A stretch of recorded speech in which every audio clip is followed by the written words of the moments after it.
Chapter 691. Shifei stared in a daze at the old man in the wheelchair. After a moment of silence, he slowly pulled up the visor on his face, revealing a determined and cold face. He was, after all, an important official in the Qing military. Ever since he had taken over as commander of the Jingdo garrison, he knew that his life was no longer just bitterly holding on under Shang Shanhu's pressure on the North Road. He had to actively or passively choose something. Before the emperor's imperial edict, he had no choice. He could only come to Dazhou and surround Chen Pingping's group of carriages returning home. Since he had already been surrounded and had already taken action, there was no possibility of stopping. The war horses were in the fields, gently and uneasily stepping on the early autumn plants. They were ready to charge at any moment. Shifei slowly raised his right hand. The 3,000 armored riders in the fields began to slowly change their formation and press closer toward the carriages on the road. It startled the women in the carriages into another soft cry. Ho! A clear and sharp whistle rang out from the black carriages. No one knew which Overwatch Council official in charge of Chen Pingping was the first to give the order under the threat of the Qing riders. Ho! Ho! After the 12 shouts, countless black crossbows stretched out from the carriages. Countless strong bows were hidden under the shafts, behind the horses, and beside the carriages. At the same time, countless Overwatch Council assassins began to completely hide their traces in the dark mountain forests. After the first cry rang out on both sides of the road, countless clear and cold whistles rang out from the carriages made up of 30 black carriages. Immediately following it was a series of closely packed sounds of springs and the clashing of metal. There was the wretched sound of bowstrings snapping, the muffled sound of crossbows tightening, and the grinding sound of metal rods being unsheathed.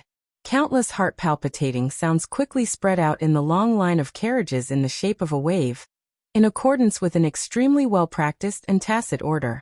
The tips of the crossbows all shone with a frightening blue light. The poison abilities of the Third Bureau of the Overwatch Council were, without question, the most powerful in the world. Shifei, who had just slowly lowered his right arm, looked at this scene. His pupils rapidly constricted. He knew how terrifying the Overwatch Council was, but he had not thought that there would be so many crossbowmen hidden in a mere 30 black carriages, as well as those travelers in the night. Shifei knew this was an order from the Overwatch Council. Once the word "ho" ended and someone gave the order, the poisoned arrows would shoot viciously toward the 3,000 riders under him. Even if the main cavalry could break through the Overwatch Council's defensive ring of carriages, how many people would die? After those poison metals were inserted into the bodies of the boys, how many of them could survive? Shifei narrowed his eyes, as if trying to hide the coldness in his heart and the narrowing of his pupils. His body and mind seemed to have been shaken by the cold and emotionless voices earlier. He rode his horse and stood closest to the road. He could clearly see that a few hemp-clothed swordsmen were already standing in front of Director Chen.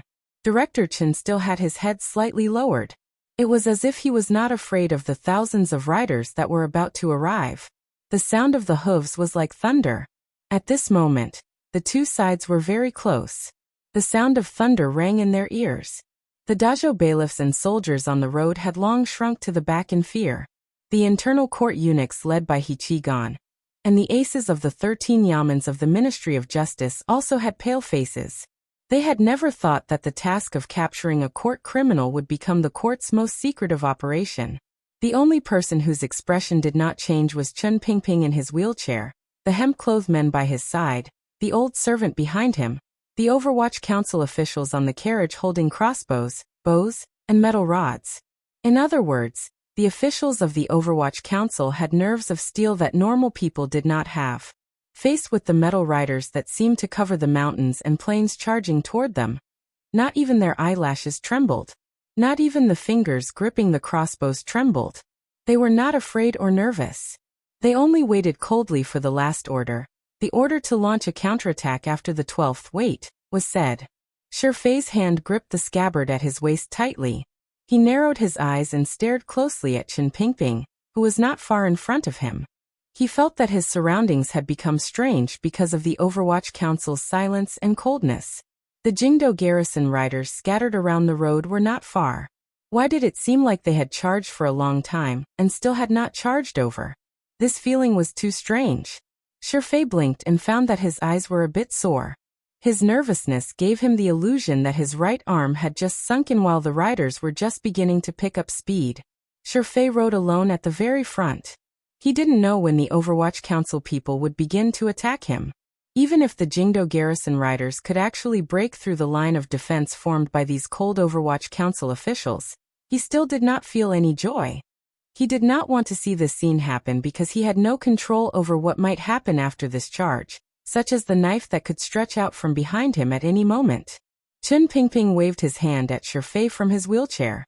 He did not look like an old man being chased and attacked.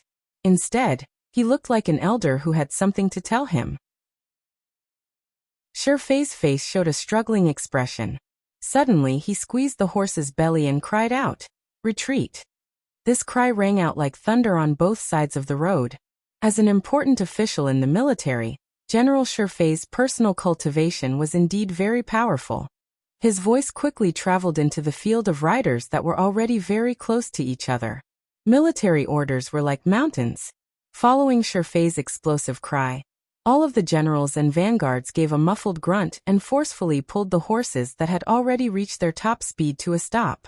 Countless pairs of metal hands viciously pulled back on the tough reins. Even the old, callous hands were pulled until blood came out. Finally, the wildly charging iron riders stopped less than a dozen feet from the road. However, there were still a dozen riders who were unable to steady themselves. The horses gave two muffled grunts. Their legs gave way and they crashed directly into the stone walls on both sides of the road. Limbs broke and blood flowed. There was the sound of hurried breathing and nervous gazes met. General Shifei roared. The 3,000 iron riders suddenly stopped. This person's skill at controlling soldiers was indeed first-rate in the world. However, with this, the iron riders lost their advantage in speed. The two sides were also very close. The Jingdo garrison riders were completely exposed to the Overwatch Council's arrows. It was like they had taken off the clothes of a virgin and were standing naked in front of countless lechers. After the Ho words, all of the Overwatch Council's subordinates had been waiting calmly. Even though the invading riders had suddenly made such a big mistake, and given the Overwatch Council such a good opportunity, they still did not take the initiative to act. Instead, they only watched coldly at the densely packed riders. Shifei breathed heavily a few times. The armor on his chest rose and fell slightly. There was no cold sweat on his body. Since he had chosen to take the risk, he would not regret his choice. A moment later, he coldly urged his horse forward. Under the watchful gazes of the Overwatch Council officials and the aim of the dark arrows, he opened up a path and trotted toward Chen Pingping. The horse stopped not far in front of the wheelchair. Shifei maintained his respect and dismounted. The weight of the armor on his body made his footsteps appear heavy. In the quiet night, they made a muffled humming sound. Chen Pingping looked at this brave general and smiled slightly. Revealing an expression of admiration, he said, "With outstanding young people like you in the future of the Qing Kingdom, there should not be any problems. Since it is so, I do not want to kill you." Shifei was silent for a long time. He then knelt on one knee in front of Chen Pingping's wheelchair. Taking off the helmet and holding it to his chest, he said, "I beg the old director to follow the edict." "Follow which edict?" Chen Pingping looked at him calmly and admired his decisiveness from the bottom of his heart. Earlier, Lao Wang had also told him to follow the edict. However, he smiled slightly and said, "I am taking Gouda with me. As for following the edict, you know that the emperor has never thought I would follow the edict. If you advise me to follow the edict now, I'm afraid that the emperor will not be happy if he finds out." Shifei did not reply to this question. Standing up, he said, "The garrison is the Qing Kingdom's garrison, and the Overwatch Council is the Qing Kingdom's Overwatch Council. I don't want either side to suffer any losses." Chen Pingping glanced at him with slight mockery and said, 3,640 elite riders of the Jingdo garrison have pursued you for thousands of li. Do you think it is as simple as following the edict or not? Of course, this matter was not as simple as obeying or not obeying the edict. Shifei was only expressing his attitude in front of the Overwatch Council and Dajo officials. After hearing the number 3640, his heart couldn't help but grow cold. He knew that the fear he had hidden in the depths of his heart was real.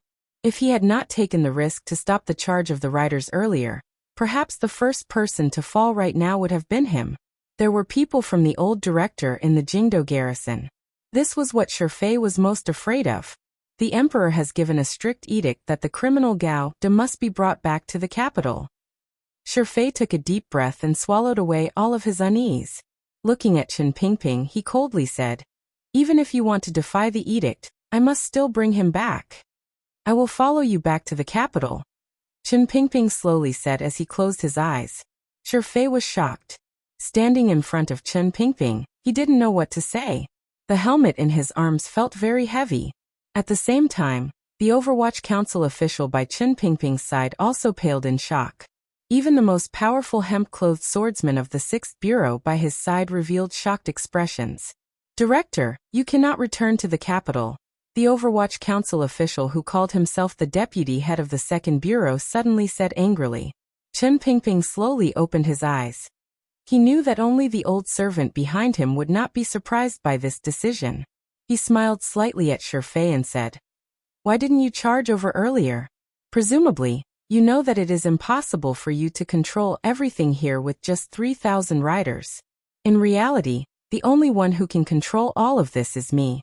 If I want to go with you, you can only take me with you." The face of the Overwatch Council official beside him suddenly froze. It was like his face had been smeared with a strange layer of makeup. However, there was a glimmer of terror and unease in this stiffness. Chen Pingping ignored the shock displayed by his loyal subordinates. He only looked coldly at Shifei and said, "Since the situation is under my control, I should be the one to decide what to do." Shifei looked at him in a daze. His fingers unconsciously gripped the air hole in his helmet tightly.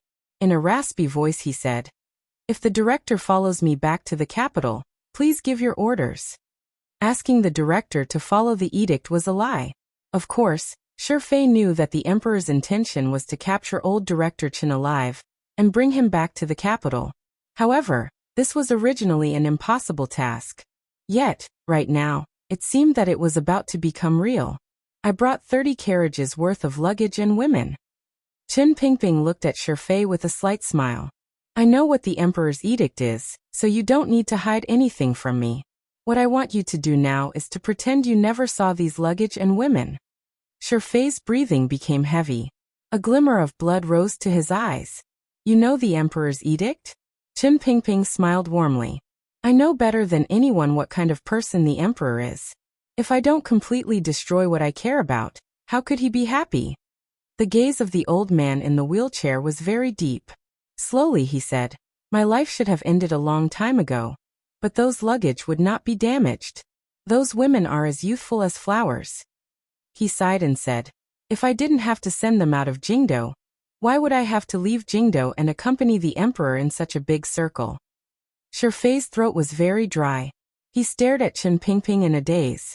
Only now did he know that everything that had happened in Dazhou, although it was not completely under the old director's control, was still within his calculations. He had long known that the emperor would send him after him. He also knew how cold and heartless the emperor's edict was. Other than Chen Pingping, no one there would be left alive. However, Chen Pingping had used this to gather everyone he wanted to protect in one spot in Dazhou.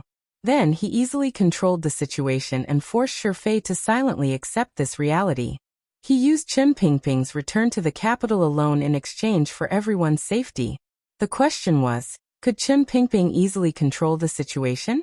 There would always be a limit to the arrows in the 30 carriages. There would always be a limit to the number of swordsmen in the darkness. With 3,600 Jingdo garrison soldiers charging toward them, how long could the Overwatch Council actually hold out? Shifei narrowed his eyes. He remembered the emperor's secret edict clearly. Other than Chen Pingping, leave no one alive. Leave no one alive. Presumably, the emperor wants to leave no one alive. Chen Pingping looked at him with faint mockery. "I pity the people of the Qing kingdom, and these soldiers of the garrison. That's why I'm giving you a chance. Otherwise, I could also leave no one alive." Shifei didn't believe these words. He looked at Chen Pingping calmly. He had to make a choice between this terrifying figure and the emperor's strict edict. He had to capture Gao De and bring him back. The people here had to die. Perhaps he didn't understand. From the beginning of his fear, and when he handed the secret edict to the soldier, he didn't have the courage to hope that he could actually kill all of the Overwatch Council people. What helped Shifei make his choice was a black line that suddenly appeared on the surrounding hills. These black lines floated up from each hill. Under the silver moonlight, it was as if someone had used a very black charcoal pencil to thicken these unremarkable mountain valley lines. These black lines were made up of people. To be more precise, they were made up of a black cavalryman and another black cavalryman. Countless black cavalrymen stood on top of the mountain, forming these black lines. The Black Knights. A faint smile rose to the lips of the Overwatch Council officials in the carriages, who had been vigilantly watching the riders in the fields and holding crossbows tightly in their hands. They did not know that Director Chen had already made a shocking decision. They only looked at the seemingly endless number of Black Knights on the mountain, and once again confirmed that in the mountains and fields of the Qin Kingdom, the Overwatch Council was always invincible. Contrary to the emotions of the Overwatch Council officials, when the black lines appeared on the hill and gradually became clear under the silver moonlight, illuminating the black armor that seemed to carry the will of the Netherworld, the Jingdo garrison riders who had come to kill the Overwatch Council all sank into a state of terror and despair. It was not they who had surrounded the Overwatch Council. Rather, it was the Overwatch Council who had surrounded them. What had surrounded them was the Overwatch Council's most powerful martial force, the most powerful riders in the world, the Black Knights. There was a death-like silence. Shifei slowly withdrew his gaze from the Black Knights. The Black Knights were still some distance away, but he knew their power. If the Black Knights charged down like this, none of the riders of the Jingdo garrison would be able to survive. What made Shifei feel even more angry and shocked was that the Overwatch Council's powerful Black Knights had always been strictly limited by the court to less than 1,000 people. Yet, there were clearly more than 4,000 black armored riders on the hill. He abruptly turned his head and stared at Chen Pingping. You knew long ago that the Emperor would order me to ambush in Dazhou? No, I never had to calculate such things. I only knew that the Emperor could not bear for me to leave. Chen Pingping looked at him coldly. Now you can think about my conditions. Shifei's body began to tremble in anger. The court strictly ordered that the Black Knights should not exceed 1,000. This is treason. Chen Pingping looked at him calmly and said, So what? Shifei's confidence was completely destroyed by these words. He stood in front of the wheelchair as if he had lost something. A moment later he said in a raspy voice, If the Emperor doesn't personally act, no one in this world can keep you here. Why didn't you leave? Why did you wait for me to appear? Because I never wanted to leave. Chen Pingping looked at him calmly and slowly said, I just came to see someone off. Shifei returned to his subordinates. The riders of the Jingdo garrison did not set up camp. They just stood there tiredly and helplessly. A feeling of defeat and helplessness enveloped the thousands of riders. As the pride of the Qin Kingdom, the elite riders of the Jingdo garrison had followed the Overwatch Council carriages for a number of days. It was not until this moment that they realized that in the eyes of the old man in the wheelchair, their thousands of seemingly powerful riders were nothing more than a joke. Shifei closed his eyes to rest. He had long agreed to all of Chen Pingping's conditions. In such a situation, he had no choice but to agree. However, he still did not understand why someone as meticulous as Director Chen, who had clearly arranged for the Black Knights to come and receive him, would be willing to follow the Jingdo garrison back to the capital. All of His Majesty's thoughts had fallen into Director Chen's speculations and plans. Shifei closed his eyes. His respect for Director Chen had reached another level. He knew that the only person who could control everything in the training hall was indeed Director Chen, and it would never be him. There was already a large empty space in front of the black carriages. Dozens of Overwatch Council officials were kneeling in front of the black wheelchair and furiously kowtowing, begging the old man in the wheelchair not to follow the Jingdo garrison back to the capital. At this moment, all of the Overwatch Council officials knew exactly what the Emperor was thinking. If Director Chen truly returned to Jingdo, there would be no way out. When the Overwatch Council officials first entered the academy, they were taught to be loyal to the Qing Kingdom and the Emperor. However, the Overwatch Council subordinates who had escorted Chen Pingping back to the capital were the ones who had followed him the longest. Although they were still loyal to the Qing Kingdom and the Emperor in the depths of their hearts, when Chen Pingping's life was seriously threatened, they instinctively stood behind Chen Pingping as a replacement for his unhealthy back. They were people of the Overwatch Council, and the Overwatch Council was Chen Pingping's Overwatch Council. This dark and gloomy council had long been branded with countless dark and cold marks emanating from Chen Pingping's body. Even though Chen Pingping had been so glorious these few years, he was still unable to completely get rid of this dark and cold aura. If there really was such a thing as personal charisma in this world, if a dark personality also had charisma, then Chen Pingping was, without question, the most charismatic person in the world. He had all of his trusted subordinates dead set on him. Chen Pingping gently stroked the armrest of the wheelchair, and gently tapped it, making a buzzing sound. He looked with relief at his subordinates kneeling on the ground in front of him. There was not a trace of sadness at parting on his face. There was only satisfaction in his life's work. He wanted to return to Jingdo. He had never thought of leaving Jingdo. This had nothing to do with his work, the future of the Qing Kingdom, or the Overwatch Council. It only had to do with his own life. I am just returning to the capital to talk about the past with the Emperor. What are you crying about? He furrowed his brows and swept his gaze around with disapproval. All of the Overwatch Council officials closed their mouths. A few of the crying officials lowered their heads in shame. These subordinates of the Overwatch Council could not understand. Even if the Emperor wanted to defeat the old director, he already had control of the entire situation. On the other side, the elite riders of the Jingdo garrison led by General Shifei had already become grasshoppers at the end of autumn. They couldn't even find a glimmer of courage.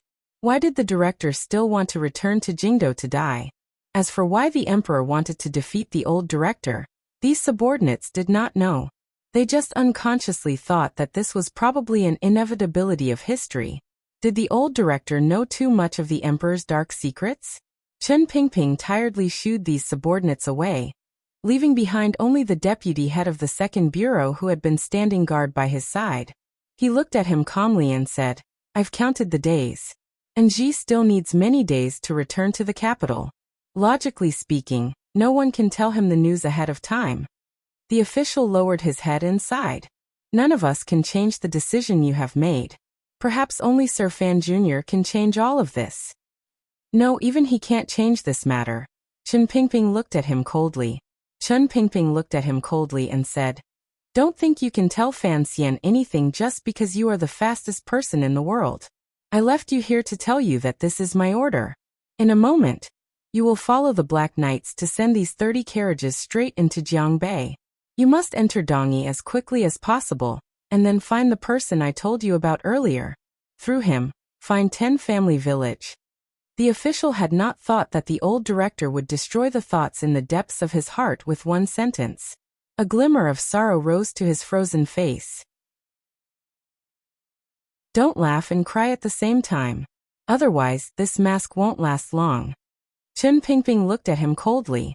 "Wang Qinian, when you escaped from Dong Mountain on your own, you thought you were thinking for Fan Xian's sake. Have you thought about how much trouble you've brought Fan Xian and me?" The masked official was Wang Qinian, who had been missing for 3 years. Fan Xian knew that he had disappeared under Chen Pingping's arrangements. He had secretly thought about investigating and thought about it for a long time. Presumably, he would never have guessed that Chen Pingping had arranged for Wang Qinian to be in the Overwatch Council. Wang Qinian took a deep breath and said, "I still don't understand. Why do you want to go back? Don't you think that regardless of whether you live or die in the end, Sir Fan Jr. will be caught up in the trouble you don't want him to be caught up in?" Chen Pingping didn't answer this question. He only looked coldly at his black carriages. He suddenly felt that this black color was pleasing to the eye and made one feel happy. The Jingdo garrison obediently moved aside. The 29 black carriages continued to advance along the road toward the east of the Qing Kingdom amidst the Overwatch Council officials' sadness, anger, and other complicated emotions. Surrounded by the cries of the beautiful women in Qin Garden, The carriages continued forward. The black wheelchair, however, was left behind. It was left alone. Chen Pingping touched the flying hair at his temples and said with a slight smile to the old servant behind him, "Your body is better than mine. Why accompany me to death?" The old servant grinned and didn't say anything. A portion of the black lines on the hill had already been cut off.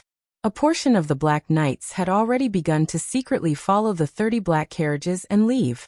There were still many black knights that remained coldly stationed on the hill, monitoring the movements of the Jingdo garrison. Shifei came to the wheelchair with a calm expression. After a moment of silence, he said, "On behalf of the garrison, I thank the director for not killing me." Chen Pingping smiled and didn't say anything. Shifei lowered his head and asked, "But I still don't understand why. If I wanted to leave earlier, what would you have done?" Chen Pingping narrowed his eyes and looked at the dots of fire on the road in the distance. After a moment of silence, Shifei said, "I'm His Majesty's subject. Even if I know I'm no match for them, I'll fight to the last man." "Yes, this is a compromise. If I stay, fewer of your people will die, and fewer of the Overwatch Council's people will die. You should know that I have never thought my life was so worthless," Chen Pingping said with a smile. "I am an old man. My life is truly worthless. The Jingdo garrison is loyal to the Qin Kingdom. The Overwatch Council is loyal to the Qin Kingdom. I am also loyal to the Qin Kingdom." The old man in the wheelchair said gently, "I've killed many people in my life, but I'm only willing to kill my enemies. I don't have the habit of killing my own people." Shifei did not understand. He did not understand the so-called loyalty to the Qin Kingdom. What were these 4,000 black knights that exceeded the limit? What's the big deal about disobeying the decree? Chen Pingping didn't say anything more. He just sat calmly.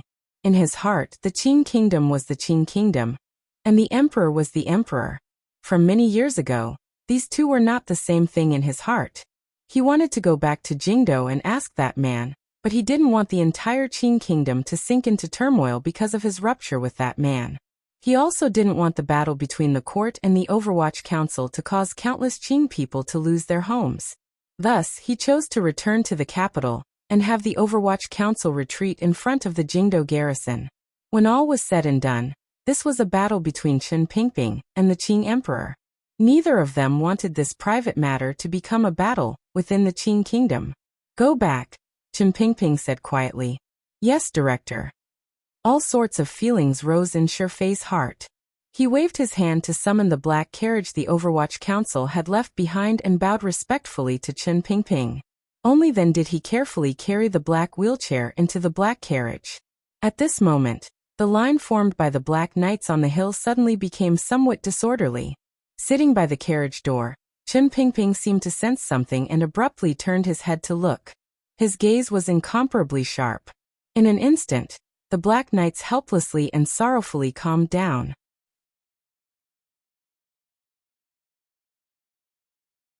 Chapter 692. On the hill in the night, the faint silver moon swam in and out of the clouds, making the place flicker between bright and dark. Jingge stared at the lonely carriage on the road at the foot of the mountain. A moment later, an angry snort came out of his silver mask. The black and incomparably sturdy spear hung beside his warhorse. His hands were not the only ones on the horse's reins. Ever since the rebellion in the autumn of the 7th year of the Qin calendar, the Qin family had been destroyed. In front of the tens of thousands of people in the royal palace, the silver-masked Jingge who had challenged Qin Hung had become a legendary figure. In particular, during these 3 years, Chen Pingping had purposely given up power to cultivate the new power of the Overwatch Council. In order to smoothly hand over this council to Fan Xian, as Fan Xian's trusted aide, Jingge had taken over the position of commander of the Black Knights of the 5th Bureau. In the instant the old man in the wheelchair at the foot of the mountain had been carried into the carriage, a glimmer of despair and anger rose in Jing Ji's heart. Squeezing his horse's belly, he prepared to lead his Black Knights to charge down and snatch the person. He could not just watch as Director Chen stepped onto the road to certain death on his way back to the capital. Back then, he had been bullied and humiliated in the army camp. During a routine drill, he had howled and attacked in self-defense. Unexpectedly, He had killed the eldest son of the Qin family. From that day on, he had been thrown into the Qin kingdom's death prison. The family and wife he had left behind in his hometown had all been secretly killed by the Qin family in revenge. He was already a dead man, but unexpectedly, Qin Pingping secretly saved him and arranged for him to be part of the Shadow Knights. He wore a silver mask to hide his true appearance. For the sake of revenge, for the sake of repaying the debt of gratitude, he had been promoted to the position of deputy commander in the Shadow Knights. Fan Xian had given him a chance for revenge, so he was very grateful to Fan Xian. However, he knew that it was Qin Pingping who had given him a second life. In his heart, the silver-masked Jing Ge saw Director Chen as a second parent. On the mountain, Qin Pingping's wheelchair got into the carriage. A murderous intent surged in his heart, and he was about to rush down when the bald man beside him coldly pulled on the reins. Jing Ge looked back angrily. His eyes, as deep as the netherworld, stared at the baldy through the holes in the silver mask.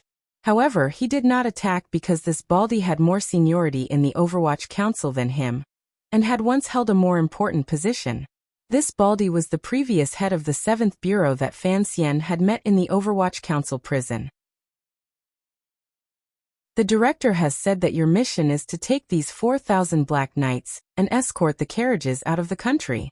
Then, you must ensure that these 4,000 Black Knights are all handed over to Sir Fan Jr.'s hands without a single exception. The bald man's face appeared particularly old and tired. In the depths of his heart, he was just like Jing Ge, filled with sorrow and anger. However, he was Qin Pingping's most trusted old official.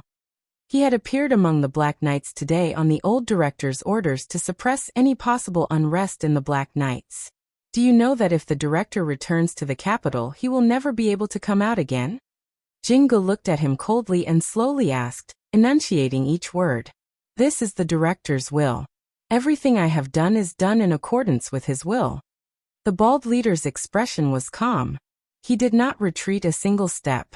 Jing Ge stared in a daze at the road. He then saw Qin Pingping at the carriage door, looking back at him with a sharp gaze. His body trembled. He slowly raised his right hand and formed it into a fist, restraining the violent emotions in the hearts of his subordinates. After a long time, Jing Ge watched the black carriages slowly embark on the road back to the capital while being surrounded or escorted by 3,000 elite riders of the Jingdo garrison. Jing Ge took a deep breath and slowly took off the silver mask on his face, revealing the terrifying and wretched wound. He didn't speak for a long time. He bid farewell to Qin Pingping. He knew that he would probably never see the old director again. The usually cold Jing Ji's eyes became slightly moist. The bald leader continued to stare in that direction in silence. There was a slight smile on his face, but a joyous desire to die gradually rose in his eyes. The bald leader dismounted from his horse and knelt down toward the quiet road. Very respectfully he kowtowed. Jing Ge looked at his expression and felt slightly shocked.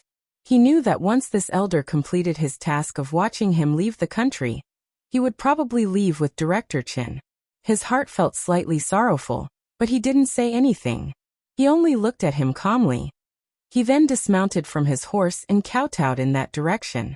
All of the Black Knights dismounted at the same time and knelt down densely on the small hill. They kowtowed toward the road that no longer had people or carriages and bid farewell to Director Chen. A moment later, Jing Ge carefully put on the silver mask on his face. In a raspy voice he gave the order, retreat. Head east. These 4,000 Black Knights were the Overwatch Council's most powerful and reliable martial power. Regardless of how the Emperor wanted to deal with Qin Pingping, or what methods the court would think of to weaken the Overwatch Council to offset any possible backlash from Qin Pingping, the Black Knights would always be the most important in the eyes of the court. Since Jing Ge accepted Qin Pingping's orders, he had to send these 4,000 Black Knights safely out of the Qin Kingdom's borders and into Fan Xian's hands. This was one of the last gifts Qin Pingping would give Fan Xian. The silver-masked Jing Ge knew that his mission was very important. Thus, when he led the Black Knights down the hill, his back was also very heavy. If Qin Pingping was truly willing to fight the Emperor head-on, these 4,000 Black Knights moving freely between the Qin Kingdom's provinces could, without question, start from within the Qin Kingdom and cut countless bone-deep wounds in the Qin Kingdom's abdomen. Additionally, there were spies the Overwatch Council had planted in the various ministries and border armies. It would not be difficult for Chen Pingping's final struggle to throw the entire Qing kingdom into turmoil. However, Chen Pingping did not have such a choice. He would rather return to the capital alone to face the incomparably powerful emperor than have the Overwatch Council subordinates loyal to him, shed all pretenses of cordiality with the court, and start a great battle. He protected the interests of the Qing court to the greatest extent. After all, he was loyal to the Qing kingdom. Of course, someone as scheming and deep as Chen Pingping would not allow his Overwatch Council men to be toyed with by the court and the emperor because of his return to the capital.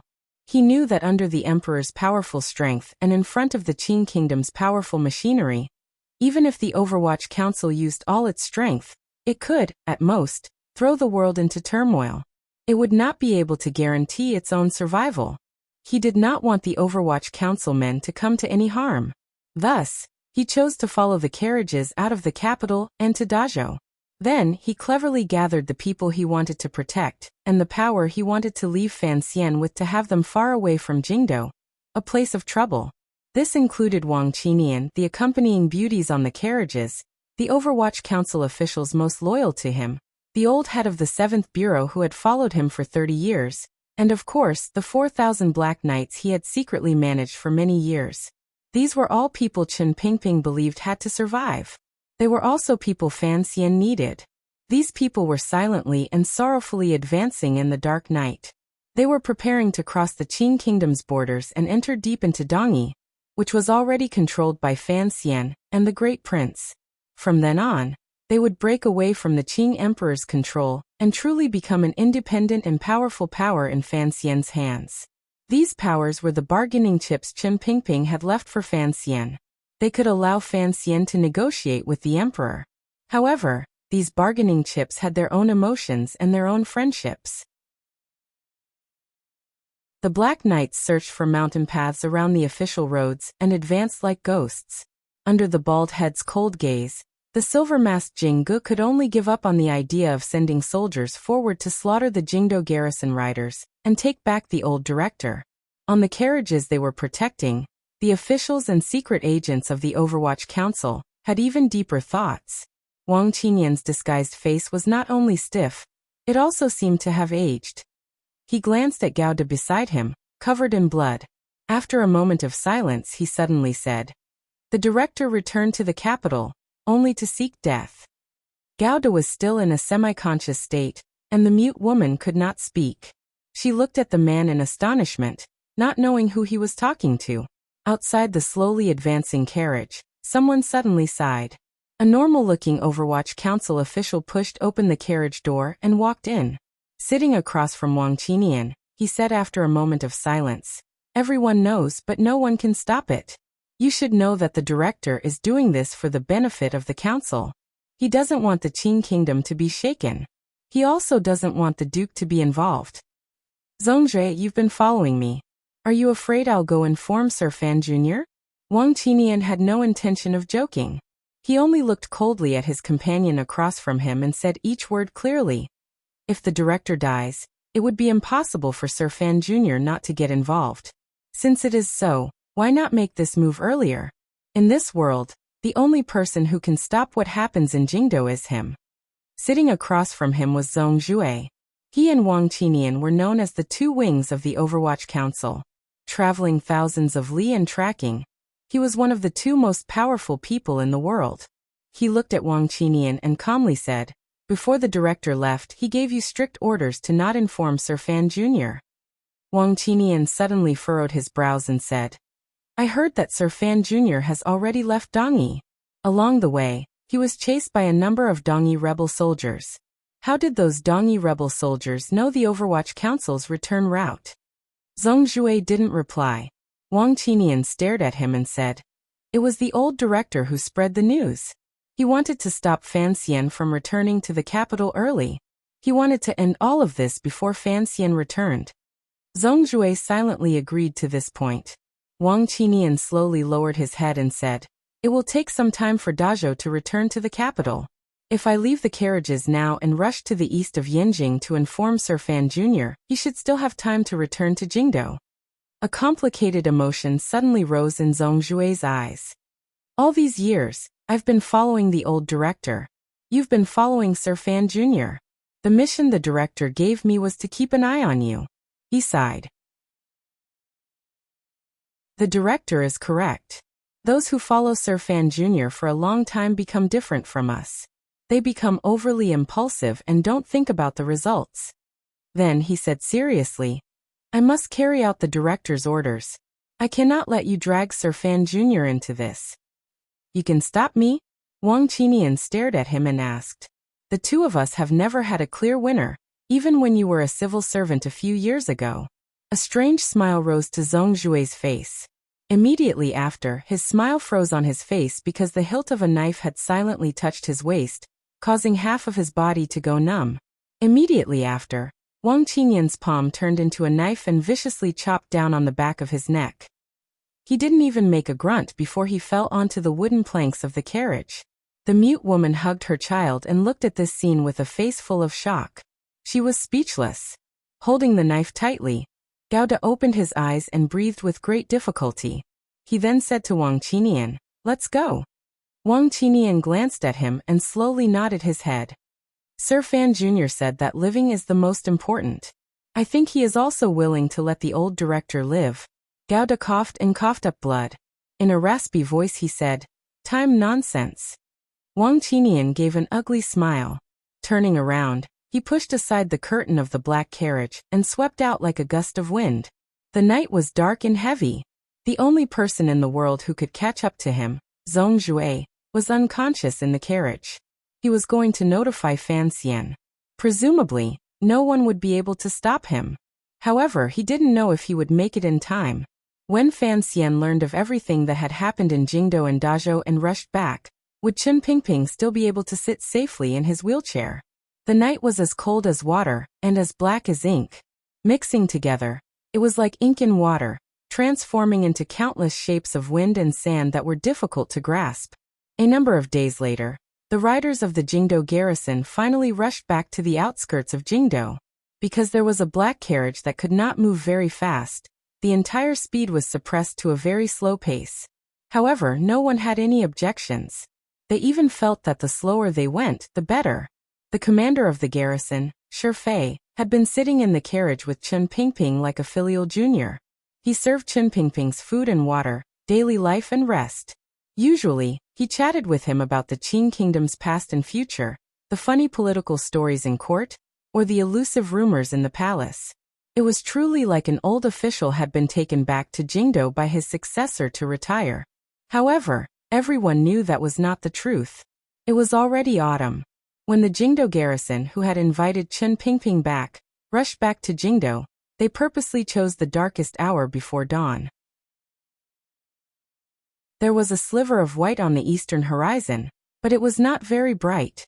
It was unable to display the clear autumn sky of Jingdo in front of everyone's eyes. Everyone could only smell the extremely light air. So light that there was a thread of dryness, moving back and forth between their mouths and noses. Other than the dozen or so injured, the rest of the 3,600 riders surrounded the black carriage and arrived outside Jingdo's Jingyang Gate. Presumably, along the way, Shi Fei had already reported the situation in Dazhou to the Bureau of Military Affairs or Internal Court in Jingdo through top-secret channels. Thus, when the densely packed riders arrived in front of Jingdo's gates in the dark, the soldiers of the 13 city gate guards at the eastern gate were not shocked at all. They also did not raise any alarm signals that they should not have. It was quiet above and below the city walls. In the darkness, one could occasionally hear the sound of horses' hooves kicking.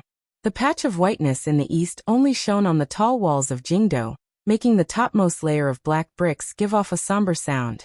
The bird that had risen the hardest in the morning flew quickly in front of the city walls, and let out a joyful cry. A heavy creak rang out. For once, the Jingdo city gates opened before the hour was up. Under the effect of the mechanism, the heavy city gates opened up a path that could allow a carriage to pass through. It was pitch black. It was impossible to see clearly what dangers were hidden inside. The soldiers of the 13 city gate guards stood on the city walls, and looked warily and curiously at the city gate. They didn't know what had happened. Why was it that from their immediate superior to the strange appearance of the Jingdo garrison soldiers outside, it was as if they were facing a great enemy? All of the handover work was completed in a frightening silence. Under the control of the old servant, the black carriage slowly entered Jingdo's city gates. Until now, this carriage was still under the control of the old servant of the Overwatch Council. This carriage was still under the control of the old cripple in the carriage. None of the important military officials inside and outside the city dared to forcefully take the position of the driver of the carriage. No one lifted the curtain to verify the identity of the old man inside. Shifei silently watched the carriage enter Jingyang Gate, and then slowly close the city gates. He knew his mission had finally been completed. Before he left, he had thought that the Jingdo garrison would have to sacrifice countless lives to complete his mission. Yet he had done it so easily. There was nothing else for him to do. Regardless of the emperor's anger at him not being able to completely complete his mission, Shifei did not care. He only stared in a daze at the tightly closed heavy city gates. Countless complicated emotions rose in his heart. The civil officials of the Qing court all felt disgust toward the Overwatch Council, and the old cripple in the Overwatch Council other than fear. They thought that the old cripple was the emperor's old black dog, a terrifying fellow who bit everyone he met. In the eyes of the major military figures, the Overwatch Council was their most loyal, reliable, and powerful partner. Although they also had boundless fear of Chen Pingping, Shifei suddenly felt that this old man, who would rather return to the capital alone than have the Overwatch Council and the military fight a great battle, was worthy of his respect. He was silent for a long time. He then slowly waved his hand and led the 3,000 Jingdo garrison soldiers, who all had complicated emotions and had escaped the joy of their lives, slowly away from the heavy city walls and the man-eating city gates. The black horse carriage slowly entered Jingyang Gate, and the heavy gate slowly closed. A few people slowly approached the carriage. It was currently the darkest time before dawn, and the light was extremely dim. It was impossible to clearly see the faces of those people. The people in charge of waiting outside Jingyang Gate were all top figures in the Qing court. One was Eunuch Yao, who had been sent by the palace. Another was the head of the Bureau of Military Affairs, Yi Zhong, who controlled the armies of the world. The last was the traveling scholar of the Hall of Governmental Affairs, He Zhongwei. The three of them approached the black carriage. For a moment, no one spoke. In the end, it was Yi Zhong who spoke. He gazed at the carriage and said in an even voice, "Director, it has been hard on you to return." Eunuch Yao calmly said, "Director, please follow me into the palace to see the emperor." He Zhongwei stood to the side and didn't speak. His face was calm. He maintained the silence he should maintain at this moment. There was silence in the carriage. After a long time, the old man slowly sighed and warmly said, "A lonely old man returning to the capital has disturbed your peace. I am truly apologetic." The carriage slowly moved. Under the collective escort of internal court eunuchs and military aces, it moved along the street under Jingyang Gate toward the royal palace in the center of Jingdo. It seemed that the Overwatch Council in Jingdo did not know that their ancestor had already returned to Jingdo, and was about to face the emperor's towering anger. Even the officials in court and the Jingdo people with sharp senses did not know of this. It was a dark dawn. The trees on both sides of the street under Jingyang Gate were like countless boats swaying in the cool autumn wind. The street led directly to the royal palace. There were no pedestrians on either side.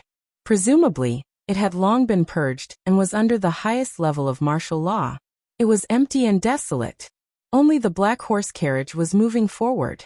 It was moving forward in a lonely manner. It traveled until it reached the front of the brilliant royal palace. Coincidentally, the sun finally broke free of the restraints of the earth and leaped out, illuminating the royal palace. The fire-like warm golden light just happened to envelop the black carriage.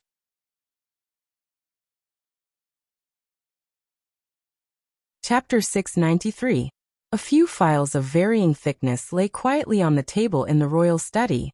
In these short days, they had been flipped through countless times by that pair of steady eyes. Then, as if they had been forgotten, they were placed there with unusual silence. Time was not enough for dust to cover these files. However, the cool air of early autumn made the pages of these files curl up like they had been roasted by fire. That pair of deep and scorching eyes slowly moved away from the scroll, cast outside into the dim and dazzling light of the palace before dawn. The light from the east had already illuminated the highest brick on the walls of Jingdo, but it was still unable to shine into the royal palace, which was deeply locked in darkness by the city walls and palace walls. The Qing emperor expressionlessly picked up the teacup by his hand and took a sip. The tea was cold. The eunuchs who usually served by his side did not have the courage to come in and change it to hot as usual. An entire night had passed, and all he drank was cold tea, like a fish drinking water. Only one knew if it was warm or cold. When the cold tea entered his chest and stomach, it turned into a burning stream of heat. Was it anger that was difficult to suppress? Was it the pain of being deceived by someone he trusted? Or was it a sense of humiliation that he had never felt before? That old dog had hidden it from him for decades. The angrier he got, the calmer he became. The Qing emperor was no longer as angry as he had been a few days ago. His expression and gaze were as calm as two pools of ice water, extremely cold and calm. It was not like an ancient well. It was like water that was about to turn to ice, blindly cold. This coldness spread around the royal study, making everyone who stopped outside feel a fear that came from the depths of their hearts. A familiar sound faintly rang out in the distance. It was the sound of a wheelchair rolling over the stone tiles of the royal palace. The special round chair, and the cracks between the stone tiles rubbed endlessly.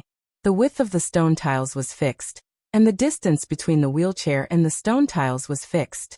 Thus, the rhythm and timing of the sound of the wheelchair rolling over the stone tiles were also fixed. This kind of fixed rhythm had rung out countless times in the quiet royal palace during these decades. Each time the Qing emperor had something important to do or just wanted to talk, the sound of the wheelchair would travel from outside the palace into the palace, all the way into the royal study. In recent years, the sound of the wheelchair has lessened. That old black dog hides in the Chun garden to enjoy his life, leaving me alone in this cold palace to suffer. However, 3 years ago, when he had to deal with Yunrui and those 3 strange creatures, the wheelchair had entered the palace twice. The Qing emperor's expression was indifferent. In an instant he thought of many past events. He then slowly raised his head. When his calm and deep gaze landed on the tightly shut wooden door of the imperial study, the sound of the wheelchair rubbing against the stone floor stopped in the imperial study. The emperor's gaze suddenly became complicated. Eunuch Yao's trembling voice rang out in the royal study. It was not that the head of the eunuchs had purposely used such a terrified voice to express the importance he attached to the figure in the wheelchair. Inside and outside the royal study, the coldness that the Qing emperor naturally gave off with his great grandmaster realm had already controlled the hearts of most people. The door to the royal study opened. A few eunuchs carefully and fearfully carried the black wheelchair in. Then, led by Eunuch Yao, they left as quickly as they could. This group of internal court eunuchs left the royal study very, very far away. They walked all the way to where the royal study went around the stone-arched garden gate, and led directly to Taiji Palace. Eunuch Yao wiped the cold sweat from his forehead and glanced at Commander Yi and Scholar. He waiting outside the garden gate. He didn't say anything. There wasn't even a hint of expression. Yi Zhong's expression was heavy. He only sighed in his heart. After these top figures of the Qing kingdom escorted the black carriage into the royal study, they all consciously hid far away. They knew that under the emperor's cold envelopment, he would not want anyone to hear every word he said to the person in the wheelchair. Old Director Chen returned safely and gently. Although they were not used to such an easy resolution, although they knew old Director Chen was not a simple and terrifying person, including Yi Chong and Eunuch Yao, they were not worried that anything alarming would happen in the royal study. The emperor was a great grandmaster. After Dong Mountain, no one in the world would be able to harm him. The royal study's doors were tightly shut, cutting off all the air, sound, light, smell, and autumn outside. Only the emperor, who was sitting ramrod straight on the couch, and Chen Pingping, who was casually sitting in a wheelchair, remained. The two of them hid in the little building, cutting off the storms of the Qing kingdom outside. The storms of the Qing kingdom these decades had been stirred up by these two powerful people. The Qing emperor looked calmly at the old man in the wheelchair for an indeterminable amount of time. It was only when the wrinkles on Chen Pingping's face were like chrysanthemums under the hanging temple that he faintly said, "He Zhongwei is secretly investigating Gouda and wants to defeat Fan Xian. I knew of this long ago. The internal court sent 3 people over. When you passed by Dazhou a few days ago, He Qigong should have been there. Did you see him?" If there was someone else present and saw this scene, they would certainly be shocked. The emperor had mobilized so many people. All of the important yamens in Jingdou were on standby. The icy young master of the Overwatch Council had also begun to carry out the emperor's edict and began internal pressure. Only then did he manage to invite the old cripple in the black wheelchair back to Jingdou. Everyone knew that there was no turning point between the ruler and his official.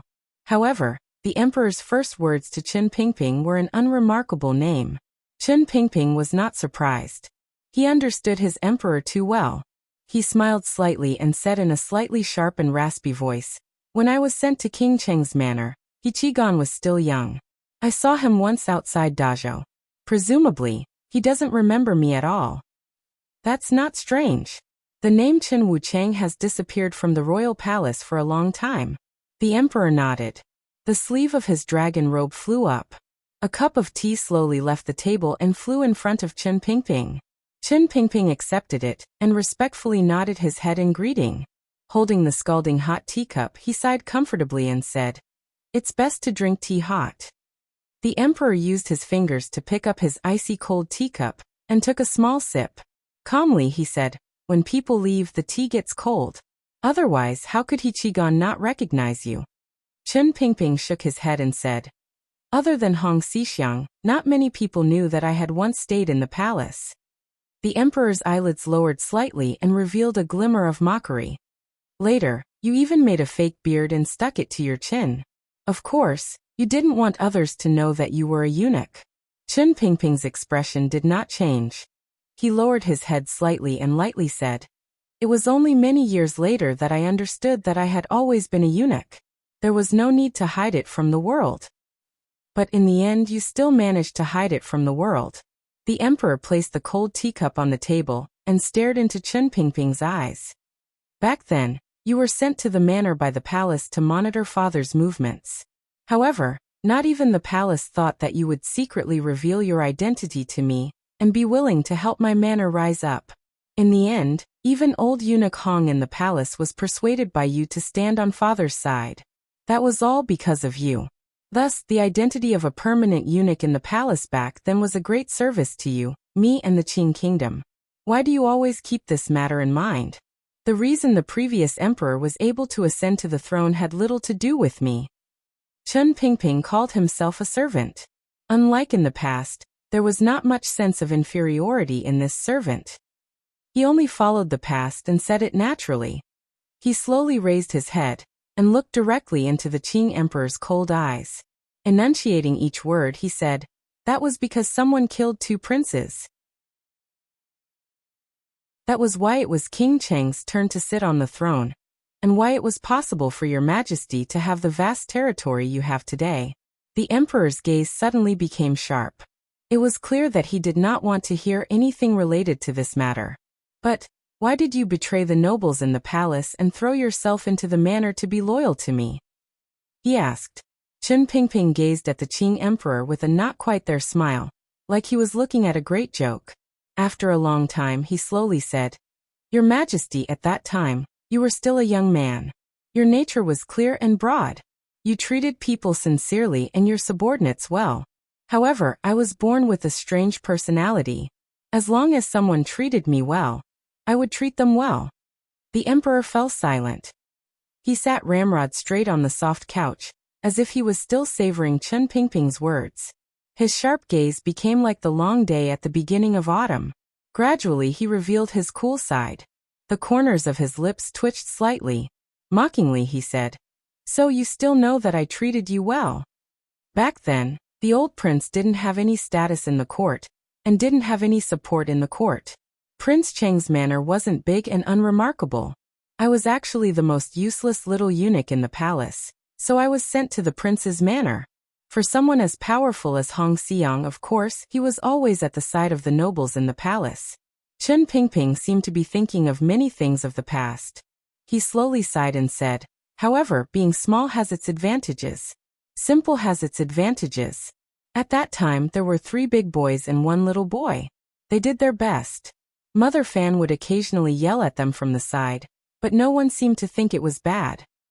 At that time, King Jing was still young. No one wanted to pay attention to him. The emperor raised an eyebrow and said, "Even if Fan Jian and him joined forces to attack me, in the end, they were still stopped by you. When the 2 of us join forces, no one has ever been a match for us. It is still the same today." After these words left his mouth, Chen Pingping and the emperor fell silent at the same time. After a long time, Chen Pingping gently touched the armrest of the wheelchair and sighed. "After all, Fan Jian was your Majesty's milk brother. In the end, I am only a servant. At the time I didn't think much. I just wanted to protect you." The lines of the Qing emperor's face gradually softened, but his gaze drifted into the distance. It was as if it had drifted to the scene of ruler and official holding hands without any disloyalty. Faintly he said, "I have to admit, during those years, you protected me many times. If it wasn't for you, I don't know how many times I would have died." After saying that, the corner of his eye suddenly caught a glimpse of the dossiers on the table. His eyes paused for a moment, and he gently took out the first one. He slowly opened it and read through the contents of the dossiers, including his sister, his son, and many other things. At the beginning of the Qing kingdom's expansion, it did not disturb the Wei kingdom's iron riders, so you and I were both careless and spied on the Qin kingdom, which is now Yanjing's defenses. We were surrounded at Ding Mountain by Zhang Qingfeng's foremost killing general, Hu Yu. That person's archery skills were very good. The Qing emperor sighed. After all these years, the only person better than Hu Yu's archery skills is Xiaoyi. When he spoke of northern governor Yan Xiaoyi, who had once betrayed him, there was not a glimmer of hatred or anger in the Qing emperor's tone. There was only pity. The Qing emperor was a person who cherished talent and was extremely confident. He did not fear Yan Xiaoyi at all, which was why he showed such emotions. However, looking at the arrangements he had made for the Overwatch Council these days, in his heart, Chen Pingping was a person who far surpassed any other official. He turned his head and looked at Chen Pingping in the wheelchair. "That day, if you had not sacrificed yourself to block Hu Yu's arrow, perhaps I would have died on the spot." Chen Pingping calmly replied, "This is my duty as a servant." The Qing emperor smiled self-mockingly and glanced at the file in his hand. On it was written that during the Jingdo rebellion 3 years ago, Chen Pingping had secretly allowed the eldest princess to lead troops into Jingdo and successfully besiege the royal palace. Although the Overwatch Council's actions were meticulous and there was not much evidence on this file, given the emperor's eyesight, he could clearly see the great evil hidden within. He casually tossed the file to the side and ignored it. Then he picked up another one. He squinted his eyes and read it again. He said, "At the floating temple.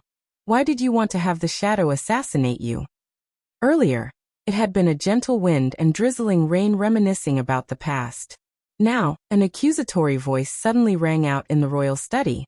A faint stench of blood gradually filled the air. However, Chen Pingping seemed to know nothing. Respectfully, he replied, "I wanted to see just what your Majesty's final trump card was." "You wanted to see my trump card?" The emperor's gaze stared at the wrinkles on Chen Pingping's face. After a long silence, he calmly said, "Looks like wanting me to die is something you've thought about for a long time." Chen Pingping did not open his mouth to reply. He only smiled warmly and silently admitted to this great crime. "Is the shadow really Sigu Jian's younger brother?" The Qing emperor asked. "Your Majesty's gaze is divine. That day, you guessed the shadow's true background in one gulp. I truly admire you." Chen Pingping said he admired him, but he didn't know if he truly admired him in his heart. The Qing emperor closed his eyes and thought for a bit. He then tossed the file to the side and said, "During the first northern expedition, just as I was breaking through, I suddenly went berserk and was trapped by Zhang Qingfeng's army in the mountains. I was already at the end of my rope.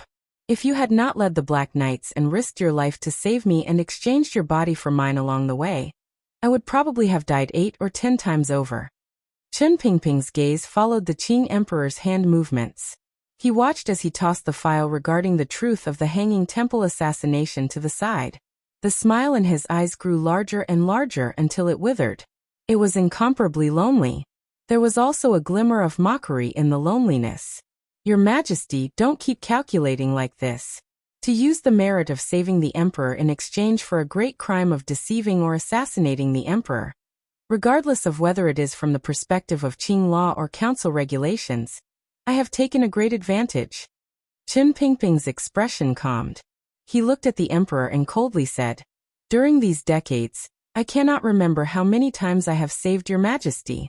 I have never had the extravagant hope of using these merits to offset my own death sentence. Using a great merit to exchange for a great crime."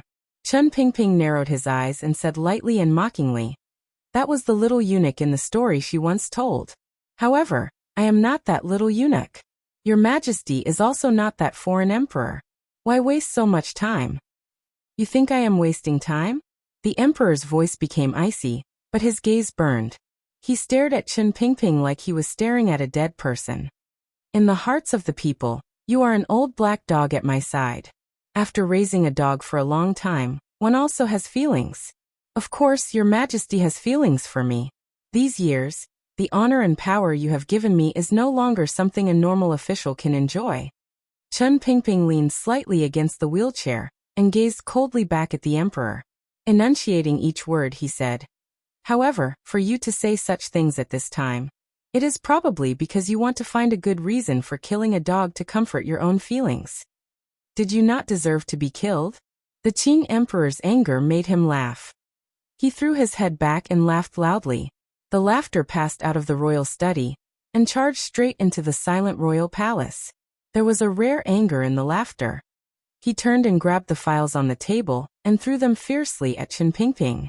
The files of different thickness landed on Chen Pingping's body and the wheelchair, making slapping sounds. The Qing Emperor's gaze became very deep and cold. He stared at Chen Pingping's face and said each word clearly. "You want to kill me, and you also want to kill my son. How despicable of you to force me to kill my own son. Do you, a shameless eunuch, not deserve to be killed?" Chen Pingping slowly brushed away the pages on his body with a slight smile and a glimmer of pleasure as he admired the rare loss of composure the most powerful ruler in the world had in his life. This was probably one of his greatest wishes on this trip back to the capital. The dark desire for revenge that had been entangled at the bottom of his heart for decades, as well as the indescribable disappointment and sadness towards His Majesty, gathered together, causing the old cripple's state of mind to become so complicated. "Your Majesty, if you didn't want to kill your own son, how could I force you to do these things?" Chen Pingping looked at the Emperor and faintly said, "When all is said and done, I only want to kill your Majesty.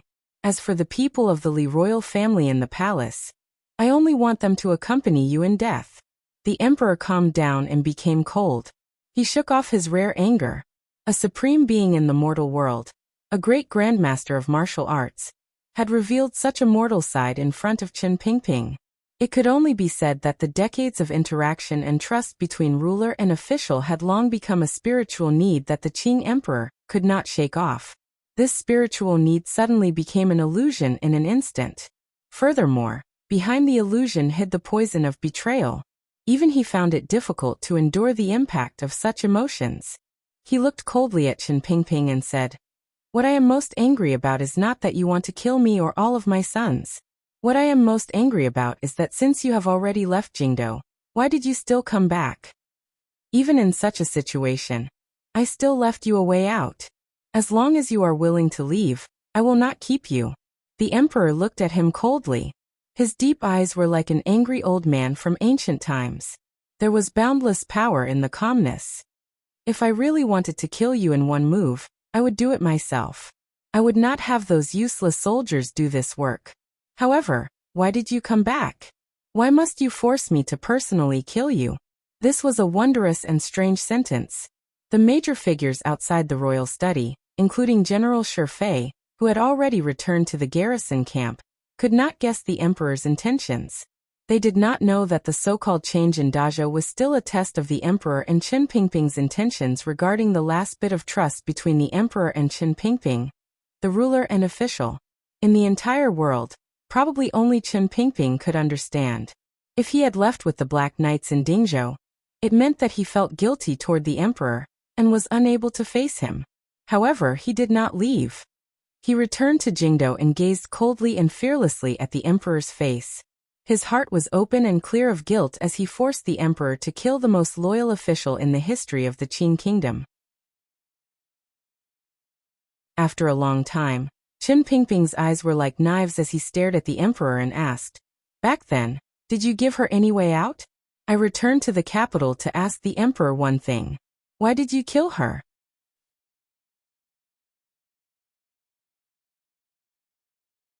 Chapter 694. The sky was gray, and the palace was dark.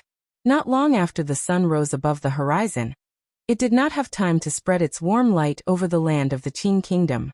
It had already been swallowed up by a dark cloud that had appeared out of nowhere. The red light immediately dimmed, and the sky grew darker. In the rear palace, serving girls who had woken up to wash in the morning began to boil water. The eunuchs who did chores began to sweep the dust off the ground with bamboo brooms taller than themselves. No one knew what was happening in the front of the royal palace. Like the common people, they repeated their missions and lives day after day. The nobles were no exception.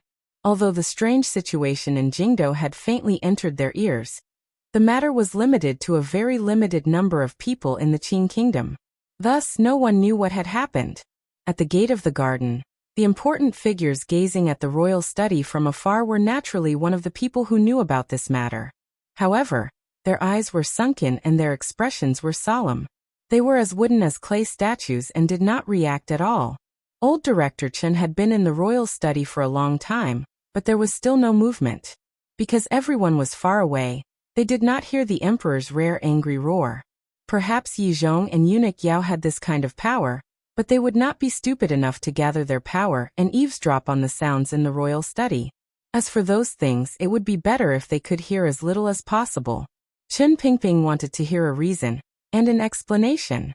Thus, he returned to Jingdou and sat coldly in the black wheelchair. Calmly, he looked at the master he had served for decades, the Qing emperor.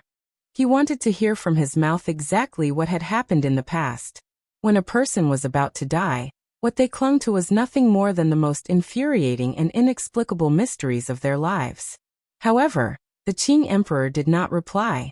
He only looked calmly at Qin Pingping. Ever since he heard Qin Pingping's words, he had maintained his standing posture. He looked at him coldly and mockingly for a long time. The sharp light in his eyes gradually turned into a faint mockery, as well as a great deal of confusion.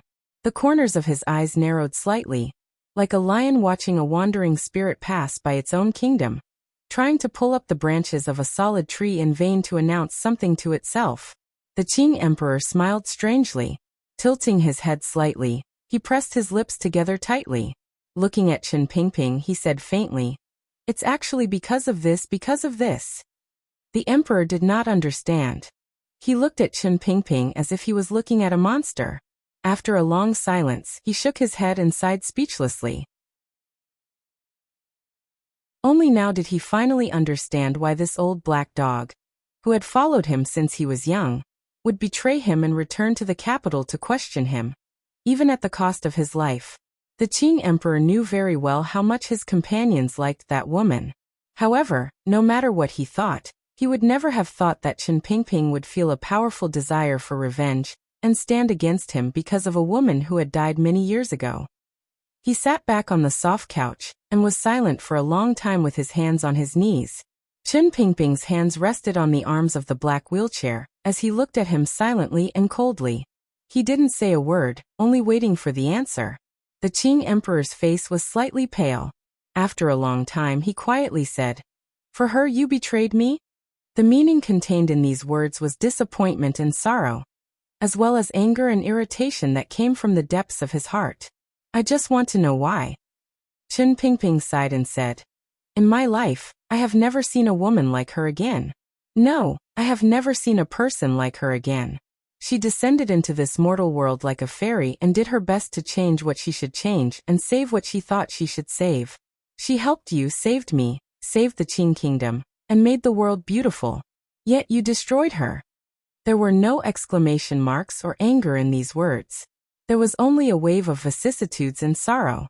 The Qin emperor was silent for a long time. His hands slowly rubbed against his knees.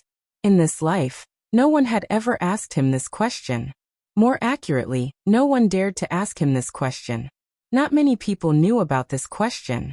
However, those who knew about this question had all become wandering spirits in the yellow earth. None of his closest companions knew about this matter. I didn't kill her. The Qin emperor narrowed his eyes. Facing the old dog in front of him, he originally didn't need to explain anything. For some reason, there was a glimmer of pain in the depths of his heart. A glimmer of pain that he had forcefully suppressed for over 20 years slowly seeped out and took over his body and mind. He wanted the most powerful man in the world to explain something. Perhaps he wanted to explain it to Qin Pingping. Perhaps he wanted to explain it to the yellow-clothed woman in the portrait in the little building in the rear palace. Perhaps the emperor only wanted to explain it to himself. I didn't kill her. The emperor's voice rose slightly. His tone became firmer and colder as he repeated it to Qin Pingping with narrowed eyes. You didn't kill her?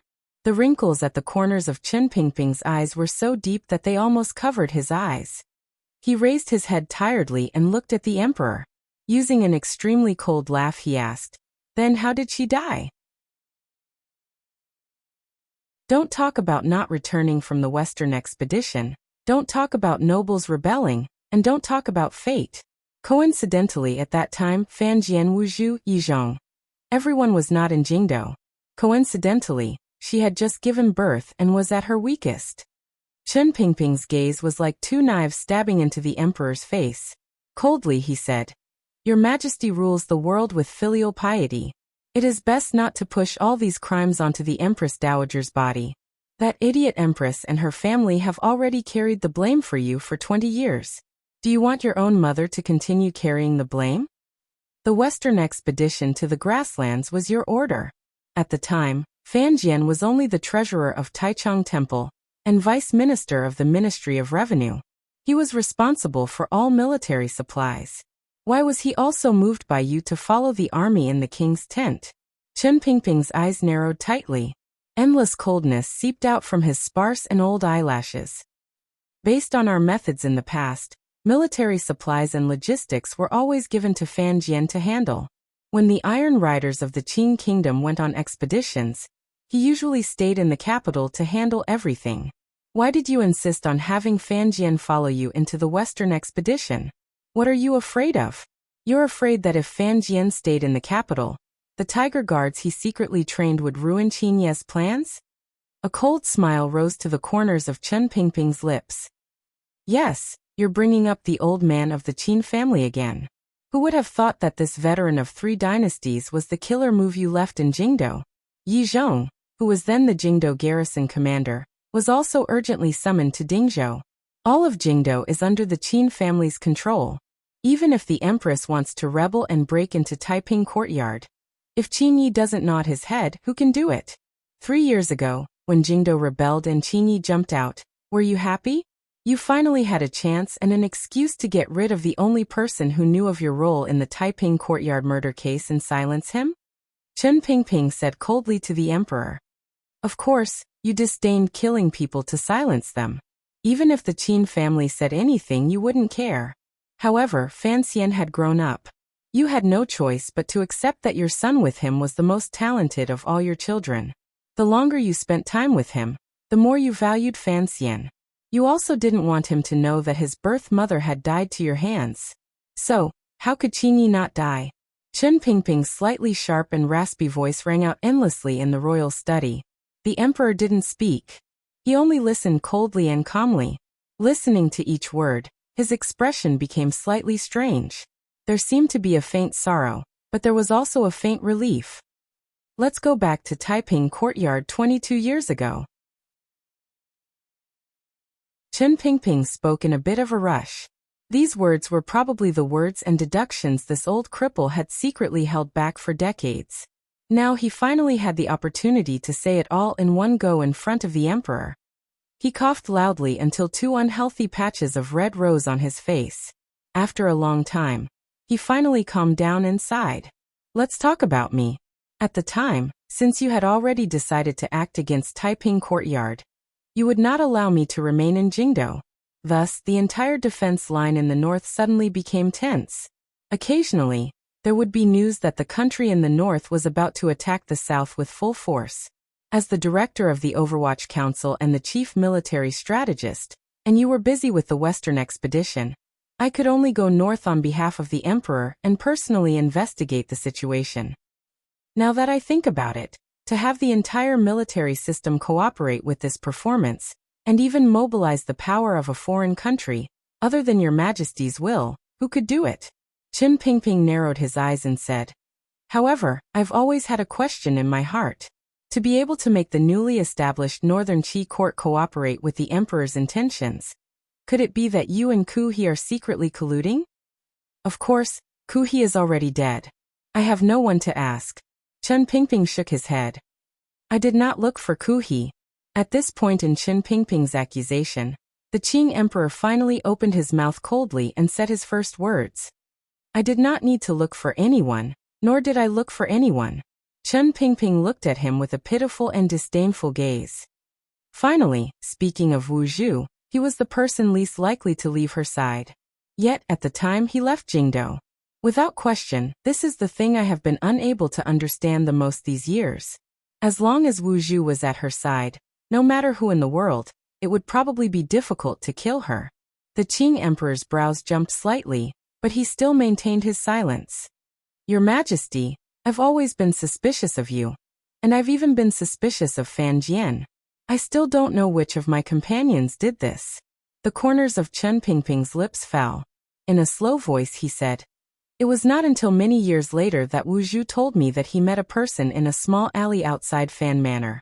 He killed that person and was heavily injured himself. Only then did I understand one thing. There are too few people in this world who can injure Wu Zhu, other than the 4 great grandmasters, Qin Pingping said calmly. Thus, I determined that another emissary from the temple has come to the world. Since the people from the temple could come at that time, then 22 years ago, they could also have come.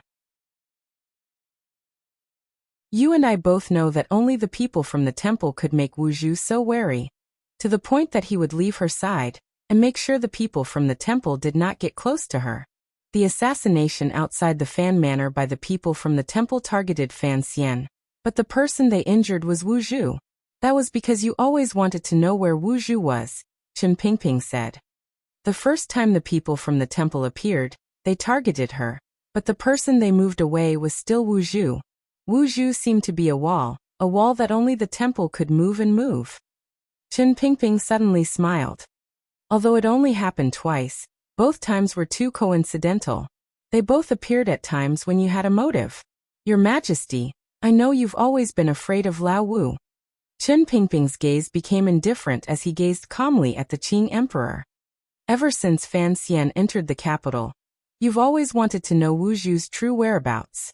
Fortunately, Fan Xian has always kept it from me, so you also don't know. Why are you so afraid of Lao Wu? The corners of Qin Pingping's lips twitched as he smiled mockingly. You're afraid that Lao Wu will find out about what happened back then, and bring that metal rod to the royal palace to kill you? As the emperor, are there still people you're afraid of? The emperor suddenly smiled and shook his head. No, it is just that someone like Lao Wu should not exist in this world. He should return to where he came from. Perhaps you still don't know, but when Nji was in Danzhou, I asked Uncle Luyan to visit Lao Wu once. As long as Lao Wu had not completely woken up, he was of no threat to me. This is what you've always thought. A monster like a great grandmaster should not exist in this world, Qin Pingping said coldly. That is why I am curious. Why are you still alive? Why don't you just kill yourself? These words were very vicious, but the emperor's expression did not tremble at all. Perhaps those emotions were brewing in his heart, but they still did not explode. Qin Pingping did not show any fear. He continued to speak coldly. Back then, you moved away all of our people and provoked that idiot empress to go crazy. Then you had Qin Yi watch and control from the side.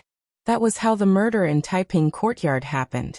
Although it looked simple, it was actually incomparably difficult. If one of the links had gone wrong, perhaps she would still not have died. A simple and powerful plan without any flaws. In this world, probably only you, Your Majesty, can weave it. Chen Pingping gently stroked the smooth armrest of the wheelchair and sighed. Particularly regarding the matter of the people from the temple, I still do not understand why the temple would act according to your plan. Perhaps it was because your goal was always the same. You all wanted her, a person who stood proudly in the world, to be silently wiped out. Chen Pingping looked at the Qing Emperor mockingly. The Qing Emperor was silent for a long time, and did not refute this reasoning. He only smiled warmly and said, "You old dog, you've spent your entire life thinking about how to harm people. It is not difficult to think clearly about these things. I just never thought you would keep this matter on your mind." However, he said with a heavier tone, "I did not kill her." "Yes, you did not kill her." Chen Pingping smiled strangely. "Of course, our great emperor would not personally kill the woman who gave the Qing kingdom a new lease of life. Of course, you would not kill the benefactor who helped the Li family sit on the throne.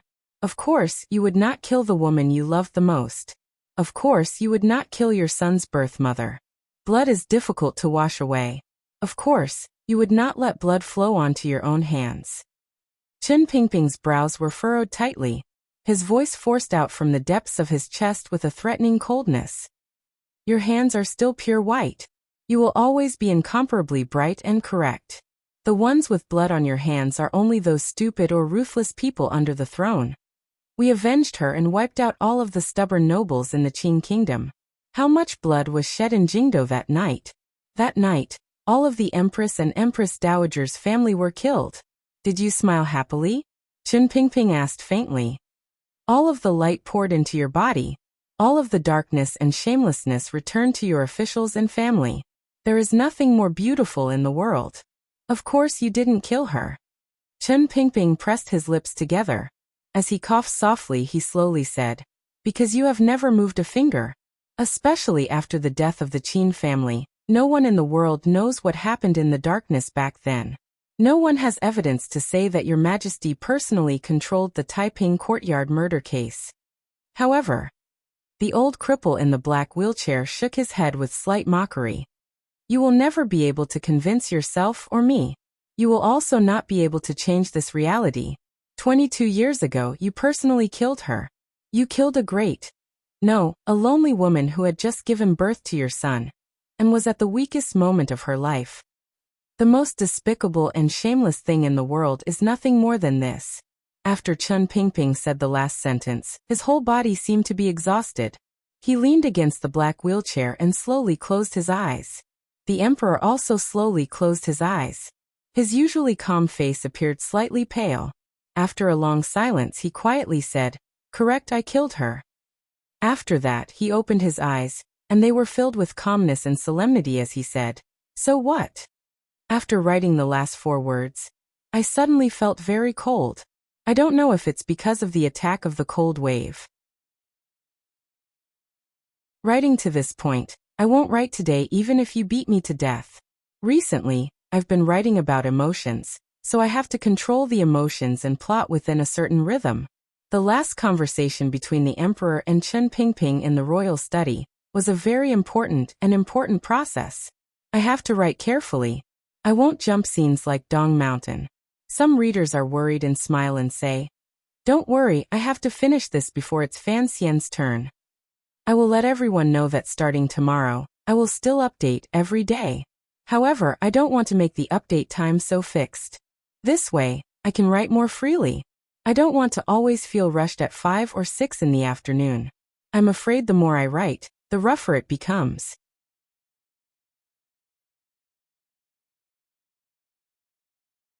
Chapter 695. So what? It was just 4 words. However, after they came from the emperor's thin and emotionless lips, it seemed to add layer after layer of frost to the royal study. A boundless and endless coldness appeared out of nowhere and froze all of the glass windows, mahogany tables, and green potted plants in the room.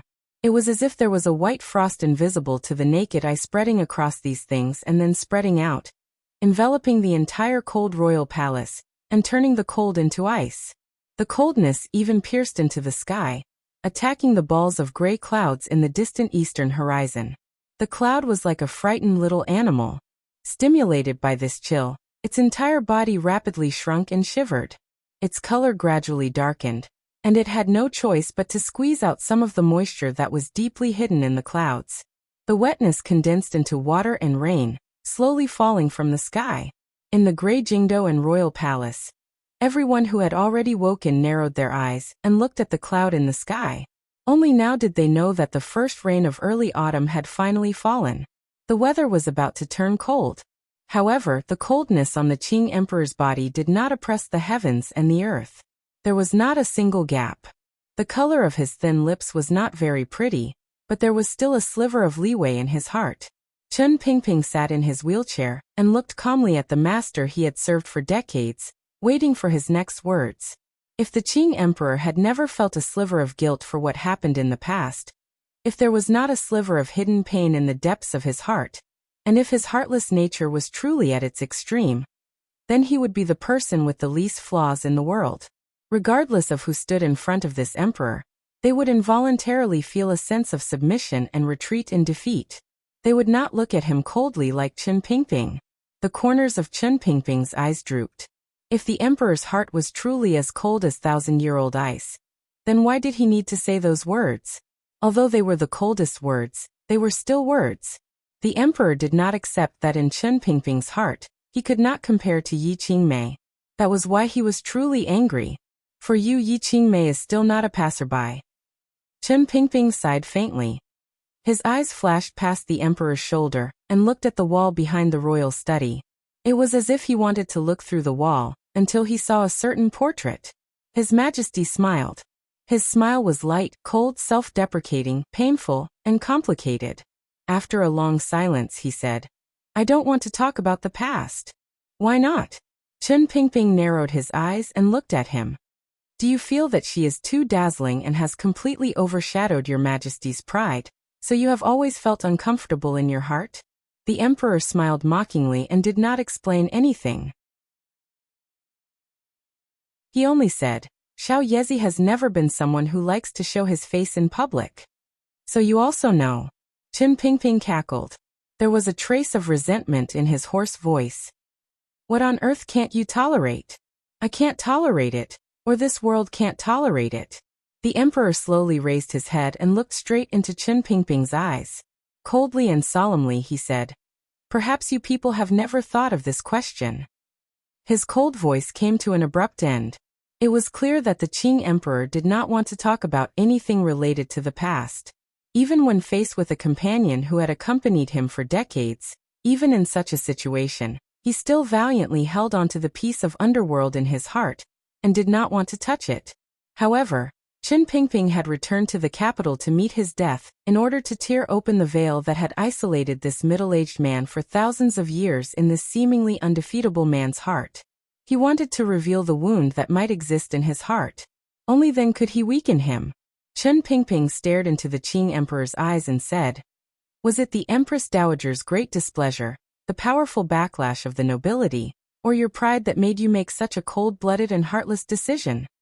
The Qing emperor's face was indifferent. He did not answer his question, but his eyes gradually grew empty. Their focus drifted somewhere. Coldly he changed the topic. "Then, what made you make such a treasonous decision? You are a eunuch. Do you like women?" "A eunuch?" Chen Pingping slowly lowered his eyelids. "I said earlier that I would be good to whoever was good to me. I have always remembered her kindness to me. Her death was tragic.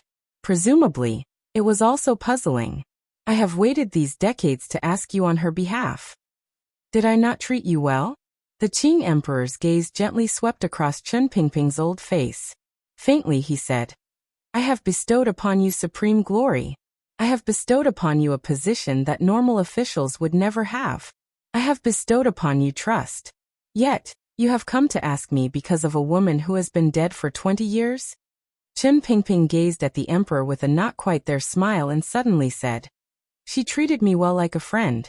Your Majesty treated me well like a servant. How can they be the same? The emperor waved his hand tiredly. He didn't want to talk about this question that had no answer. The encounters in one's life were always wondrous, particularly with the Qing kingdom's former companions. The entanglements between them probably could not be explained even if they talked for 3 days and 3 nights. Chen Pingping continued, I was only a eunuch in King Cheng's manor, but she never showed any disdain for me because of my crippled body. She treated me sincerely and as a friend. This is a treatment I have never enjoyed in my life. Not before her and not after her. He suddenly smiled slightly and said, Fortunately, Fan Xian is more like her. In the quiet royal study, Fan Xian's name was particularly ear-piercing. The emperor, who had maintained his coldness with a powerful state of mind, furrowed his brows slightly when he heard Fan Xian's name. I don't want to talk about what Xiao Yezi has done for the Qing kingdom, the Li royal family, and us. Chen Pingping sighed tiredly. There was no need to talk about the past. It was all stored in the hearts and minds of these companions. No one would purposely remember it, but no one would forget it. His voice was slightly sharp as he said, Yes, when you first ascended to the throne, the court was not stable. You wanted to push through new policies, but the backlash was too great. The Overwatch Council I controlled monitored the governance of officials, and also caused some instability in Jingdo. Furthermore, the Empress Dowager was always afraid of that woman who refused to enter the palace, particularly when she discovered that woman's influence on you was far above hers. That stupid empress had just married you and didn't know why you didn't stay in the palace every day and instead went to Taiping Courtyard to climb over the wall. Yi Qingmei has helped you. By the seaside in Danzhou, the picture she once promised has gradually unfolded. The old Yi family has already built 3 workshops in North Min. The foundation of the Qing kingdom has been firmly established. It seems that she no longer has any use for your majesty. On the contrary, she is the most unstable factor in the court. If her picture continues, the Qing kingdom will not be the Qing kingdom it is today. Your majesty, it is impossible for you to allow such a thing to happen. Furthermore, in the process, you may offend all the officials and gentry in the world. Chen Pingping's eyes narrowed slightly and he said with slight mockery, If you want to achieve something extraordinary, you need to have extraordinary boldness, but you don't have this boldness. You also don't want to give up everything you already have. As long as Yi Qingmei dies, you can enjoy everything she has given you, but don't need to bear any of the dangers she brings. 1,000 reasons, 10,000 reasons. Even if you have countless reasons to kill her because of this throne, this country, and your own ambition. Chen Pingping pressed his lips together and shook his head disdainfully. But this person is you. You don't have any right to do this. The Qing emperor's gaze remained empty. It was as if he had not heard Chen Pingping's questions that pierced straight to his heart. He only slowly said, There are still words left in King Jing's manor. Presumably, you still remember them clearly. Although her strange thoughts that deviated from the human heart were beautiful, they were poisonous flowers. Once they bloomed in the fields of the Qing kingdom, the entire Qing kingdom would probably fall because of them. As the emperor of the Qing kingdom, I have to be responsible for the people. In my life, I cherish that woman the most. The emperor turned his head and looked coldly at Chen Pingping. I cherished that woman more than anyone else in the world. What does that have to do with the people? Your Majesty and I both know what kind of person Xiao Yezi was. She was never someone who had empty thoughts but no strength to put them into practice. The words she said and the words she left behind were perhaps only things she wanted to leave behind. Chen Pingping looked coldly at the emperor. You, on the other hand, were shocked by those terrifying thoughts. Your Majesty, you suddenly realized that her thoughts were too damaging to this throne. Even if she didn't do it now, the fire she left behind might, at some point, burn this bright but actually rotten chair to ashes. Rotten chair? The emperor smiled strangely and looked at Chen Pingping. I didn't think that you, an old dog, would be such a person. Chen Pingping did not answer. He coughed twice and continued to say weakly, "Your Majesty, why do you have to explain so much? Why don't you just say what you said earlier? You are just greedy for this chair. You have too many lofty aspirations, or rather, ambitions that you want to fulfill. How can you allow someone to jeopardize this process? Going back to what happened earlier, you can't forever let a woman vaguely suppress you." Hearing these words, the Qing emperor was silent for a long time.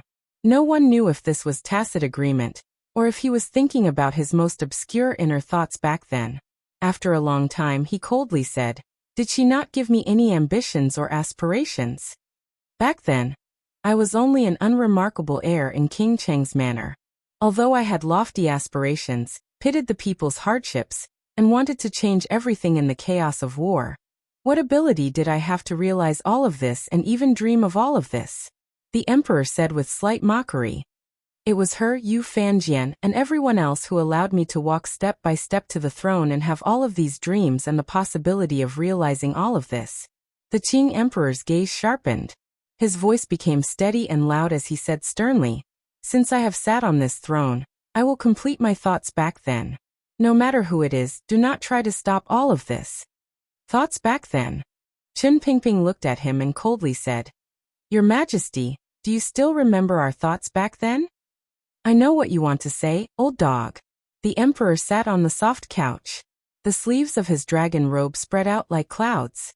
A powerful and solemn aura rose from his entire body, like a god among the clouds. In a low voice he said, "I wanted to conquer a vast country and unify the entire world, so that the billions of people in the 3 countries would no longer have to suffer the pain of war for generations to come. Was this not her wish?" The Qing emperor's voice gradually rose. He looked at Chen Pingping with a sinister coldness. "It's been a long time since we've had a conversation like today. Only now do I realize that you, old dog, are still a character who bemoans the world. But don't forget, I am the Qing emperor. I don't care at all about the agreement back then, or what I once betrayed. But I care about her. I have done everything I promised her.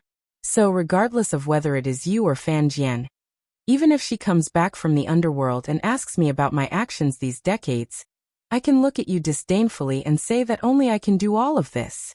Chen Pingping sank into silence. She is a mysterious woman, but in the end she is a woman. She is very childish. However, I had not thought that you were also childish. The emperor slowly closed his eyes. Only his thin lips opened slightly. His words were full of coldness. Governing a country is not like supporting flowers and weeding out weeds. It is not something that can be accomplished by that useless King Jing complaining about himself every day. As an emperor, in order to achieve a goal, anyone can die. Anyone can die. So she died. Chen Pingping's body was hunched over in his wheelchair. Sorrowfully he said, "All of the causes of chaos within the Qing kingdom can die, such as the empress, the eldest princess, the crown prince, and many others. But I don't understand. What is the difference between the Qing kingdom of today and the Qing kingdom of the past? What is the difference between this world and the world 20 years ago? Your Majesty, you say that you are the one chosen by the world. For the sake of your goal, you can sacrifice everything. But if one day it is your turn to be sacrificed, will you be willing to do so?" "I will certainly be the master of the world, the king of the world," the Qing emperor said coldly. "As long as I exist, the world will be better off." "It is still an empty title," Chen Pingping sighed. "Your Majesty, you are extraordinarily energetic, and your eyes are as bright as torches. The Qing kingdom's governance has never been better. But what will happen after you die? People will always die." Shortly after, the old cripple in the wheelchair waved his hand and lightly said, "After you die, even if the flood surges to the heavens, I suddenly think of these words. I suddenly think that this question is unnecessary. Your Majesty, I still overestimated you. In the end, you are just a normal person whose heart and body have been completely taken over by ambition. Regardless of whether you are a great grandmaster or an emperor, you still cannot escape this point." The emperor was not angry. He only looked at him and lightly said, "At least the things I promised her back then have been done one by one." "Is that so? Before I die, Can I listen to your Majesty's explanation so that I can die with peace of mind? Just take it as the last grace your Majesty has given me. The Emperor noticed the glimmer of mockery at the corners of Chen Pingping's lips. For some reason, the Emperor's heart suddenly trembled slightly. Boundless anger rose in him. As an emperor, particularly one like him, the thing he could not tolerate the most was being ignored or purposely looked down on the achievements he had made in this land. He took a deep breath and closed his eyes. Slowly he said, I don't need to explain anything to a eunuch like you. After I die, I will tell her one thing at a time. Your Majesty, do you have the face to see her after you die? Today, Chen Pingping was completely different from the past. When a person was about to die, his heart was clear, and his aspirations were strong. In front of the most powerful person in the world, he coldly and harshly scraped at his heart. I heard that by the Danzhou, you once explained these so-called things to Fan Xian. Are you trying to comfort yourself, or do you want to use Fan Xian to have her, in the unseen world, forgive you? These words were light, but they just happened to pierce the Qing Emperor's heart. The Qing Emperor opened his eyes. They were still that strange emptiness, but his face was slightly pale. Why would I not dare to see her? The Qing Emperor was silent for a long time. He then suddenly laughed. His laughter echoed through the royal study. That year by the Danzhou and in King Cheng's old manor, I have already done or will do what I promised her. Everything I have done in my life, are they not things she has once hoped for endlessly? Chen Pingping only looked at him coldly. The Qing Emperor's voice became low. He coldly said, she wants to reform and root out the evils of the court. Fine, I will do as she says. I will change the reign, change the system, and carry out new policies. She said that you must listen to advice, so I granted the imperial censorate the right to discuss matters. She said that establishing a postal system within the country is of great benefit to business and the people. Fine, I spared no expense in national funds and used the shortest amount of time to build a postal system throughout the country. She said that the eunuchs in the palace are pitiful and hateful. The Qing Emperor glanced coldly at Chen Pingping. Thus, I abolished the custom of sending eunuchs to each manor and duke's manor, dispersed half of the eunuchs in the palace, and strictly prohibited eunuchs from interfering in politics. She said that a country cannot be rich without commerce.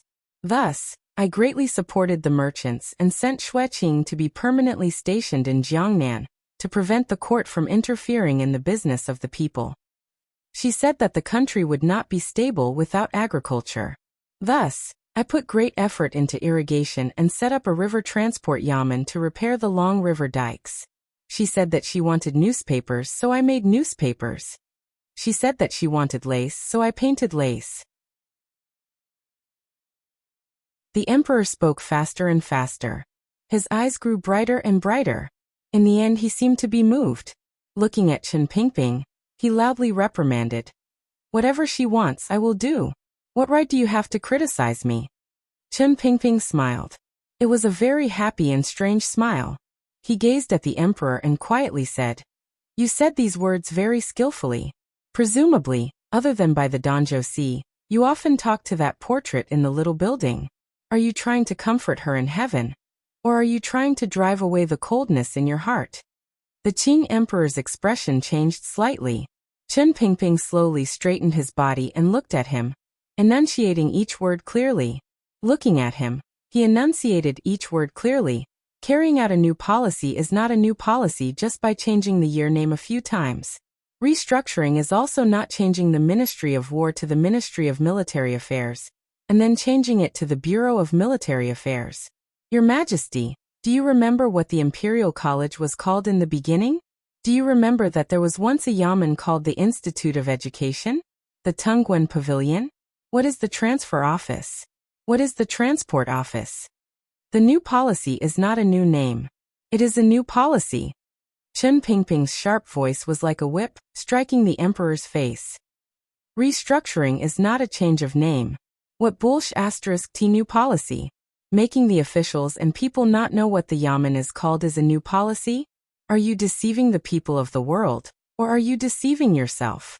The imperial censorate discussed rumors?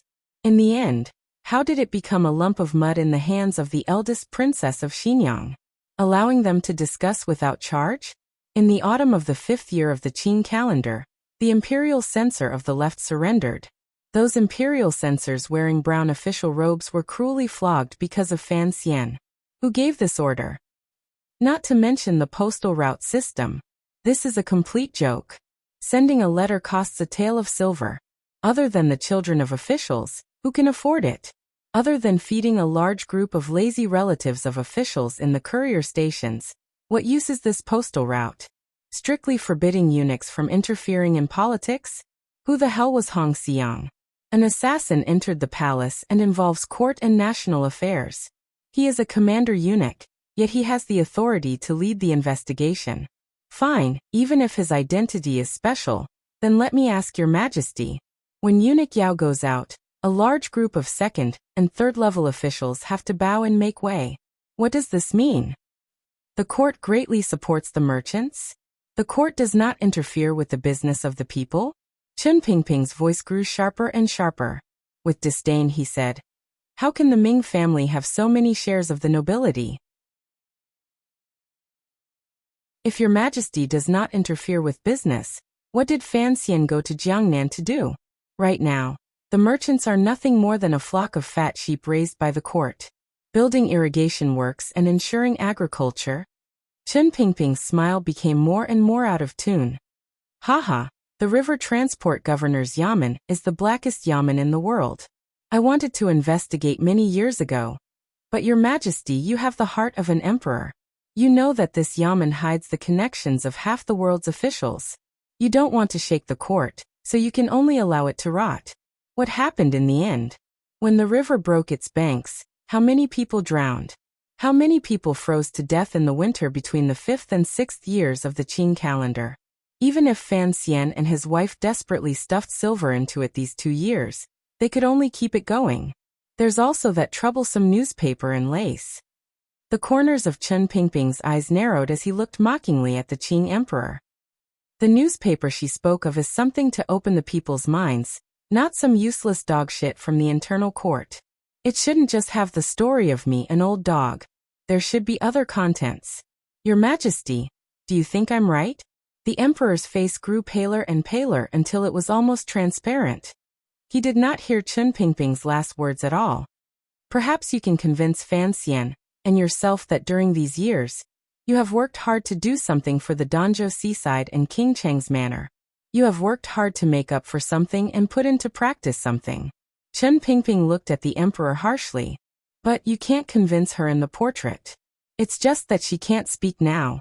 Your Majesty, you also can't convince me. Unfortunately, I can still speak now.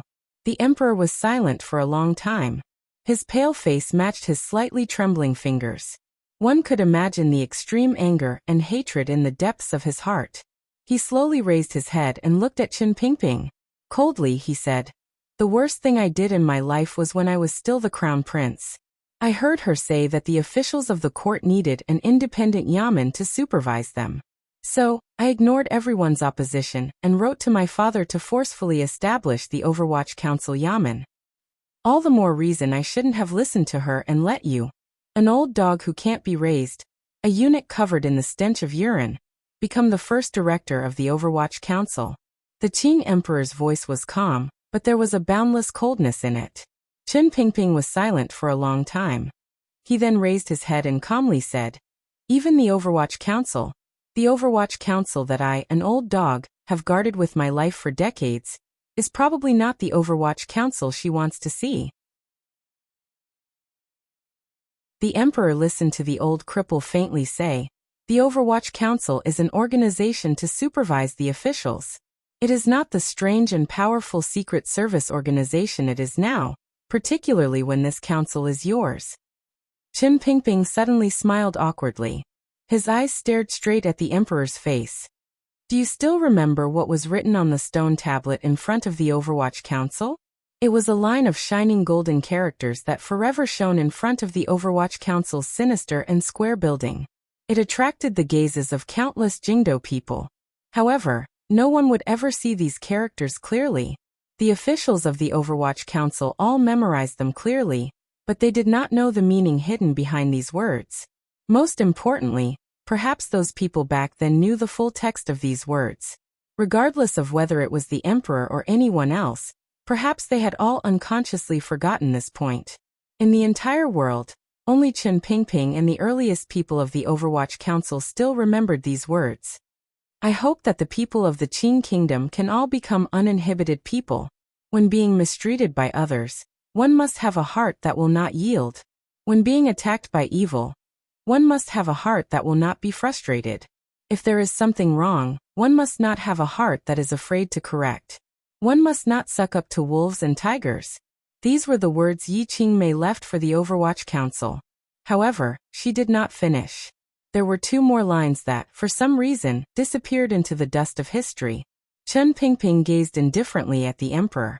His dry lips trembled slightly. Enunciating each word, he said, I hope that each of the people of the Qing Kingdom can become a king. They can all become the one and only king that rules over the territory they call their own. Your Majesty, my king. Chen Pingping's gaze carried a burning passion and a stubbornness that he was willing to give everything for. From the beginning, the Overwatch Council was used to monitor you.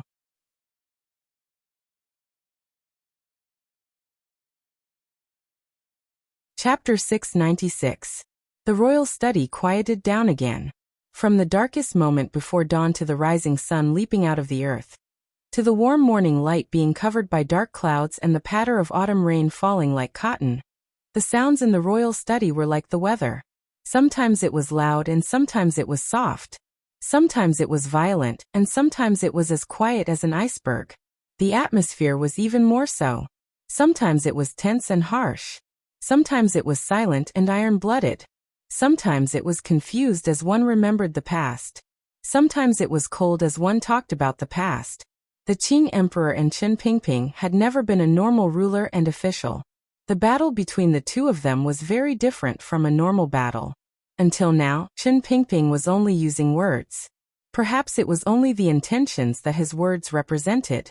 He held up the straw and stabbed it, hoping to prick a bit of blood out of the other party's bare and tender heart, and create a fresh wound.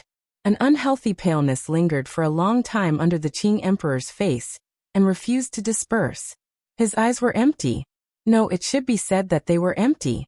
His slightly thin face, paired with his current expression and gaze, appeared particularly cold. No one knew what kind of waves of shock the Qing Emperor was experiencing in his heart. He only looked calmly at Chen Pingping. After a long silence, he slowly said, What right do you have to monitor me? He coldly said, I gave up everything in the world. Do you understand what I am searching for? This was a kind of disdain an emperor had for the old dog. Chen Pingping's hands rested naturally on the arms of the black wheelchair. He looked at him lightly. There was only coldness and disdain in his eyes. The coldness and disdain the ruler and official had for each other permeated the entire royal study. No matter how powerful you are, no matter how powerful the Qing Kingdom is, you still cannot change one reality, the one you are most unwilling to admit. Chen Pingping lowered his eyes slightly and said, In the end, the power of the Qing Kingdom still relies on her legacy. If she had not left behind the palace treasury to endlessly send blood to the court, if she had not left behind the Overwatch Council to help the emperor control the balance in the court, how could you have allowed the Qing Kingdom to last until now when the Qing Kingdom has fought for years? You want to prove that without her, you can still do your best, even better than when she was alive. Chen Pingping slowly raised his head and said in a hoarse voice, You want to lift the sky above your head, but in fact, you only proved that you have to rely on her. You are not as good as her. Chen Pingping's calm and natural words pierced the deepest part of the emperor's heart. The emperor suddenly thought of that stormy night 3 years ago. In Guangxin Palace not far behind, he had once personally gripped Li Yunrui's throat and said to his most beautiful sister, No matter what, you cannot compare to Yi Qingmei. His heart slightly moved and his face slightly paled. His thin and emotionless lips were tightly pressed together as he coldly said, History is ultimately written by living people. I am alive and she is dead. This is enough. So, Your Majesty, why bother explaining? You just need to admit that you are cold-blooded, heartless, hypocritical, and inferior. A smile appeared on Qin Pingping's face. That's enough. Is she really a fairy? Untainted by the smoke and fire of the world? Merciful and merciful? The emperor suddenly opened his mouth and said with slight mockery. Or is it that in your heart, you only allow yourself to imagine her as such? No, not only you, but also Fan Jian, that useless King Jing, and perhaps Ji as well. All of you think I am cold and heartless, yet you impudently used your imaginations to paint too many golden borders on her body. She is not a person, nor is she a fairy, nor is she a god who has come to save the world. The emperor faintly sighed. His brows gradually furrowed tightly. Slowly he said, she is only you people know, including me in the past. She is only our imaginations. I often wonder if this woman has never appeared. Did we just allow our imaginations to gather together and form this kind of person? Qin Pingping coldly shook his head. You know that is not the truth. But it is still an imagination. The emperor's expression became cold. The corners of his lips curled up slightly as he looked at Qin Pingping. You pieces of trash have put all of the beautiful imaginations of the world into her. Thus, she is incomparably bright in your hearts. You can't even find a trace of darkness. Exceptionally intelligent but not scheming. Bemoaning the state of the universe and pitying the fate of mankind. But not a childish woman who doesn't understand the affairs of the world. She is a doer with practical methods. The emperor's eyes were cold as he continued. What kind of person is she? A person without any flaws or flaws. Is such a person still human? He suddenly laughed, a sorrowful and vicious laugh. Unfortunately, there has never been such a person in the world. She is also immortal, a normal person who has joy, anger, glory, darkness, schemes and schemes. When all is said and done, what difference is there between her and me? Your Majesty. Qin Pingping slowly shook his head. If she really was the kind of person you think she is, how could she have died to your hands? Is that so? The emperor's pupils constricted slightly. He laughed strangely. Ha ha ha ha. Everyone becomes their own king? What an arrogant thought. So the Overwatch Council is monitoring me. Only now do I know that you old dog were left behind by her to monitor me. If she didn't suspect me back then, if she didn't guard against me, how could she have left behind such words? Wrong, Your Majesty, Qin Pingping said with a wooden expression. Qin Pingping's expression was wooden as he said, regardless of who sits on the throne, the Overwatch Council will monitor them. This is not evidence that she was wary of you from the beginning and wanted to deal with you. Then what about the tyrannical martial method? For some reason, the emperor's tone suddenly became very dark and deep. Although his voice was slightly higher, it did not make one feel any warmth. His voice was like a sword that had been soaked in the water of the underworld for millions of years, piercing directly into the surroundings of the royal study. The emperor's face did not twist. However, a glimmer of coldness flashed through his empty eyes. Enunciating each word, he said, when she passed on the tyrannical martial method to me, I had thought that she had made such a decision because Northern Qi and Dongyi each had a great grandmaster. I was deeply grateful. With this tyrannical martial method, I led Yu Yizhong and Wang Jikuan through the battlefields and swept through everything. It was rare for me to be defeated. Who would have thought that behind this so-called supreme martial method, there was an unparalleled evil intent hidden? After the emperor's voice left his anger, it became unusually cold. When I first went on the northern expedition, I sensed that the tyrannical Zhenqi in my body was restless and restless. However, it had to be done. I led the army forward and fought a series of battles with Zhang Qingfeng in the northern mountains. However, it was at this time that the hidden danger exploded. In my body, all the meridians were broken. Qin Pingping was silent.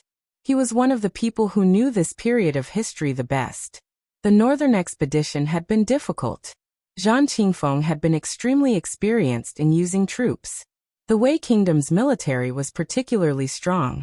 The Qin Kingdom had taken the risk of sending tens of thousands of troops to the north. It was truly a choice of death. However, the Wei Kingdom was already rotten. The people had no way of making a living. If they wanted to change the situation and create a new situation and possibility for the future, the Qin Kingdom had to send out troops. At that time, The Qing emperor, who was the crown prince, led the army on the northern expedition. Chen Pingping remained in the newly established Overwatch Council. For one, he had to ensure Jingdo's safety. For another, he had to maintain a distance from the battlefield and ensure that he could make decisions calmly. Coincidentally, the battle was at its most intense. When Zhang Qingfeng led the army to surround the Qing army on the outskirts of Shao Mountain, the commander of the Qing army, the crown prince, was suddenly heavily injured. All the meridians in his body were broken. He lay motionless in the military camp. Although Yi Zhong, who was a deputy at the time, and Wang Zhikuan, the young officer of the personal soldiers, stood out at the most critical moment, the Qing kingdom was already at a disadvantage on the battlefield. The commander was suddenly unable to look at the situation. In a flash, Zhang Qingfeng's army advanced. The Qing army was torn apart. The crown prince was also trapped in the mountains. It was at that time that Chen Pingping led the Overwatch Council's Black Knights to complete their shocking first 1,000-li advance. They forcefully tore a large hole in the net the Wei Kingdom's army had woven. Braving endless risks, they rescued the crown prince, who was now the Qing emperor. There was no need to mention the hardships along the way. The Black Knights were almost completely wiped out before they managed to rescue the emperor. At that time, Chen Pingping had a question in his heart. Just what kind of strange injury had the emperor suffered? There were no major wounds on the surface, but the meridians inside were all broken. He had become a cripple. During these years, Chen Pingping had guessed some things. Fan Xian had also once faced the danger of almost having his meridians all broken. He knew where the emperor's strange and terrifying injury came from. Presumably, it was the dangerous juncture that would inevitably appear once the tyrannical martial method reached a certain realm. My body could not move. My eyes could not see. My mouth could not speak. It was as if there were countless sharp little knives inside my body endlessly cutting at my organs, bones, and flesh. The emperor's gaze was empty. Coldly he said, "That kind of pain, hopelessness, loneliness, and darkness is not something you can imagine. My will has always been strong." At that time, I couldn't help but think of suicide. However, I couldn't even move a finger. I wanted to die, but I couldn't. The corners of the emperor's lips twitched slightly. He smiled self-mockingly. What a tragic and wretched end. He glanced at Chen Pingping lightly. That day, if you hadn't risked everything to save me, perhaps I would have died then. Chen Pingping was silent. He did not mock or respond. The emperor's nose twitched slightly. Coldly he took a deep breath. However, the heavens did not abandon me. After many months of such pain and suffering, I finally woke up. Not only did I wake up, but I also finally broke through the juncture of the tyrannical martial method. The emperor's voice trembled slightly. Decades had passed. When he thought of that terrifying and inhuman torment, his strong heart still couldn't stop shaking. He lowered his head and looked at Chen Pingping with slight mockery. What exactly did she want to do with this fatal martial method? I asked her how to break through the juncture. She said she didn't know. The emperor suddenly laughed. His eyes narrowed slightly. Coldness seeped out from the cracks. She didn't know. She created Kuhi, Sigajian, and me. She actually said she didn't know. She wanted to use me as a weakness to make me listen to her and agree to her for the rest of my life. The corners of the emperor's lips twitched strangely. Mockingly he said, "But how could I be such a person? After I pass this juncture of life and death, I have seen everything in this world lightly. I have also finally understood that this dazzling woman in your eyes actually has her cruelest side. Since the heavens do not abandon me, how could I abandon myself?" After hearing the Qing emperor's words, Chen Pingping smiled slightly. After letting out a sigh, he continued to display his restrained smile to its fullest extent. Shaking his head, he laughed hoarsely and said, overly suspicious. Your Majesty, you will probably never be able to escape this in your life." Chen Pingping's laughter was very ancient and sorrowful. He looked calmly at the emperor and said, "Excuses will forever be excuses. Perhaps you thought so back then. However, Fan Xian has also practiced it. If it weren't for Haiteng helping him, he would probably also have fallen into that hell-like juncture." She has always had the heart of Tianidao in her hands. The emperor slowly closed his eyes. But that could forever remain in the 9th level realm. Qin Pingping said with slight mockery. Are you willing? Without waiting for the emperor's reply, he gently waved his hand inside. There is no need to bring up the things of the past. Since you can even doubt her, you can doubt everyone in the world. However, this kind of doubt is a bit too laughable. Since it was laughable, he had to laugh. Qin Pingping laughed. He rocked back and forth in his black wheelchair. Murky tears almost squeezed out from between his old eyes. I just want you to know before you die that what you remember is just an illusory illusion. The emperor opened his eyes and shook off his memories. Looking at Qin Pingping coldly, he said, You are my dog, yet you are asking me on her behalf. I want you to know that the mistress you loyally protect is not a pure and untainted fairy. Qin Pingping stopped smiling. His shoulders sank slightly. After a moment of silence, he replied, I am not a saint who regards the world as my responsibility, nor do I have the right to be a saint. When I criticized you earlier, it was not for the common people in the world, nor was it because I felt any pity for them. It was just that this was her dying wish. Yes, Your Majesty, we have met today not for the common people. It is only a personal grudge. He raised his head and looked calmly at the emperor. You killed her, so I will avenge her. This is a personal grudge, not some dog*t righteousness. This is a very simple matter and does not need to carry any other meaning. I don't care at all what kind of person she was. Whether she was a fairy that fell to the mortal world or a little demon girl with other schemes inside. What does that matter? She is called Yi Qingmei. That is enough. Qin Pingping said slowly as he looked at the emperor. The emperor looked at his old comrade in the wheelchair. After a long time, he sighed gently. The glimmer of a smile rose to his face. However, this smile represented a deeper meaning. In his eyes, this old dog was already dead. This is a strange and chaotic emotion, the emperor said coldly. Overseeing the ruler of a country, a eunuch who can't forget a woman. So you have already gone crazy many years ago. Of course, I must admit that I have been deceived by you for many years. The Overwatch Council is indeed troublesome in your old dog's hands. The entire Overwatch Council only knows of Qin Pingping, and does not know of me, the emperor. This is my indulgence of you, but it is also your ability. However, I do not understand. What right do you have to raise the knife of vengeance against me? What ability do you have? The emperor looked at Qin Pingping with faint disdain. He picked up the cup of cold tea he had not drunk in a long time and slowly took a sip. Qin Pingping also picked up the still warm cup of tea from the front of the armrest of the wheelchair and moistened his dry lips. A moment later, he quietly replied, Presumably, Yan Bingyun is already organizing the Overwatch Council on Your Majesty's behalf. The emperor's gaze looked at the clear yellow tea in the cup. He froze slightly and then returned to normal. Since I have returned to the capital alone, I do not want the entire Qing kingdom to sink into turmoil because of my vengeance, Qin Pingping said. Thus, I will not pay attention to Yan Bingyun. You have come to meet your death just to scold me a bit? A difficult-to-grasp smile rose to the corners of the emperor's lips. Your Majesty understands me, which is why you have chatted with me for so long when I am destined to die. Qin Pingping said with a slight smile. Qin Pingping smiled and said, Because you don't know what my final move is, so you must accompany me until I finish saying what I want to say. I have already said what I want to say. I want to see what cards you have yet to reveal. The emperor smiled warmly.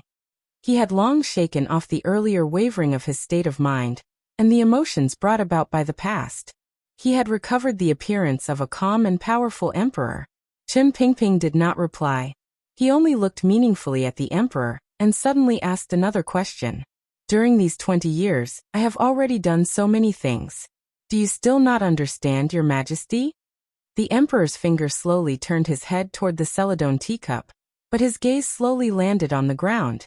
On the ground by the feet of the black wheelchair lay a few files. Recorded on them were how Qin Pingping had, step by step, driven all of the emperor's family to stand against him during these years. The fire in Huichun Hall was set by the council. The imperial doctor was killed by someone I sent. The imperial relative also met the same end.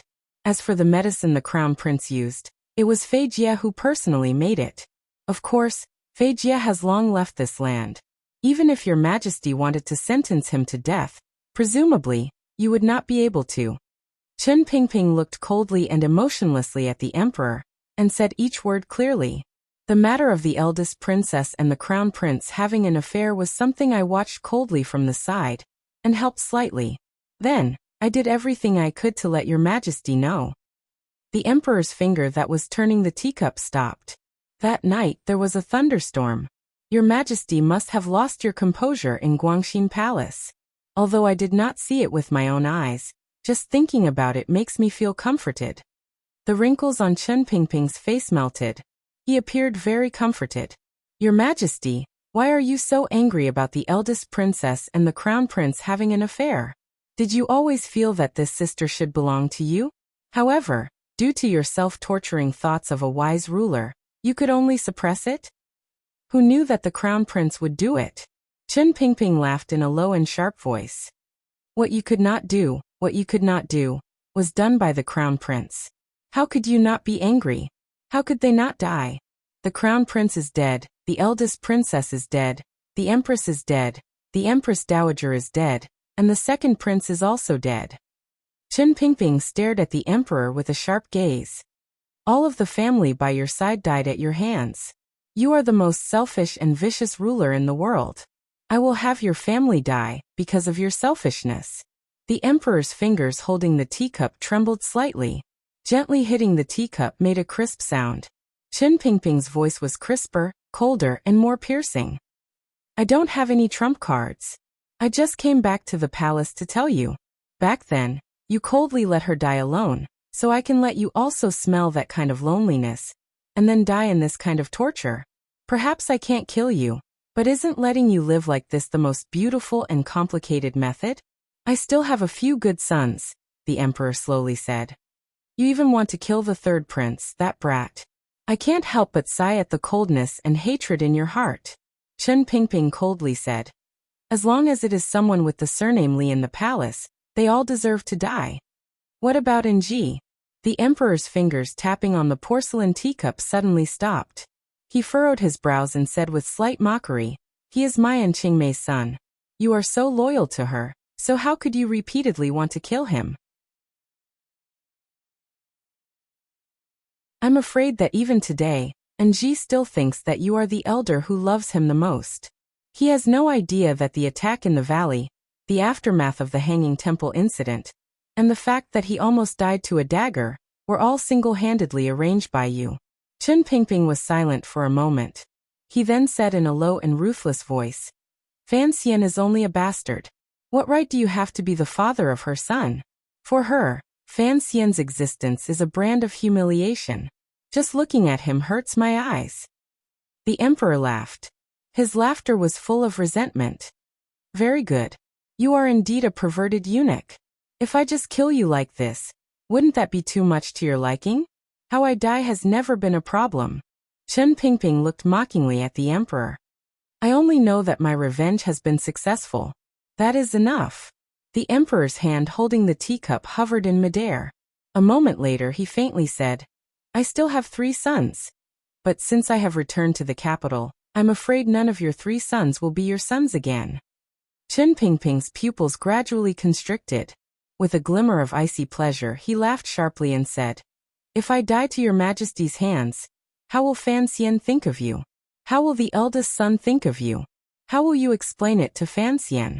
Will he say that I was avenging his mother? Then, how will you explain what happened back then to him? The coldness in Chen Pingping's slightly constricted pupils flared. His face gradually paled, perhaps because of excitement or some other emotion. He stared at the emperor and said, word by word, Your Majesty, you will be deserted by everyone. In your loneliness, you will look at the land under heaven and have nothing. To look at the land under heaven and have nothing. What kind of vicious curse and hatred was this? The emperor's body shook slightly. His face gradually paled again. He looked at Chen Pingping with a threatening gaze and said in a cold voice, How dare you? When the emperor said these two words, it meant that he already knew of Chen Pingping's 20 years of complications. In the end, he had gradually stepped onto an irreversible path of success. Regardless of whether it was Fan Xian or the Great Prince, they were both very close to Chen Pingping. If the Qing emperor wanted to explain anything to these two sons, he would have to touch on the story from many years ago.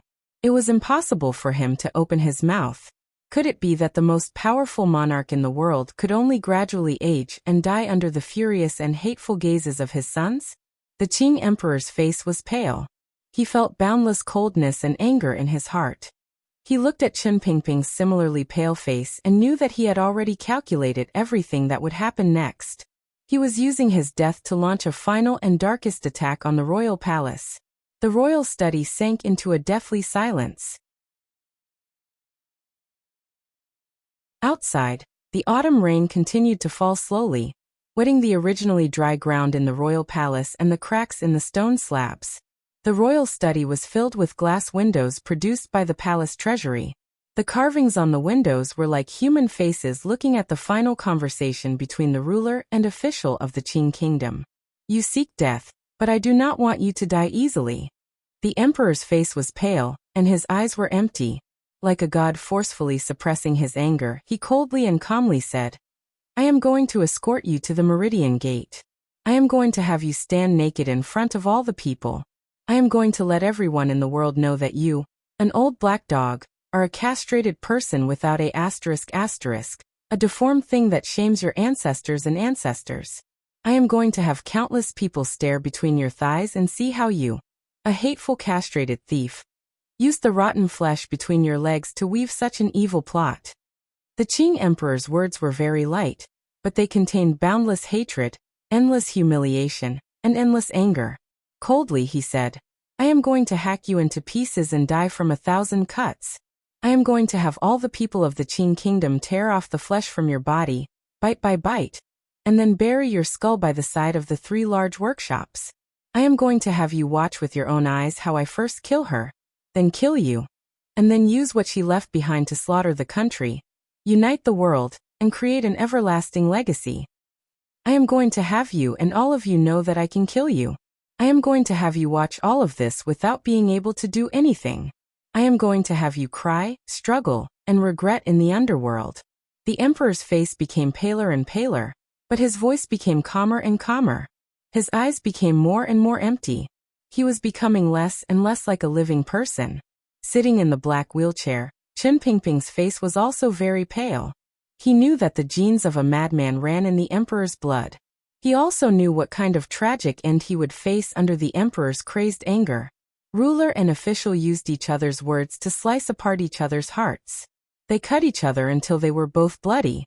There was not a place on their bodies that was unharmed. They were like 2 pale ghosts devouring each other's souls.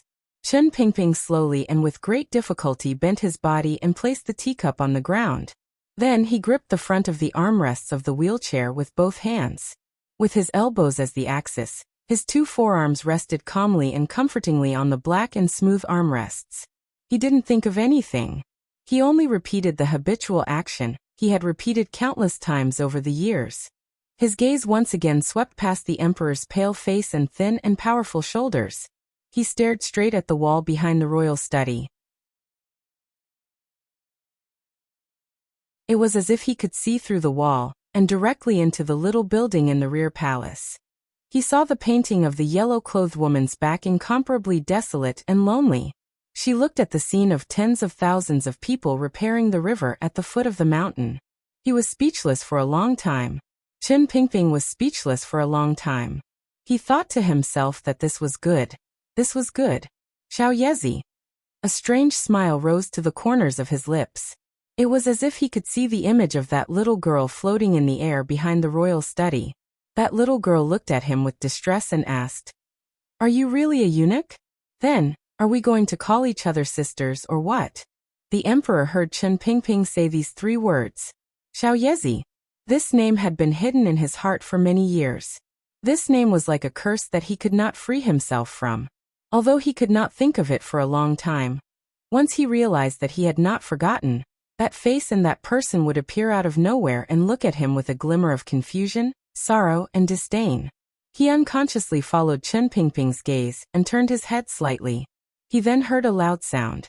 There was a loud bang. A wild wind blew in the royal study. 2 violent gusts of gunpowder, iron sand, and steel balls blasted violently toward the Qing emperor's body. The Qing emperor was a scholar. He would not die so easily. Sister Pingping was a stubborn person. His revenge had actually already accomplished much in the past. He had done his best within the limits of his abilities. Furthermore, the direction of his revenge was correct. As for what he said was only to help Fan Xian in the end, presumably everyone knew.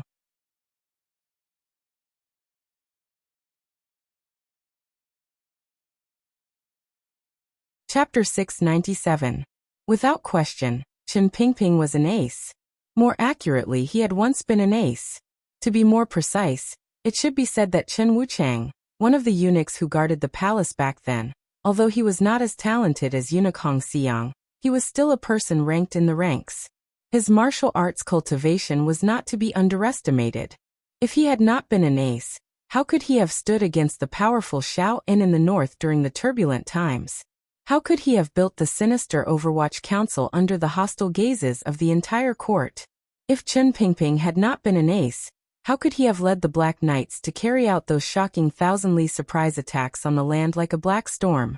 However, time and experience were the most effective weapons in the world at torturing people. Too much time had passed. Chen Pingping was already old. It was a pity that during the surprise attack to capture Xiao En and bring him back to the capital, Chen Pingping had been heavily injured. Half his body was paralyzed, and he could no longer feel anything below his waist. His cultivation had also been battered away by the wind and rain, leaving nothing behind. This was a history that all the officials and people of the Qing kingdom knew. It was a fact that they either regretted or rejoiced in. When the royal palace sent out the order to capture Chen Pingping and bring him back to the capital, regardless of whether it was Yi Zhong, Gong Dian, eunuch Yao, or General Shifei, who was personally in charge of this matter, or He Zongwei, who finally knew this secret, none of them turned their wary gazes toward Director Chen's body or the black wheelchair he sat in. They knew that Chen Pingping himself was a cripple. It was impossible for him to have any personal power. Their hearts shivered with fear. It was not because of the power of Chen Pingping's physical body. Rather, it was because of the schemes in this old cripple's head and the powerful Overwatch Council power he could control. An irresistible thought arose in them. Chen Pingping had returned to the capital alone. The Overwatch Council was under close surveillance and the powerful cooperation of a certain important figure within. These important officials by the emperor's side all let out a breath at the same time. As long as Chen Pingping could not use the dark power his withered finger pulled, then the royal palace was safe. Because of this judgment, they were not worried that Chen Pingping would be of any advantage to His Majesty in the imperial study. Even if Chen Pingping was still that powerful warrior on the black warhorse, he would not have any power to fight back in front of His Majesty, the #1 expert in the world. As for the black wheelchair, the old dean had been sitting in this wheelchair for many years. Everyone was used to the wheelchair's existence. They even saw the wheelchair as a part of Chen Pingping. The power of habit is very strong, so strong that people can completely ignore it. Therefore, when Chen Pingping entered the royal study in a black wheelchair, no one, including eunuch Yao, felt any sense of vigilance. These important figures had made a big mistake. Similarly, the emperor had made a mistake the moment his state of mind recovered its indifference and calmness after the long conversation under the dark autumn rain in the morning. When the pale-faced Chen Pingping looked at the snow-white wall of the royal study behind him and quietly called out the woman's name, his state of mind relaxed slightly. Following Chen Pingping's gaze, he looked back and ignored the movement of Chen Pingping's arms on the black armrests of his wheelchair. When everyone was young, perhaps they had played this kind of childish and cute little game. A little friend pretended to see a stern elder or a powerful teacher walking behind him and exclaimed. He was shocked and turned his head to look, only to find that he had been punched. Then the two of them laughed and scolded each other as they chased each other in the yard. Such childish methods were used on the Qing emperor, the most powerful person in the world. It had to be said that Chen Pingping's thoughts were strange, ingenious, and very effective. Perhaps it was because the emperor's state of mind had been shaken in this instant. Or perhaps it was because the emperor had sunk into a state of absolute confidence after Ku He and Sigujian had died and Yi Luyan had gone out to sea. He did not care about anything. Because he did not care, he turned his head. In the present world, there should not be anyone who could harm this powerful emperor. Even if Fan Xian, Haitang, 13th Wang, Yun Jilan, Lang Tiao, and the Shadow, these 6 upper 9th level aces appeared at the same time in the royal study, and delivered a fatal blow to the emperor. The emperor probably would not be moved in the slightest. When he turned his head back, all he saw was a patch of white and empty air. His pupils constricted slightly. When he turned his head back to look at Chen Pingping in the wheelchair, he saw Chen Pingping's hands that had been on the armrests of the wheelchair the entire time. He gripped the inside of the armrests tightly as his forearm abruptly pulled back. With a crisp click, the 2 sleek and black armrests of the wheelchair suddenly spread to the sides and made a beautiful series of metal springs. Following 2 loud sounds that rang out at almost the same time, 2 powerful currents of air suddenly shot out from the 2 holes that had suddenly appeared at the front of the armrests. Bang! Crisp and efficient, without the slightest hesitation. Cold and callous, Chen Pingping gripped the armrests of the wheelchair, the 2 armrests he had touched for countless years, and pulled the trigger. Countless metal shavings and steel balls, supported by the powerful spray of gunpowder, crashed toward the Qing Emperor's body with incomparable power. The black wheelchair emitted 2 dazzling, soul-stealing sparks. There was no one in this world who could harm the emperor, but that did not mean there was nothing that could harm him. At least, the emperor and Chen Pingping both knew that the mysterious black chest could certainly pose a threat to the emperor. Now the wheelchair Chen Pingping had sat in for decades seemed to have a similar effect. This black wheelchair was a wheelchair the Palace Treasury and 3rd Bureau of the Overwatch Council had meticulously built decades ago. The pair of firearms that contained the fury of countless years were personally made for Chen Pingping by the woman who had died a long time ago. At that time, Chen Pingping had been crippled. She had been worried about his safety, so she had mobilized all of her abilities and secretly arranged such a life-saving treasure for him. During these years, the black wheelchair's seat rims and backrest had been changed countless times, but the armrests had never been changed. Many people knew that Chen Pingping had a habitual action. He liked to gently stroke the pair of smooth armrests. People close to him like Fan Xian knew that whenever he was alone and quiet, the director liked to use his knuckles to gently tap the armrests. Each time, the armrests would make a buzzing sound like hollow bamboo. Bamboo had joints, strength, and bones. Chen Pingping also had them. 2 sparks exploded in front of the wheelchair's armrests. After 2 loud muffled bangs rang out at almost the same time, the sound of countless steel balls, iron scraps, and gunpowder hitting the body of the supreme being of the 9-5 rang out. It was like rain hitting the beach, like hail falling onto the ground, and thousands of holes were formed and countless banana leaves were broken. Smoke filled the royal study but quickly dispersed. Gradually, it revealed the figure of the emperor sitting on the soft couch. The Qing emperor was a great grandmaster. In the end, a great grandmaster was not a god. Their corporeal bodies were still mortal bodies. Their thoughts were incomparably powerful, but they could not make godlike reactions. When Chen Pingping pulled the trigger on the wheelchair, he was very close to the Qing emperor. The bullets that shot out from the front of the armrests covered half the space with unusual power. Even though the Qing emperor had swept aside in an instant like an immortal, he could not escape the killing range of these soul-devouring weapons that shot out quickly. Thus, the Qing emperor did not dodge. He continued to sit on the soft couch. The walls around him had been beaten into a rotten ulcer. Gray stone and broken bricks rustled down. A few broken pieces of wall skin hung in midair. Half of the low couch beneath him had been shattered. The table in front of him had been smashed into splinters of wood. Many holes appeared on the dragon robe on the emperor's body. They were tiny, torn, and of different shapes and trajectories. The openings of the holes gave off a slightly charred feeling. A pair of hands covered his face. The index finger of his left hand was slightly bent, and the thumb was slightly raised.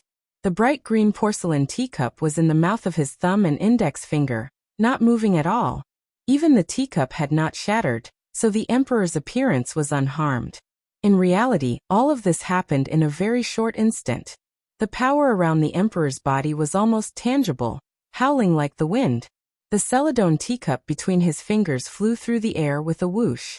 2 gunshots rang out. The black wheelchair was sent flying by a powerful force and slid backward at an astonishing speed. The wheelchair squeaked as it rubbed against the ground of the royal study, like it was about to create sparks. In the end, it crashed ruthlessly into the wall of the royal study with a muffled thud. Chen Pingping's expression was indifferent. His pupils constricted slightly. Before he could do anything, he saw a smear of jade green reflected in his eyes. With a crisp crack, the teacup that had flown in from beyond the sky nailed ruthlessly into Chen Pingping's thin and weak chest. Who knew how many of his ribs were broken? Countless powder-like porcelain shards pierced into Chen Pingping's body like countless needles. The pain and itch were not something a normal person could endure.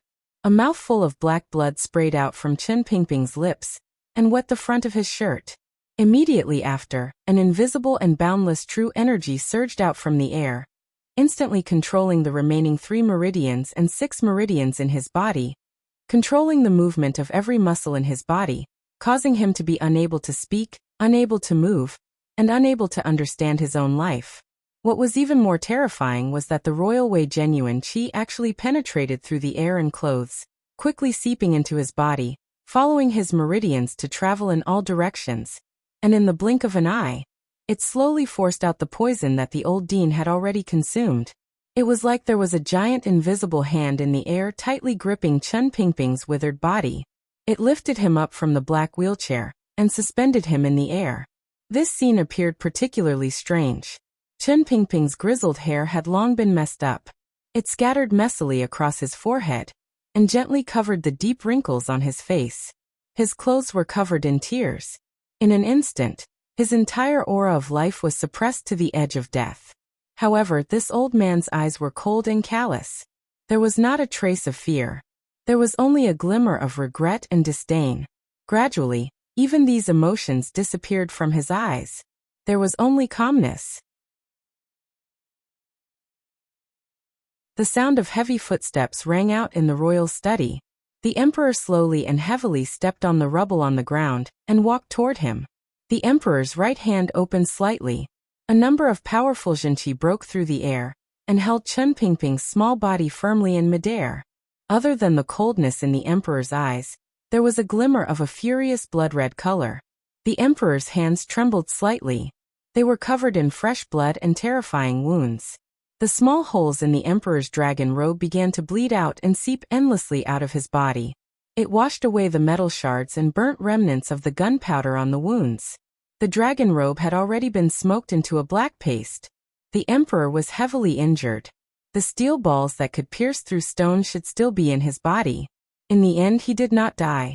The shards of the porcelain cup were in Chen Pingping's body. He also began to bleed. Perhaps there was not much blood in his body to begin with, so the speed at which it flowed was not fast. In an instant, it soaked his tattered black Overwatch Council official robes. The emperor walked to Chen Pingping's side. His chest rose and fell slightly. Ruler and officials' bodies were both covered in small wounds that went deep into their flesh. The pain was at its deepest. Blood flowed endlessly. They looked very similar. He lowered his head and glanced at the ghastly wound on his chest. The corners of his brows trembled slightly. It was as if he had not thought that there would still be someone in this world who could bring him so close to death. An uncontrollable resentment and anger began to ferment and rise within the monarch's body. The emperor's hand gripped Chen Pingping's throat. He stared into his eyes. A bone-chilling hatred flashed through his eyes. Enunciating each word, he said, "If I don't let you die, you cannot die." A number of gray shadows flashed past outside the glass window of the royal study. A few people abruptly smashed open the wooden door and charged in. At the gate of the garden, Yi Zhong, Eunuch Yao, and a few other important figures stayed far away from the imperial study, but they heard the 2 loud bangs clearly. They knew that something was wrong, and rushed over to protect the emperor as fast as they could, but they were still too late. Yi Zhong arrived the fastest, followed by eunuch Yao. However, when they entered the royal study and saw the bloody scene in front of them, they remained silent at the same time. This was because the scene was too painful for their eyes to bear. They saw the blood-covered emperor, choking the blood-covered director Qin. Their hearts were shocked, and they didn't know what to say. The emperor let go and allowed Chen Pingping's body to fall from his hands. It landed on the floor with a muffled thud. He used a strange gaze to look at his old comrade, old companion, and old servant at his feet. In a cold and resentful voice he said, "Escort him to the Overwatch Council's prison. Tomorrow, execute this traitor by 1,000 cuts. If this old dog dies before 36,000 cuts, you and the useless Imperial Academy of Medicine will accompany him in death." Yi Zhong and eunuch Yao felt as if they had fallen into an icehouse. He Zhongwei, who had just run out of the royal study with a face full of panic, heard these words and trembled in fear.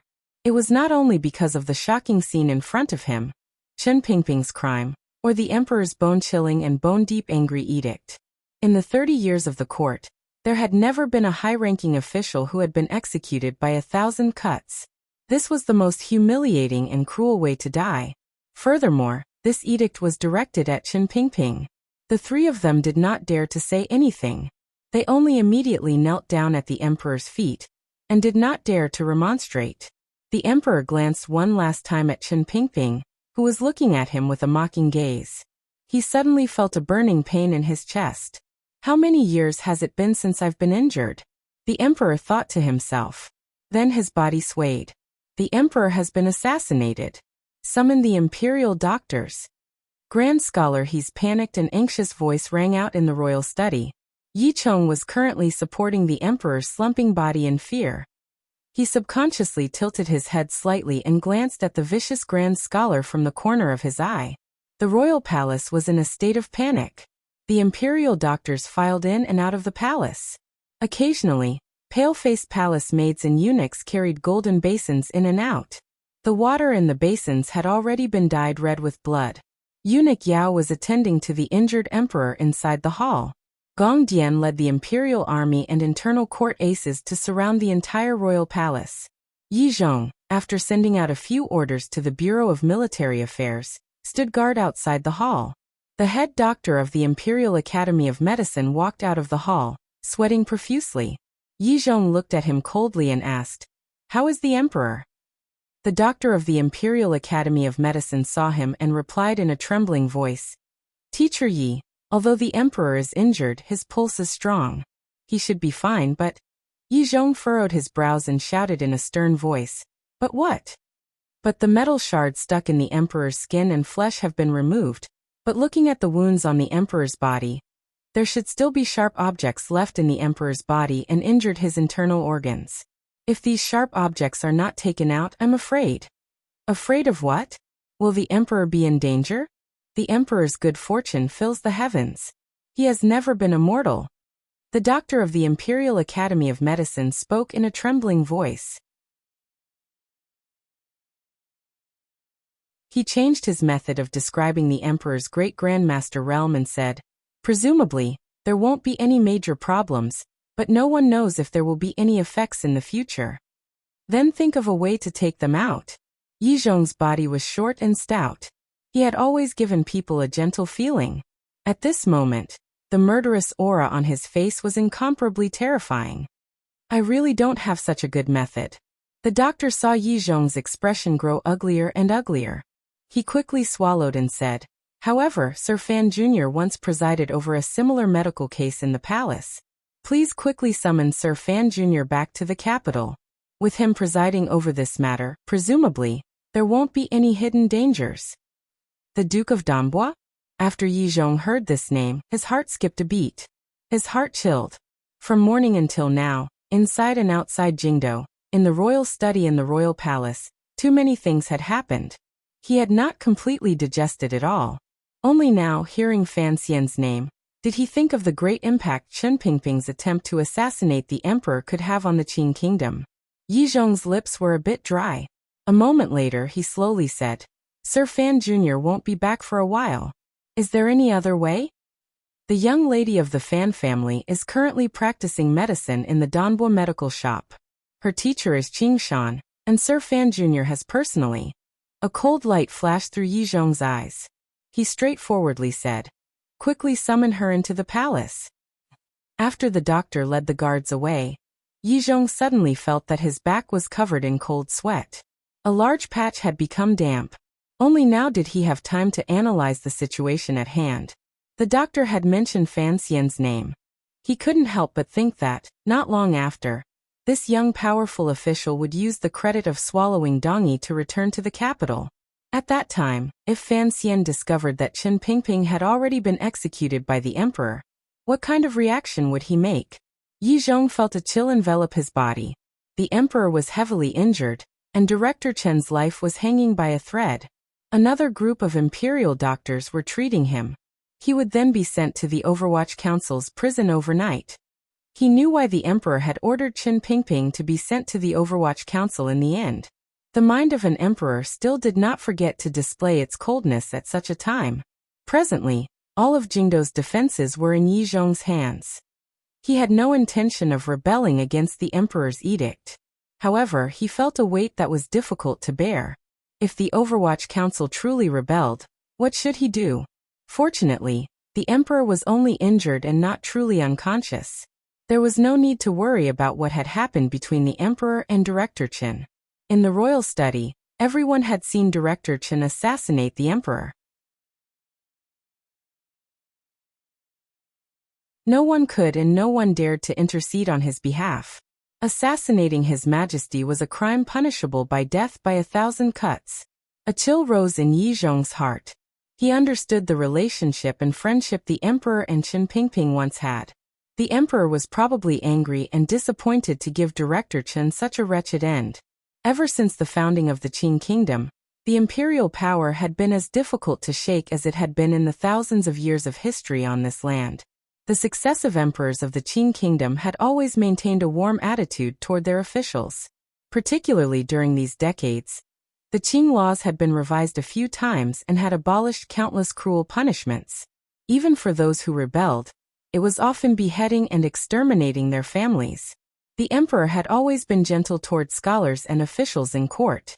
Even during the Jingdo rebellion 3 years ago, he had only executed the commander of the 13 city gate guards, Zhang Diqing. Compared to Director Chen of the Overwatch Council, what was Zhang Diqing? Yi Zhong slowly closed his eyes and couldn't help but think of the word scholar. He had cried out in a shrill voice when the emperor had fallen into his arms earlier. Involuntarily, a chill flashed across the corners of his lips. The news of Qin Pingping assassinating the emperor immediately spread through the entire royal palace, through He Zongwei's cry, and startled everyone in the palace.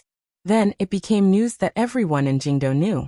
The emperor might have thought about the stability of the Qing court, the attitude of Fan Xian, and all of the Overwatch Council officials, or perhaps, all of the contributions Director Chen had made to the Qing kingdom these years. No, Yi Zhong understood the emperor's personality. Even if he wanted to bestow Director Chen a glorious death, it would not be because of the friendship between the emperor and this old director. After the strange sound of the weapon in the royal study, the emperor only felt anger and hatred toward Qin Pingping. There was nothing else. The only thing that could make the emperor retract the death by 1,000 cuts was for the future of the Qin kingdom, for the moods of Fan Xian, the great prince, who was currently stationed in Dongyi, and for the sake of the kingdom. There were many ways to die. Comparing the incomparably humiliating and cruel death by 1,000 cuts to a piece of white silk and a cup of poisoned wine, the former would certainly make the Overwatch Council, Fan Xian, and the great prince feel more resentment.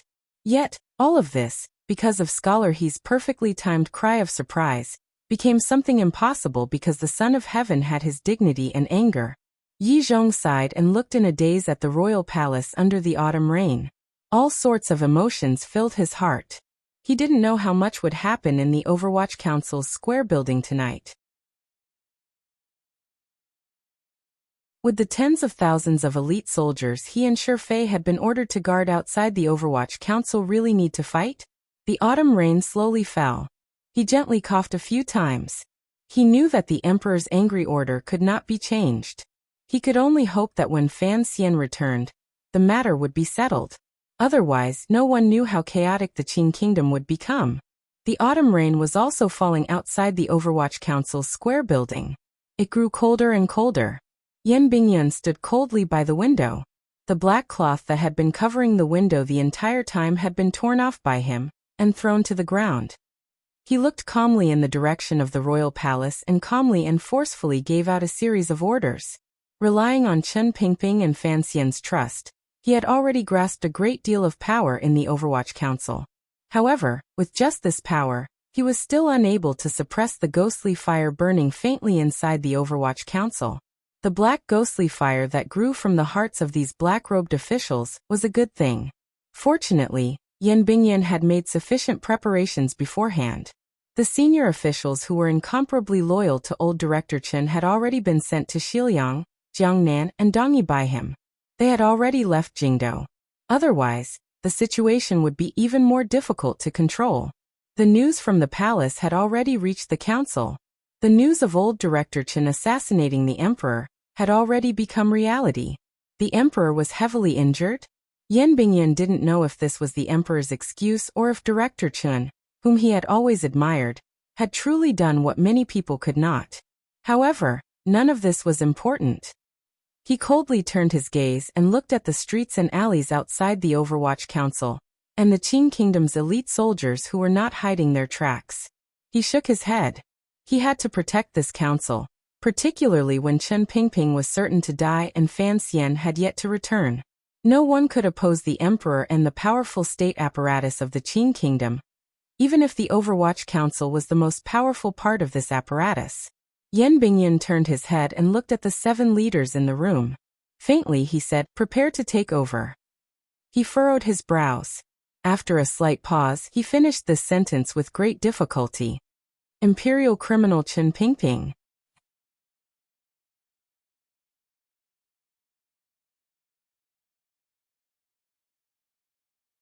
Chapter 698. I really couldn't say anything about soliciting votes. However, I had said at the beginning of the month that these were the last few dozen chapters of the year of Qingyu. I would use my utmost seriousness to write them, and I would also use my utmost seriousness to solicit votes. I would not leave behind any regrets.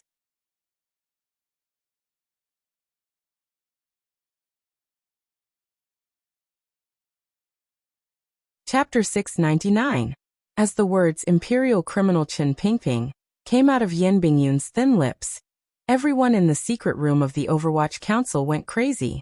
Their faces remained calm, but a glimmer of ruthlessness flashed through their eyes. They stared viciously at Yan Bingyun's face, as if they wanted to use their gazes to tear Yan Bingyun into pieces.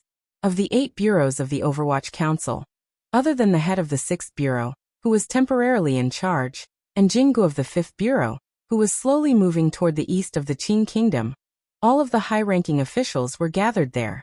They were the true power figures of the Overwatch Council. The head of the 1st bureau was Mu Tai, the head of the 2nd bureau was that old man, the head of the 3rd bureau was Fan Xian's senior disciple, and the heads of the 7th and 8th bureaus were all members of the Qinian unit. Including Yan Bingyun, who was also the head of the 4th bureau, everyone in the secret room was actually Fan Xian's direct line of descent. Fan Xian's direct subordinates were also Chen Pingping's direct subordinates. Although they did not have much interaction with Director Chen, just like every official and secret agent in the Overwatch Council, the old director was their ancestor. In their hearts, he held an incomparably lofty position. Other than Yan Bingyun, the other 6 people all abruptly stood up and stared at Yan Bingyun's face. The head of the 1st bureau, Mu Tai's iron-like face was incomparably angry. In a raspy voice he roared, "Sir Yan, what do you want to do?" Yan Bingyun returned the gaze of these 6 people without shrinking back. Ever since they had returned from fighting in northern Qi, Chen Pingping and Fan Xian had been too lazy to deal with the complicated council affairs. In reality, during these years, all the matters of the Overwatch Council, big or small, had been handled by this icy young master. He was the young master of Yan Ruohai's manor. He was very experienced in the council. Back then, when he was only a youth, he had been sent to the unusually dangerous northern Qi to carry out spy operations. Afterward, he had been sold out by the eldest princess. No one knew what kind of cruel torture he had endured, so his reputation in the council was very high, particularly after Fan Xian gradually took over the power of the Overwatch Council.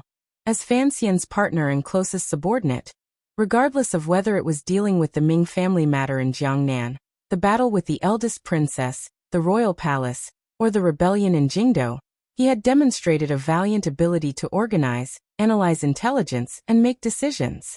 With seniority, experience, effort, sacrifice, and background, Sir Yan Jr. successfully obtained a position in the Overwatch Council below 2 people and above tens of thousands. Thus, all the officials, even the heads of the various bureaus who were of the same rank in name, tacitly approved of his assignments. They admired Sir Yan Jr. from the bottom of their hearts. The corners of Yan Bingyun's eyes twitched slightly. Looking at the 6 people in front of him, he did not back down at all. Word by word he said, Qin Pingping attempted to assassinate the emperor. Tomorrow he will be executed by 1,000 cuts. I will accept this criminal. Do you want to rebel? News of the assassination attempt on the emperor had long spread from the palace. The high-ranking officials of the Overwatch Council had gotten hold of this information at the first moment. Amidst their shock, they learned that the old director had not followed the 30 black carriages back to his hometown to retire. Instead, he had unexpectedly reappeared in the royal palace. Furthermore, he had attempted to assassinate the emperor? None of the Overwatch Council officials believed this was the truth, much less the 6 heads of the various bureaus. They looked coldly at Yan Bingyun. In the end, it was Mu Tai who opened his mouth and said angrily, "The director has returned to his hometown to retire. How could he appear in the royal palace again? Assassinate the emperor? Who made up this rumor? What exactly happened in the palace?" The head of the 3rd bureau, who had been silent the entire time, lowered his head and slowly said, "I thought the most important thing right now was to investigate clearly." Yan Bingyun was furious. He slammed his palm down on the long table, making a buzzing sound. In a stern voice he said, "The emperor personally issued an edict. Commander Yi, Eunuch Yao, Scholar He, and everyone saw it with their own eyes. Investigate? Investigate what?" The most experienced and highest-ranking head of the 2nd Bureau suddenly lowered his eyelids and said in a deep and raspy voice, "So what if we saw it with our own eyes? I think the emperor just wants to take action against our stupid council." This old man raised his face coldly and said, "If you want to pin a crime on someone, you can always find a pretext. If the emperor wants to kill someone, what reason can't he find? However, this matter involves the old director. Other than the crime of plotting to assassinate the emperor, what other crime can be used against him?" It was completely silent in the secret room. The glass window, which was originally covered by a black cloth, was particularly transparent. Everyone felt a glimmer of unfamiliarity. Outside, the sun was gradually sinking in the west. It shone its light onto the red palace walls of the royal palace, and into the secret room of the Overwatch Council, enveloping the entire room in a blood-red light. The head of the 2nd Bureau narrowed his eyes and looked at Yan Bingyun. Slowly he said, "Sir Yan, the final appointment of the commissioner has not been made. You have no right to order us to do anything.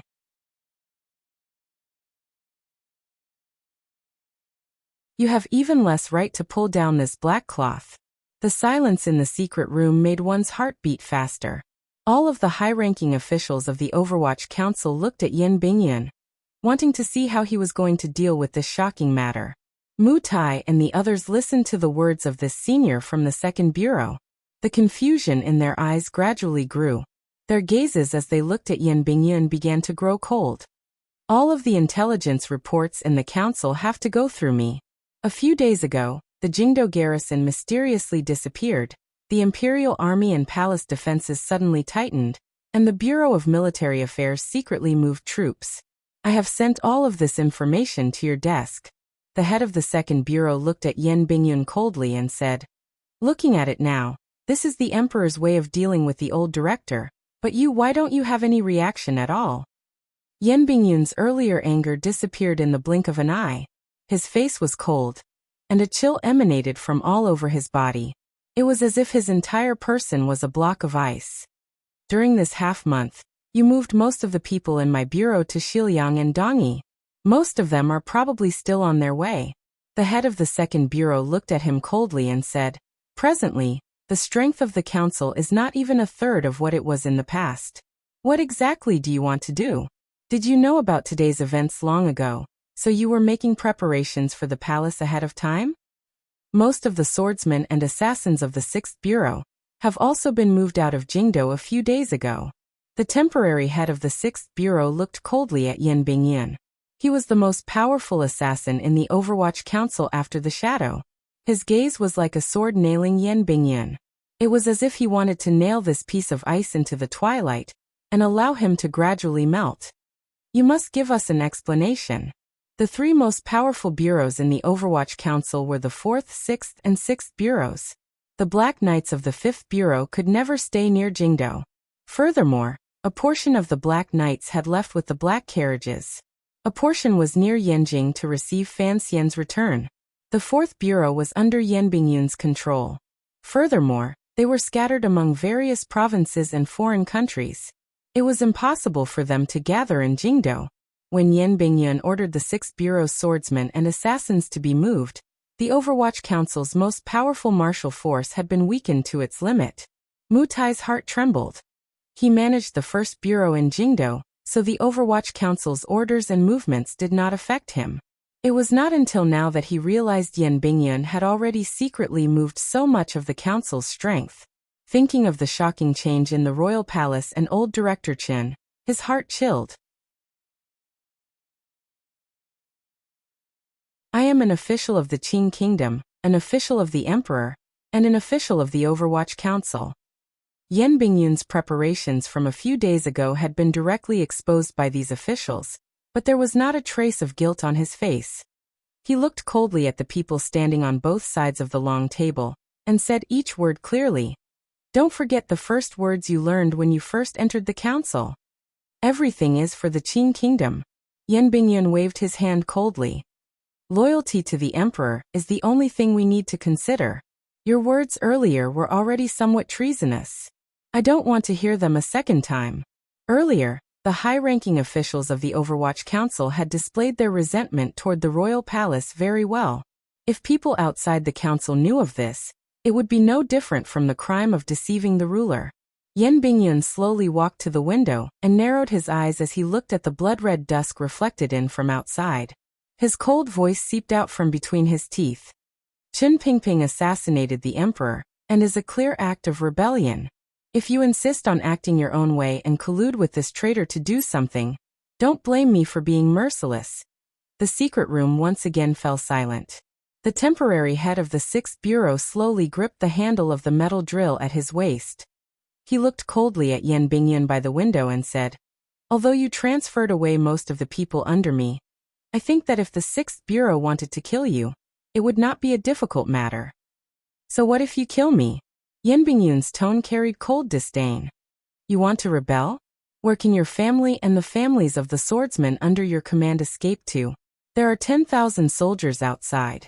Even if you save the old director, can you kill your way out?" The dusk fell on Yan Bingyun's frosty face and presented a complicated color.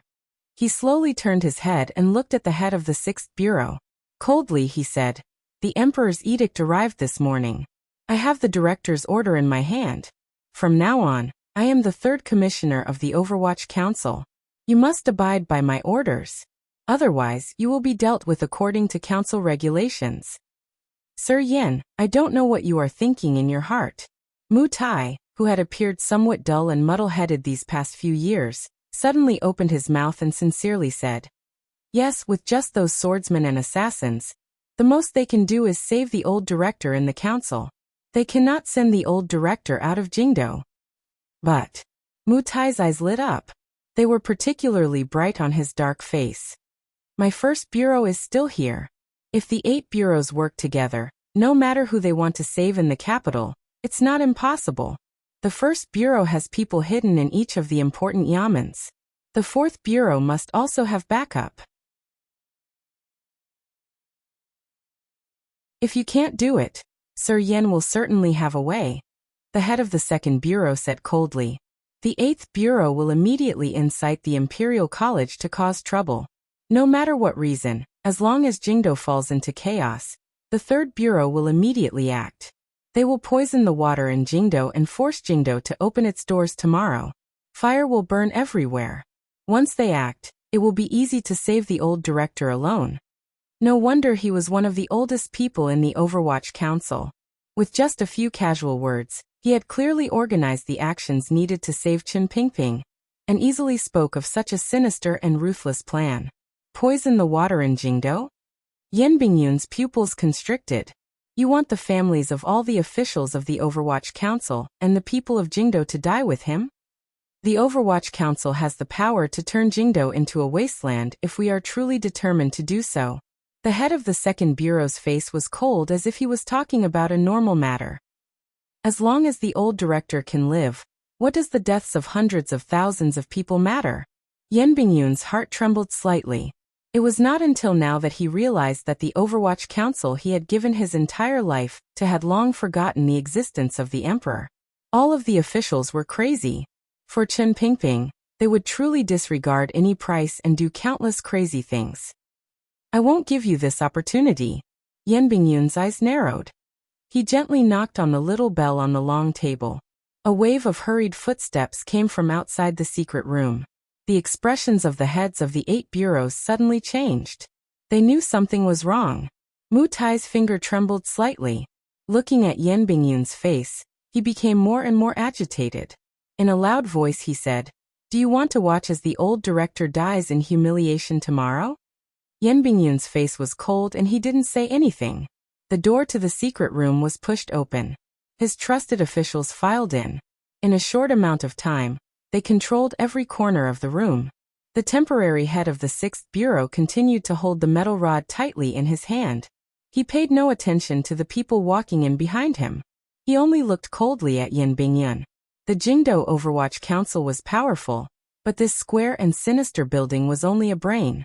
Their true power was hidden in each of the different yamens and dark places.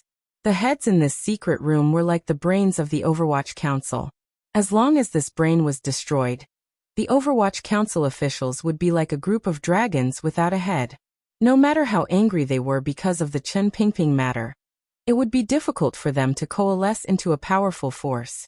It was clear that Yan Bingyun had prepared for this change for a long time. After the situation in the secret room was initially controlled, the Qing elite troops that had been guarding the outside split off a column of 1,000 people and moved closer to the Overwatch Council. A series of concentrated footsteps and the metallic clang of light armor rang out around the square and sinister building. It made one feel oppressed and moved. A few faint shouts came from the great hall of the Overwatch Council downstairs. Then it seemed that someone was reading an edict. No one in the secret room paid attention to these sounds. The 6 heads only stared angrily and hatefully at Yan Bingyun's face. Yan Bingyun looked at Mu Tai, who had a face full of disbelief, and calmly said, "In Jingdo, the 1st Bureau has the most people in control, so I cannot let you out. You can be wronged in prison for a while." Mu Tai's eyes seemed to be spitting fire. He and Yan Bingyun were both Fan Xian's trusted aides. The two of them had a good relationship.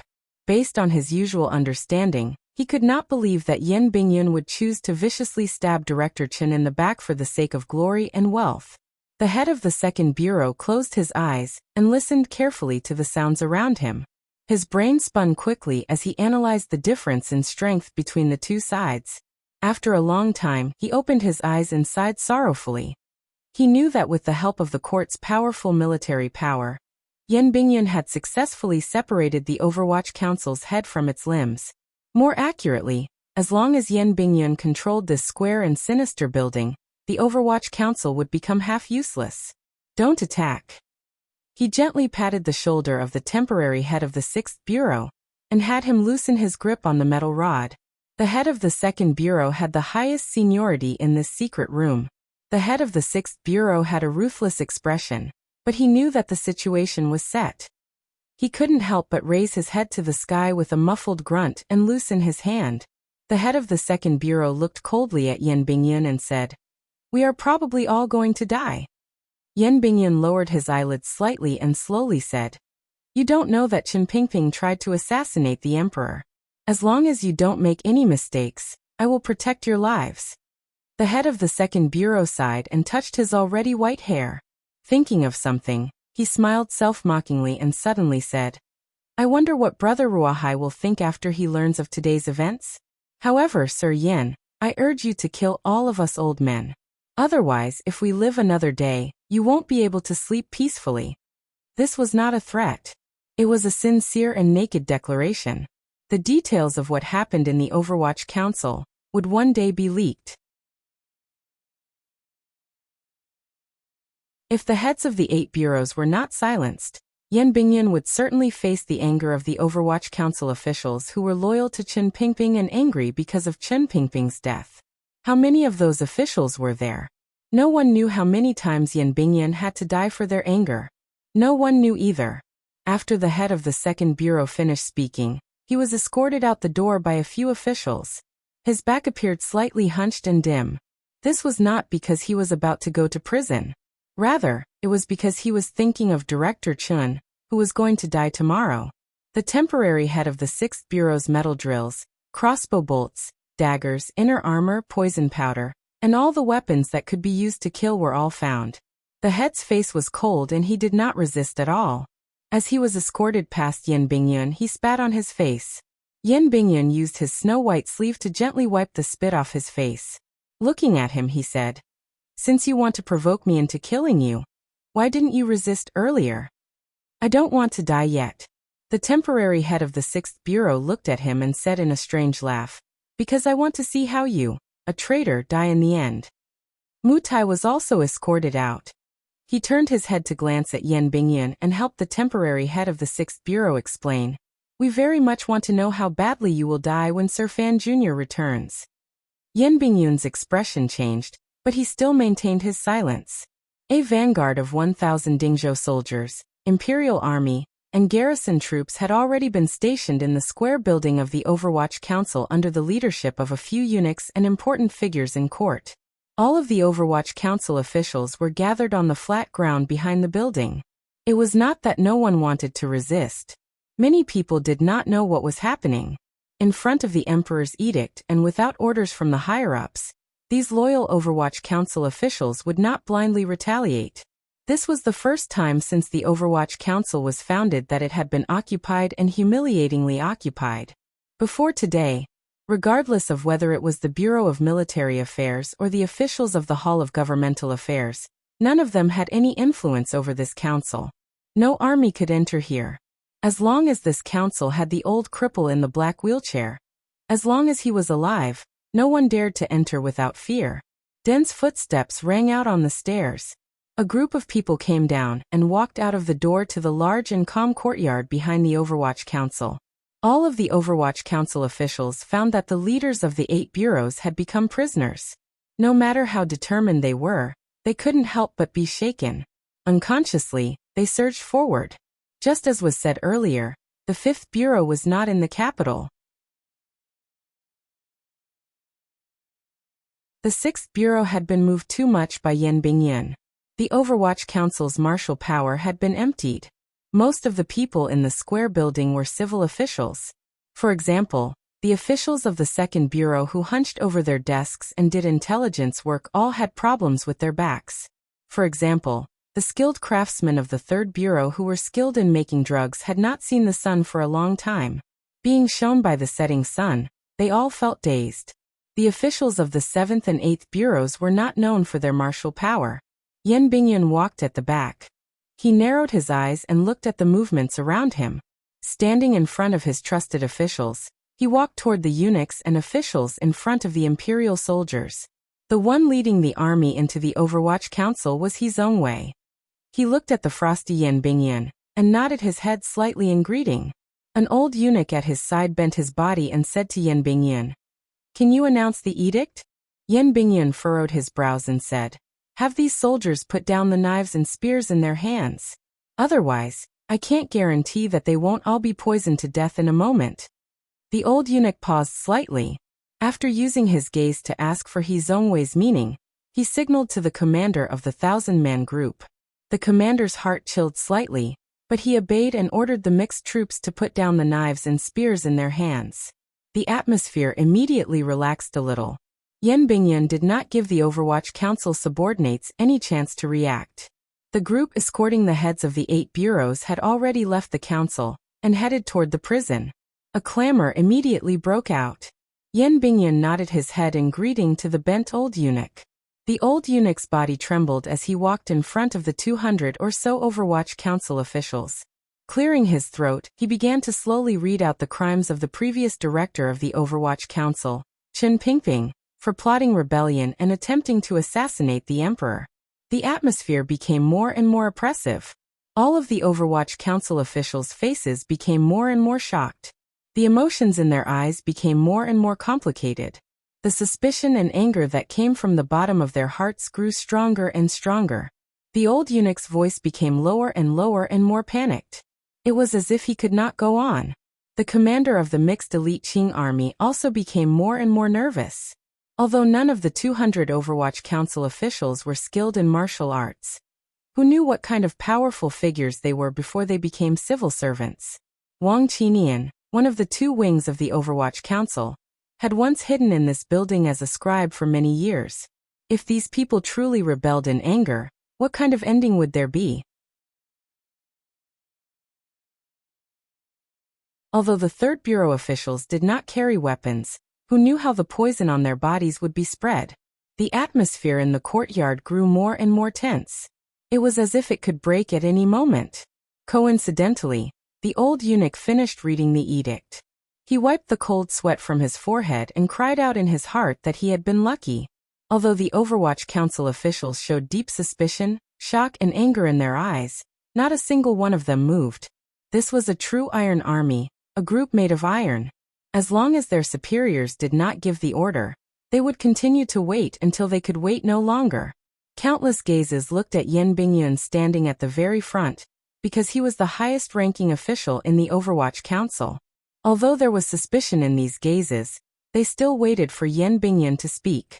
Yan Bingyun was silent for a moment, but did not open his mouth to explain anything to these Overwatch Council officials. Instead, he looked directly toward the tunnel in the courtyard. A few imperial doctors, a few eunuchs, and dozens of internal guards carried a stretcher and walked in from the tunnel. A skinny old man with a head full of messy white hair was on the stretcher. The blood on his body had already stopped. However, he seemed to still be unconscious. The ancestor of the Overwatch Council, the emperor of this patch of darkness, Chen Pingping, once again returned to the Overwatch Council he had single-handedly created. He returned to his favorite courtyard. However, none of this was accompanied by the familiar creaking of the wheelchair. He just lay alone on the stretcher.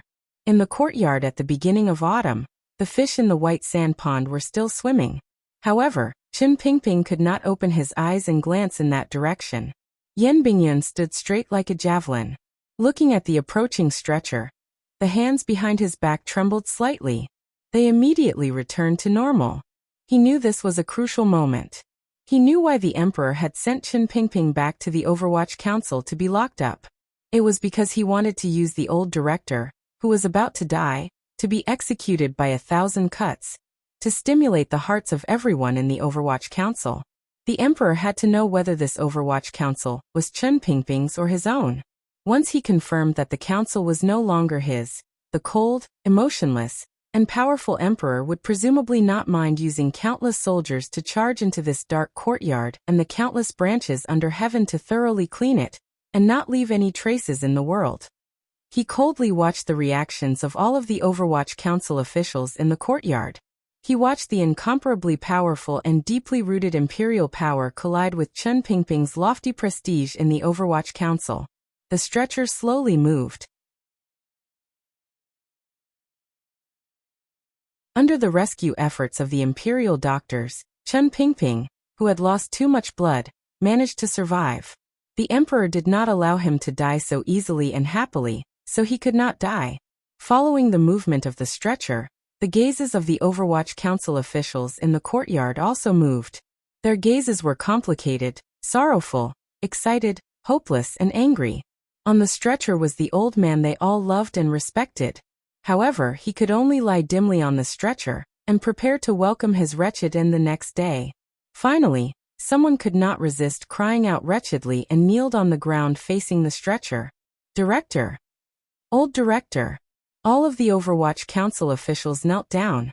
Although the edict had clearly stated that Director Chen was a heinous criminal who had tried to assassinate the Emperor, they still could not resist kneeling down.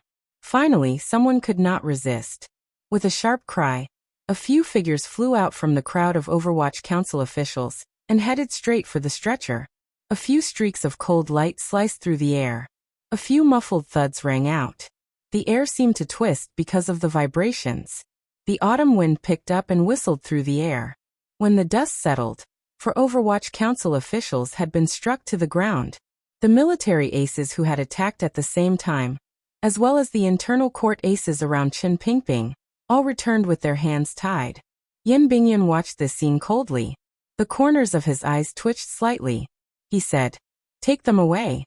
If there are any more rebellious actions, they will be dealt with according to the council's rules." Countless venomous and angry gazes turned toward Yan Bingyun at the same time. If looks could kill, Yan Bingyun's body would already be riddled with holes. However, his face was only slightly pale, and the lines on his sleeves did not move at all. He looked at his subordinates in the courtyard and said in a cold voice, "Remember your mission. Do you officials of the Qin Kingdom want to rebel?" At this moment, He Zhongwei, who was standing beside him, suddenly said softly, "It's best to kill him on the spot to shock people." "Since when is it your turn to talk when I do things?" Yan Bingyun threw out a sentence coldly. His words could make He Zhongwei silent, but they could not make the officials of the Overwatch Council silent.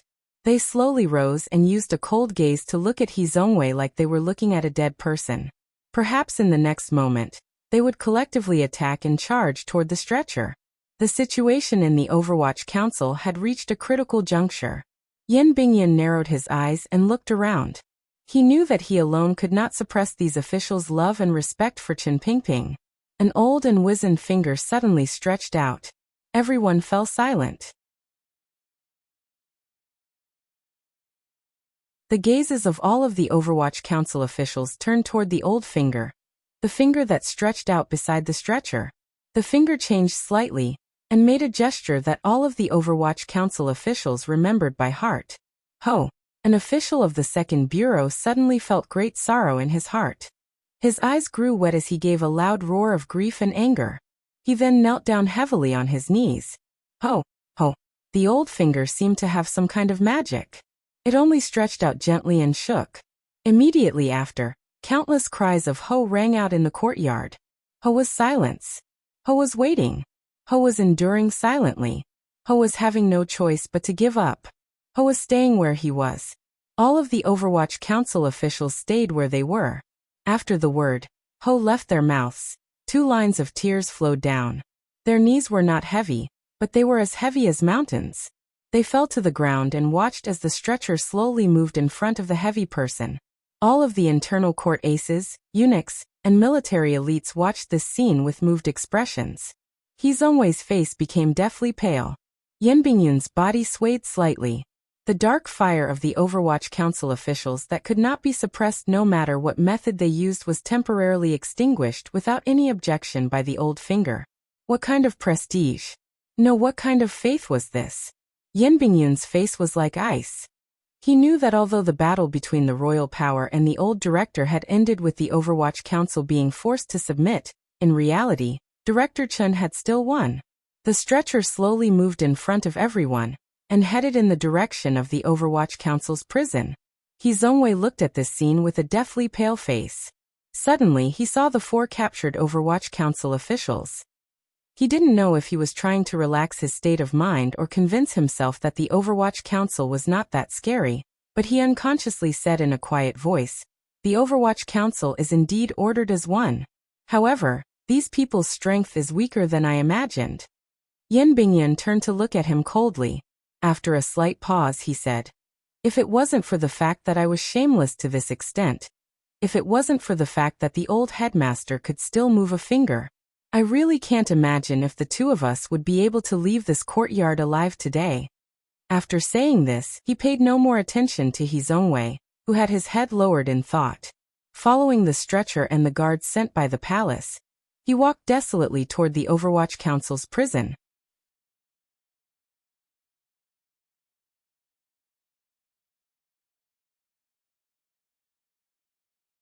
Chapter 700.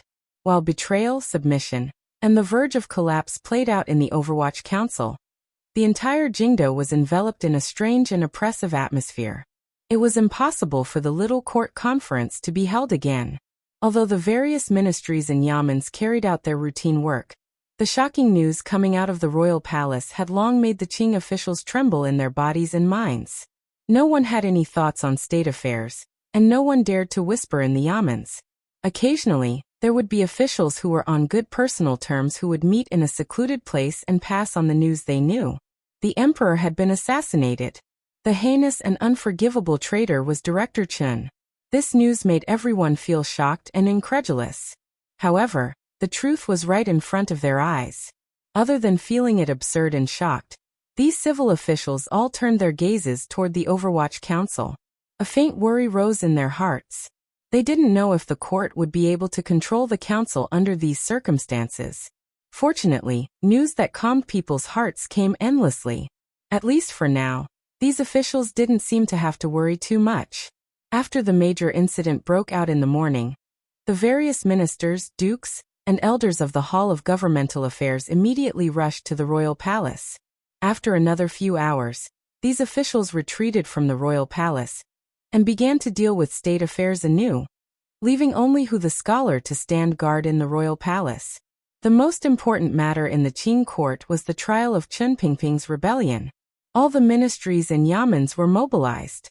This was the first time the civil official system had independently investigated such an important case outside of the Overwatch Council's eyes. No one knew how the various ministries and yamens felt. Other than sorrow and shock, did they feel much more relaxed? However, the emperor's edict was clear, urgent, and cold. The so-called trial was nothing more than a formality. In less than 4 hours, the various ministries and yamens of the Qing court, led by the Supreme Court, had drafted up reports on Chen Pingping's numerous major crimes and sent them to the royal palace. However, these reports were immediately rejected. It was clear that the emperor, who was still in a rage and had yet to recover, was not satisfied with the charges these civil officials had drafted. The emperor would not let Chen Pingping die easily and freely. Since Chen Pingping thought he was standing on a glorious and righteous stand to interrogate and seek revenge, then the emperor wanted Chen Pingping to lose all of his reputation and die with endless humiliation and accusations. It was not difficult to fabricate a crime, but to pin it on Chen Pingping made these court officials fall into a state of panic.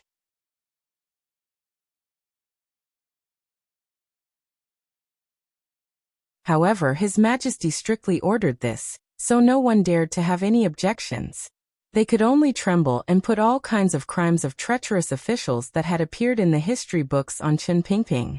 When the 13 crimes were finally sorted out, Chen Pingping finally became the most heinous and unforgivable traitor in history. A voice of approval finally came from the imperial palace. It was clear that Chen Pingping could no longer escape the crime of death by 1,000 cuts. Everything happened very quickly. Other than shock, all of the court officials couldn't help but have some suspicions. If it was truly a case of treason, once it was investigated according to usual practice, it would probably take a few years. If Director Chun was the main culprit, he would not be executed so easily. Furthermore, the officials involved in this case of treason probably numbered in the thousands. However, the injured emperor only seemed to be throwing his anger onto Chen Pingping alone, and did not want this matter to be dragged into too much. Finally, there were officials who guessed the emperor's thoughts and couldn't help but feel a chill. The emperor hated Chen Pingping to the extreme, so he had to execute Chen Pingping openly in front of millions of people. The reason the emperor forced the entire court to speed up the process of this matter was because Chen Pingping not only ordered Chen Pingping, but also represented the Overwatch Council. The new director of the Overwatch Council, the powerful Sir Fan Jr., was on his way back to Jingdo from Dongyi. If it was a normal official, the emperor would probably not care at all. He would even coldly and cruelly wait for his return, and then have Chen Pingping die in front of him, once again touching his bloody heart. However, Fan Xian was not a normal official. The power in his hands was too great. It was so great that even the emperor had to consider it for the future of the Qing kingdom. Most importantly, he was the emperor's own son. Without killing Chen Pingping, it would be impossible to vent the resentment accumulated in the emperor's heart. However, the emperor had to finish this matter before Fan Xian returned to Jingdo, and make these matters an irreversible reality. The entire imperial court was extremely busy because of the shocking assassination case that happened in the imperial study in the early hours of the morning. In the south of Jingdo, the Fan Manor with the stone lions by the door that looked down on the world with cold and disdainful eyes sank into a strange silence. It was just past noon. The news of the emperor's assassination had just gotten out of the royal palace. Chen Pingping had not yet been sent to the Overwatch Council's prison. An edict announcing eunuch, accompanied by internal guards and imperial soldiers, had already entered the Fan Manor through the middle door. There was no incense table or ceremony to receive the edict. The people of the Fan Manor eating lunch in the little flower hall immediately paled when they heard the eunuch's words. As the mistress, Lin Wanner slowly rose. Staring at the eunuch, she said each word clearly. "Say that again?" The eunuch knew that the emperor was waiting in the palace to be treated. Faced with Princess Chen's cold questioning, he did not get angry. Using an urgent voice, he repeated himself. A glimmer of fear flashed through Lin Wanner's eyes. She unconsciously turned her head to glance at her sister-in-law beside her. Fan Ruorwo's face was also slightly pale. Presumably, anyone who heard this news would show the same expression, particularly the women in the Fan Manor. Regardless of whether it was the emperor or Chen Pingping, whose life or death was unknown, their connections to the Fan Manor were too deep and tight. They could not be torn apart no matter what. Lin Wanner knew what kind of feelings her husband, Fan Xian, who was not in Jingdo, had for Chen Pingping. However, the emperor was, after all, Fan Xian's father and her uncle. Fan Ruorwo put down the bowl and chopsticks in her hands and looked at her sister-in-law. Gently biting her lip, she did not say anything. Her fingers trembled slightly. Lin Wanner's large eyes gradually calmed. She lowered her head slightly and asked, "Is the emperor in danger?" The eunuch did not know the inside story. He could not even enter the palace where the emperor was staying, so he could not say what was going on. They had only come under Commander Ye's orders, and listened to the suggestion of the Imperial Academy of Medicine to invite or escort the young lady of the Fan family into the palace to save the emperor. Hearing Princess Chen's question, he could only shake his head fearfully. Lin Wanner glanced at Fan Ruorwo. Fan Ruorwo lowered her head slightly, and did not think about anything. She stood up and lightly said, "I'm going into the palace." After saying this, Fan Ruorwo left the dining table and followed the eunuch and soldiers out of the Fan Manor. Her medical chest was still in the Dongbo medical shop on Dongchuan Street, so she had to make a detour there. Seeing her sister-in-law's figure disappear through the manor doors, a strong worry and unease rose again into Lin Wanner's eyes. She said to the wife of the Tung family standing to the side, "Send a few clever people to wait outside the palace. If there is any news, quickly report back." Yes. The wife of the Tung family also knew that something big had happened today. Maintaining a serious expression on her face, she made a sound and prepared to turn to make arrangements. Then, she heard the matriarch's second sentence. "Have Tung Zijing come. I have something to tell him." The expression on Lin Wanner's face was very cautious. Other than slight nervousness, there was more worry. She was deep in the Fan Manor, and had no idea what had happened outside. She also didn't know what had happened in the royal palace, why the old director had suddenly returned to Jingdo, or what had happened between the emperor's uncle and the old director in the royal study. From the Jingdo rebellion 3 years ago, she knew that the cold emperor would not give the old director any chance to live. She also knew that if Fan Xian was in Jingdo right now, he would not just watch as this happened. Because she knew Fan Xian's attitude, she also knew that the Fan Manor's position in this matter was very dangerous. If they were not careful, they would probably be consigned to eternal damnation. She glanced at Cece beside her and quietly ordered, "In a moment, when Tung Zijing arrives, I'll have them arrange for you to leave the capital first. Take Shunning and Liangzi and hide in the country estate outside the capital for a while. Cece was not surprised by this kind of arrangement. After all, she was one of the 4 serving girls Fan Xian had personally raised. Although she had followed the mistress in the manner to deal with family and clan matters, she had not thrown away those sensitivities. In particular, Cece was no stranger to leaving the capital to hide. When she was pregnant with Fan Xian's first child, it was during a tense time of the Jingdo Rebellion. Master Fan Jian had arranged for her to hide in Qin Garden. Qin Garden? Cece looked at the mistress and suddenly said, "The young master is indebted to the old director." Lin Wanner sighed and gently nodded. "But such a big thing has happened. Who can turn it around? Don't talk for now. Quickly pack up and leave the manor in a moment." At this time, the city gates should already be closed. Jingdo is about to be locked down. If Teng Zijing takes them, I'm afraid they won't be able to get out, Cece reminded. During these years, Fan Xian's wife and concubine had helped him deal with clan and family matters, as well as the details of the Jiangnan Hangzhou conference. The 2 women, 1 maid and 1 assistant, worked well together. Their tacit understanding grew deeper and deeper. Lin Wan'er was the one who made the decisions, and Cece was the one who filled in the gaps from the side. Lin Wan'er had also given her own son to Cece to take with her. She trusted her greatly. Her brows furrowed slightly. "That is why we have to hurry." As she spoke, an Overwatch Council secret agent wearing black official robes appeared outside the flower hall. Earlier, Lin Wan'er had already secretly notified the member of the Qinian unit who had always been protecting her, so she was not surprised to see him appear. Slowly walking to the edge of the flower hall, she looked at him and asked worriedly, "You've heard everything. Immediately send someone to the outskirts of the Overwatch Council to see what is going on. Then, make arrangements to have Guard Tung take them away." The member of the Qinian unit nodded his head heavily.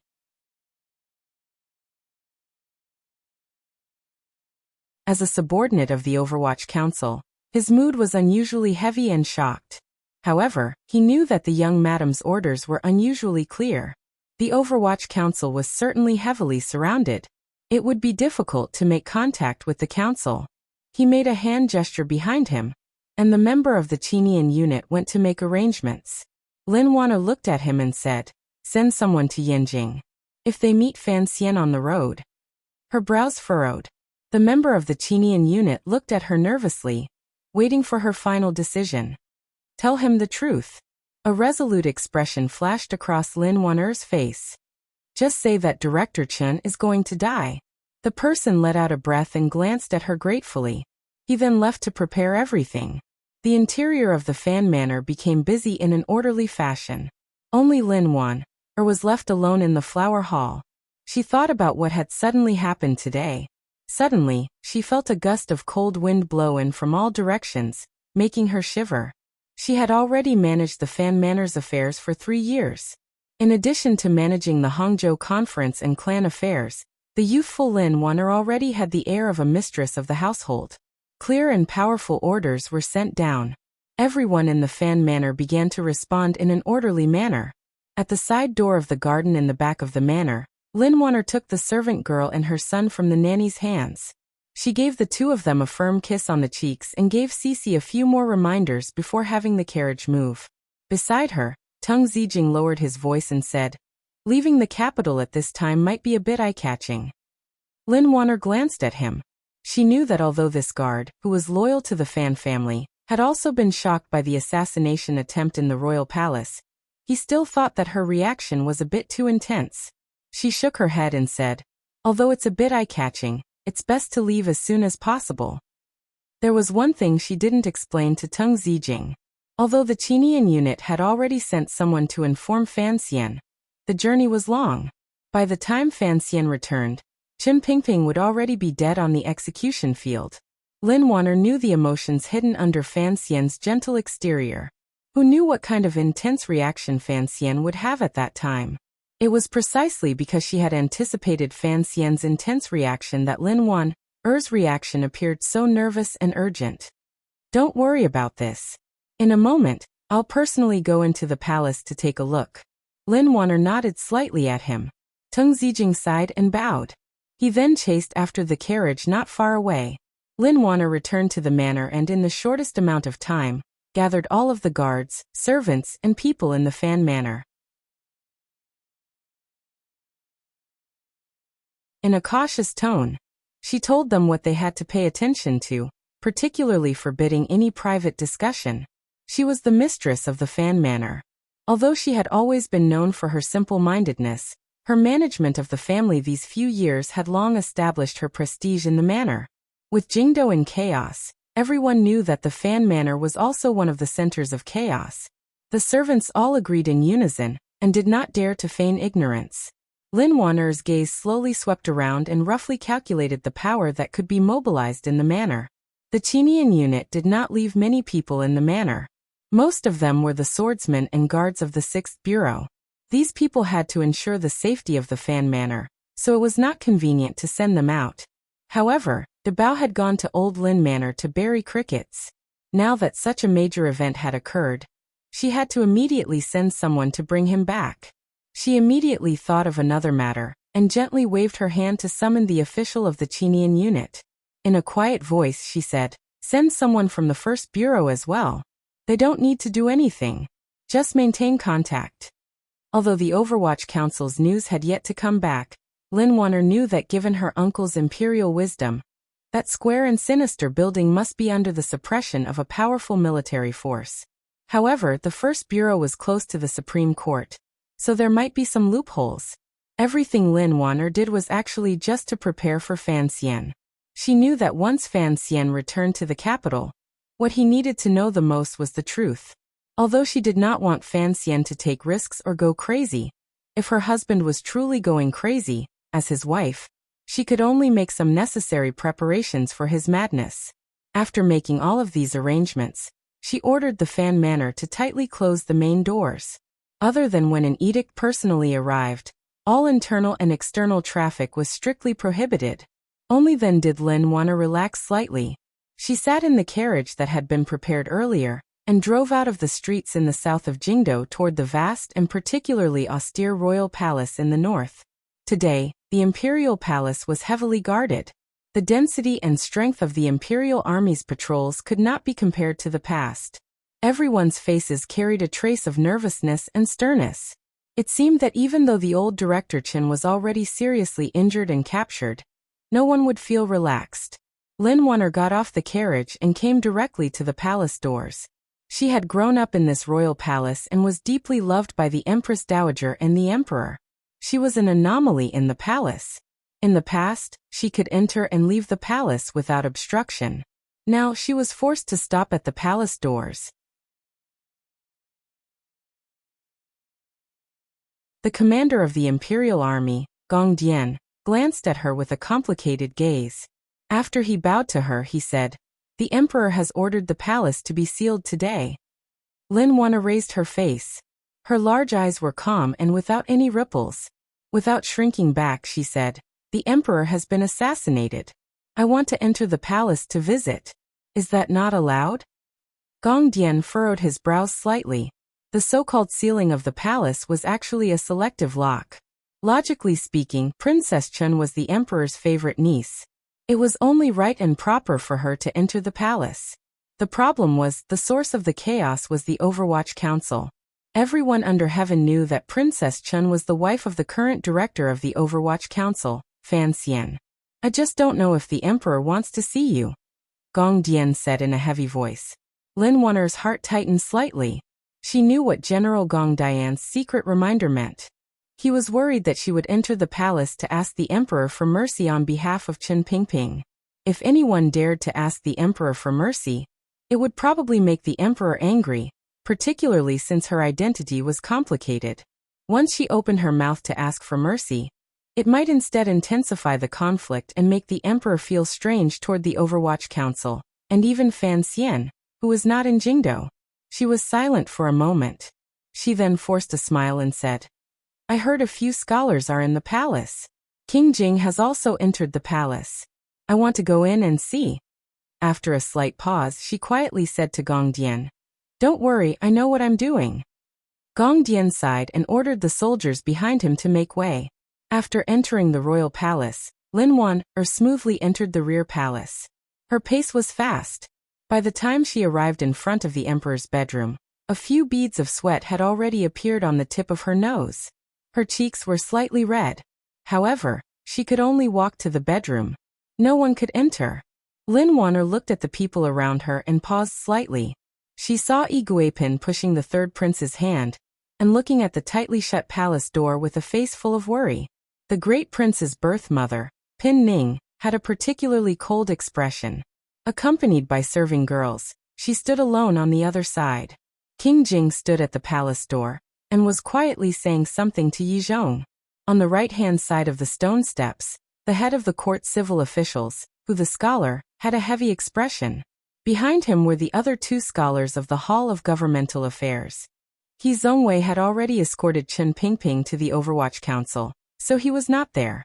What surprised Lin Wan-er the most was that the former Grand Scholar, Mr. Xu Wu, who had resigned 3 years ago and only spent his time at home with his grandson, had also come to the main hall.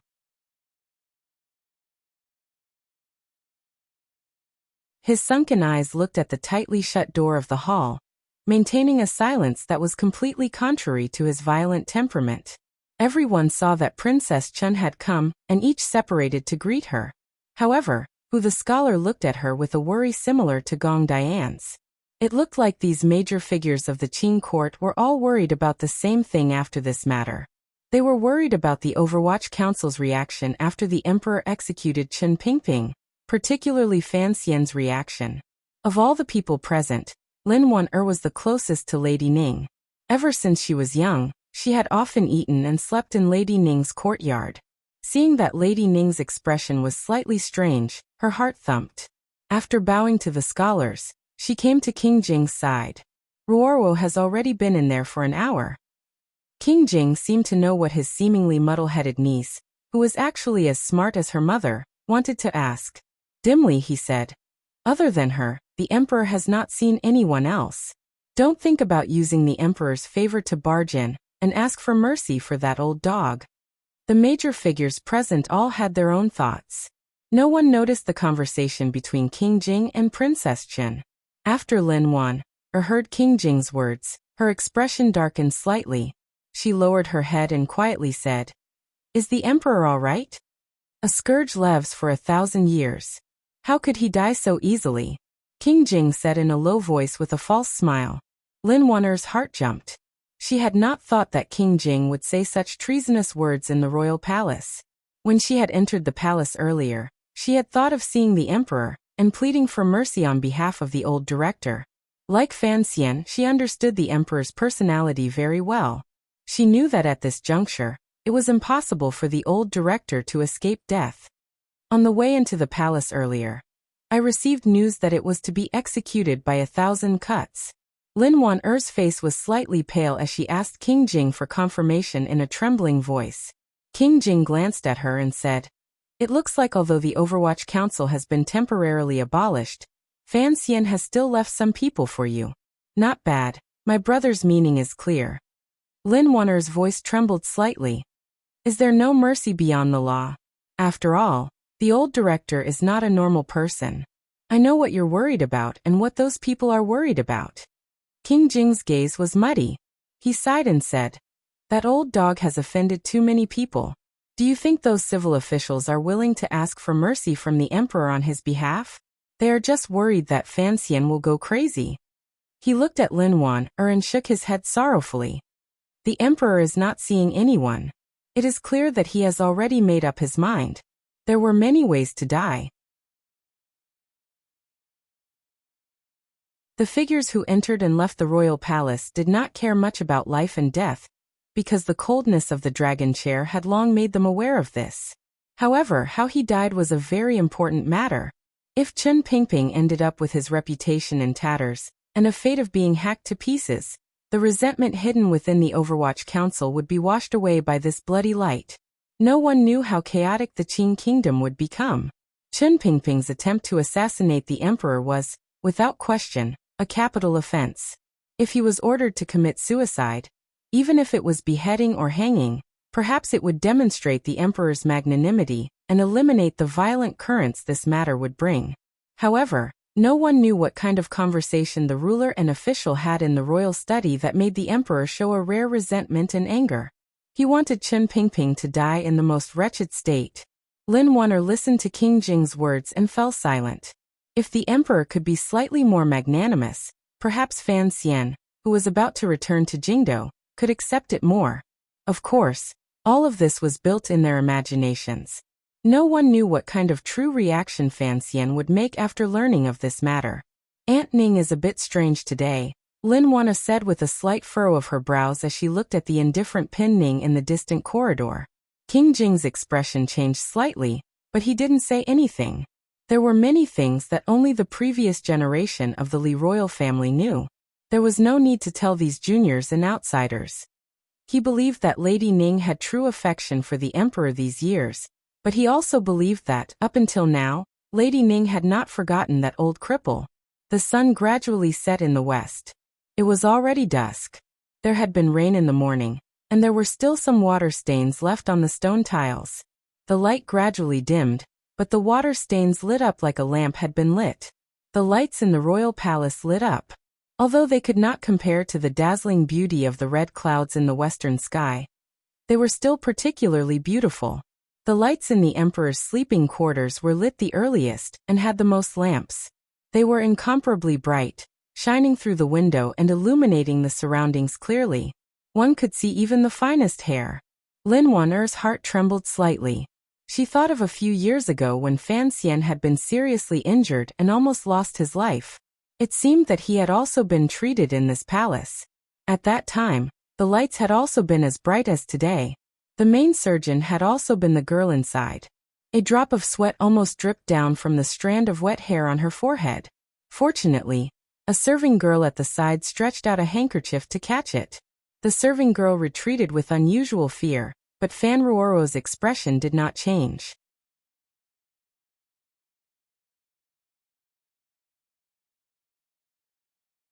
She continued to gently move the sharp surgical knife in her hand under the bright light of the room. This entire chest of surgical instruments was made by the palace treasury, using the most advanced craftsmanship. It was the condensation of the wisdom of Yi Qingmei, Fei Jie, and later, Fan Xian and everyone else. Fan Ruoro had also learned how to use these things from her relatives. Her years of bitter cultivation on Qing Mountain, and her research into treating external injuries, had finally made Fan Ruoro a true good doctor, and not the innocent little girl who had shakily pulled open a bloody wound on her brother's body. The bare-chested emperor lay flat on the hard couch with his eyes slightly closed. Fan Ruoro was on his right-hand side. She carefully and steadily slid the small knife across his body. Where the knife pointed, the smooth skin split open.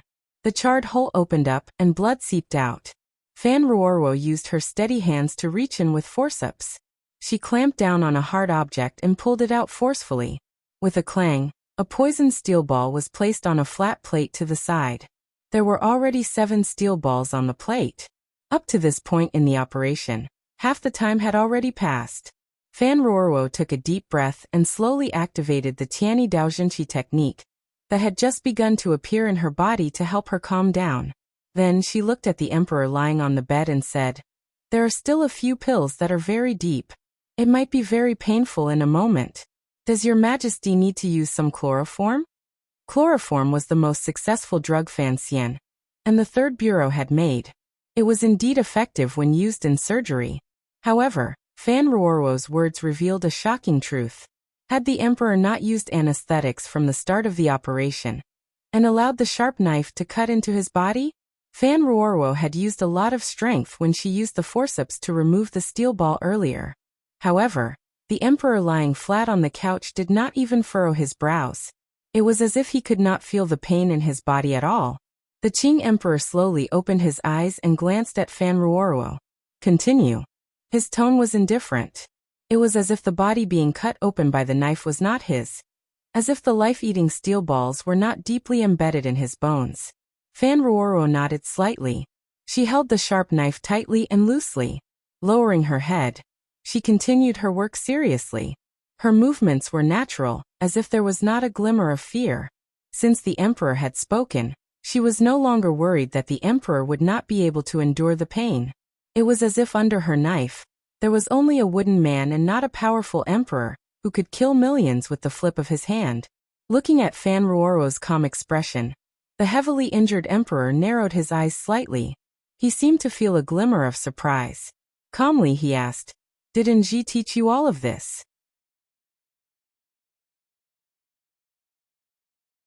Fan Ruoro focused on the knife and completely ignored the emperor's question. The deeper meaning in the Qing emperor's eyes grew stronger and stronger. "You don't seem to be afraid of me?" Fan Ruoro took out another steel ball and dealt with the remaining iron sand around the wound. Only then did she quietly say, "Your Majesty is a patient. Ruoro is just worried that you will not be able to endure this kind of pain and will interfere with the treatment. Don't worry, there were many fierce generals on the battlefield who scraped bones to remove poison." The emperor's gaze dimmed slightly. Slowly he said, "In my life the pain I have experienced is much more intense than this." These words referred to the first northern expedition when the meridians in the Qing emperor's body had all been shattered. He had experienced pain and suffering that no human could endure. Fan Ruoro did not know about this. She was deep in thought and did not reply. The emperor slowly closed his eyes and indifferently said, "This knife is on my body. Tomorrow it will be returned tenfold to that eunuch's body." After these words were said, the tip of the knife in Fan Ruoro's hand did not tremble, but her body froze slightly. The emperor looked at her calmly and said, "Don't think about pleading for mercy for that eunuch later. It is a great crime for you to have such thoughts. King Jing, that useless piece of trash, Iguipin Lady Ning, Hu Shu, Yizhong's daughter accepts Fan Xian as teacher. Gong Dian has always admired that boy. And Yi Chen is also here." The emperor's expression was calm as he looked at her with slightly narrowed eyes. "You are his sister. I am very curious. When did everyone around me become related to that boy?" That was bestowed upon him by the emperor. Fan Ruoro finally stopped the surgical knife in her hand and looked calmly at the emperor as the matter involved Fan Xian. "I know what you people are thinking and worried about." Blood seeped out from the emperor's naked upper body. However, this great Grandmaster Emperor did not seem to worry at all about his life slipping away. "I greatly despise this kind of worry.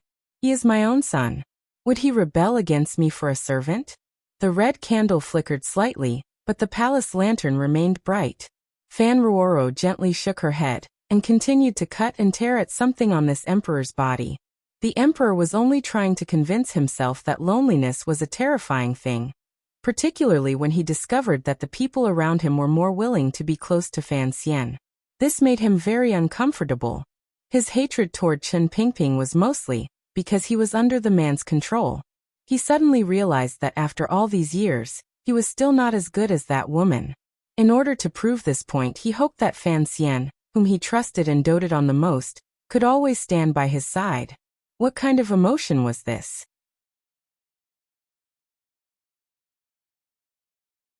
Was it probably a need for self-recognition and self-proof?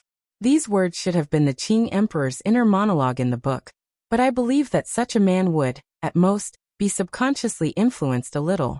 He would not allow such weak emotions to form a concrete picture in his mind, so it would not appear. I also did not want to write this as something omniscient and omnipotent, so I explained a little. Today it is another 9,000 words. The main theme is reaction and signs. From tomorrow onwards, I will probably have to write 4 or 5 chapters in a row. It will be a serious show in the autumn rain, but I am already tired. Tomorrow, Saturday and Sunday, I will write less because I have a great deal of distrust in my own abilities, so I have to be more serious and properly continue this story. In the end, I will sincerely call for monthly support from everyone. Although it is an old phrase and has no new ideas, it has an attitude. If I write less, it will still be called. I know I am serious, and everyone can see my seriousness. You're tuning in to the Li Mei's Wuxia Whispers YouTube channel. We're so grateful for your support, and don't forget to subscribe to join us on this incredible journey through captivating stories. Your generosity through donations truly makes a world of difference, as it's the primary source of revenue that allows me to expand and enhance this channel for you. Thank you from the bottom of my heart for being a part of this adventure.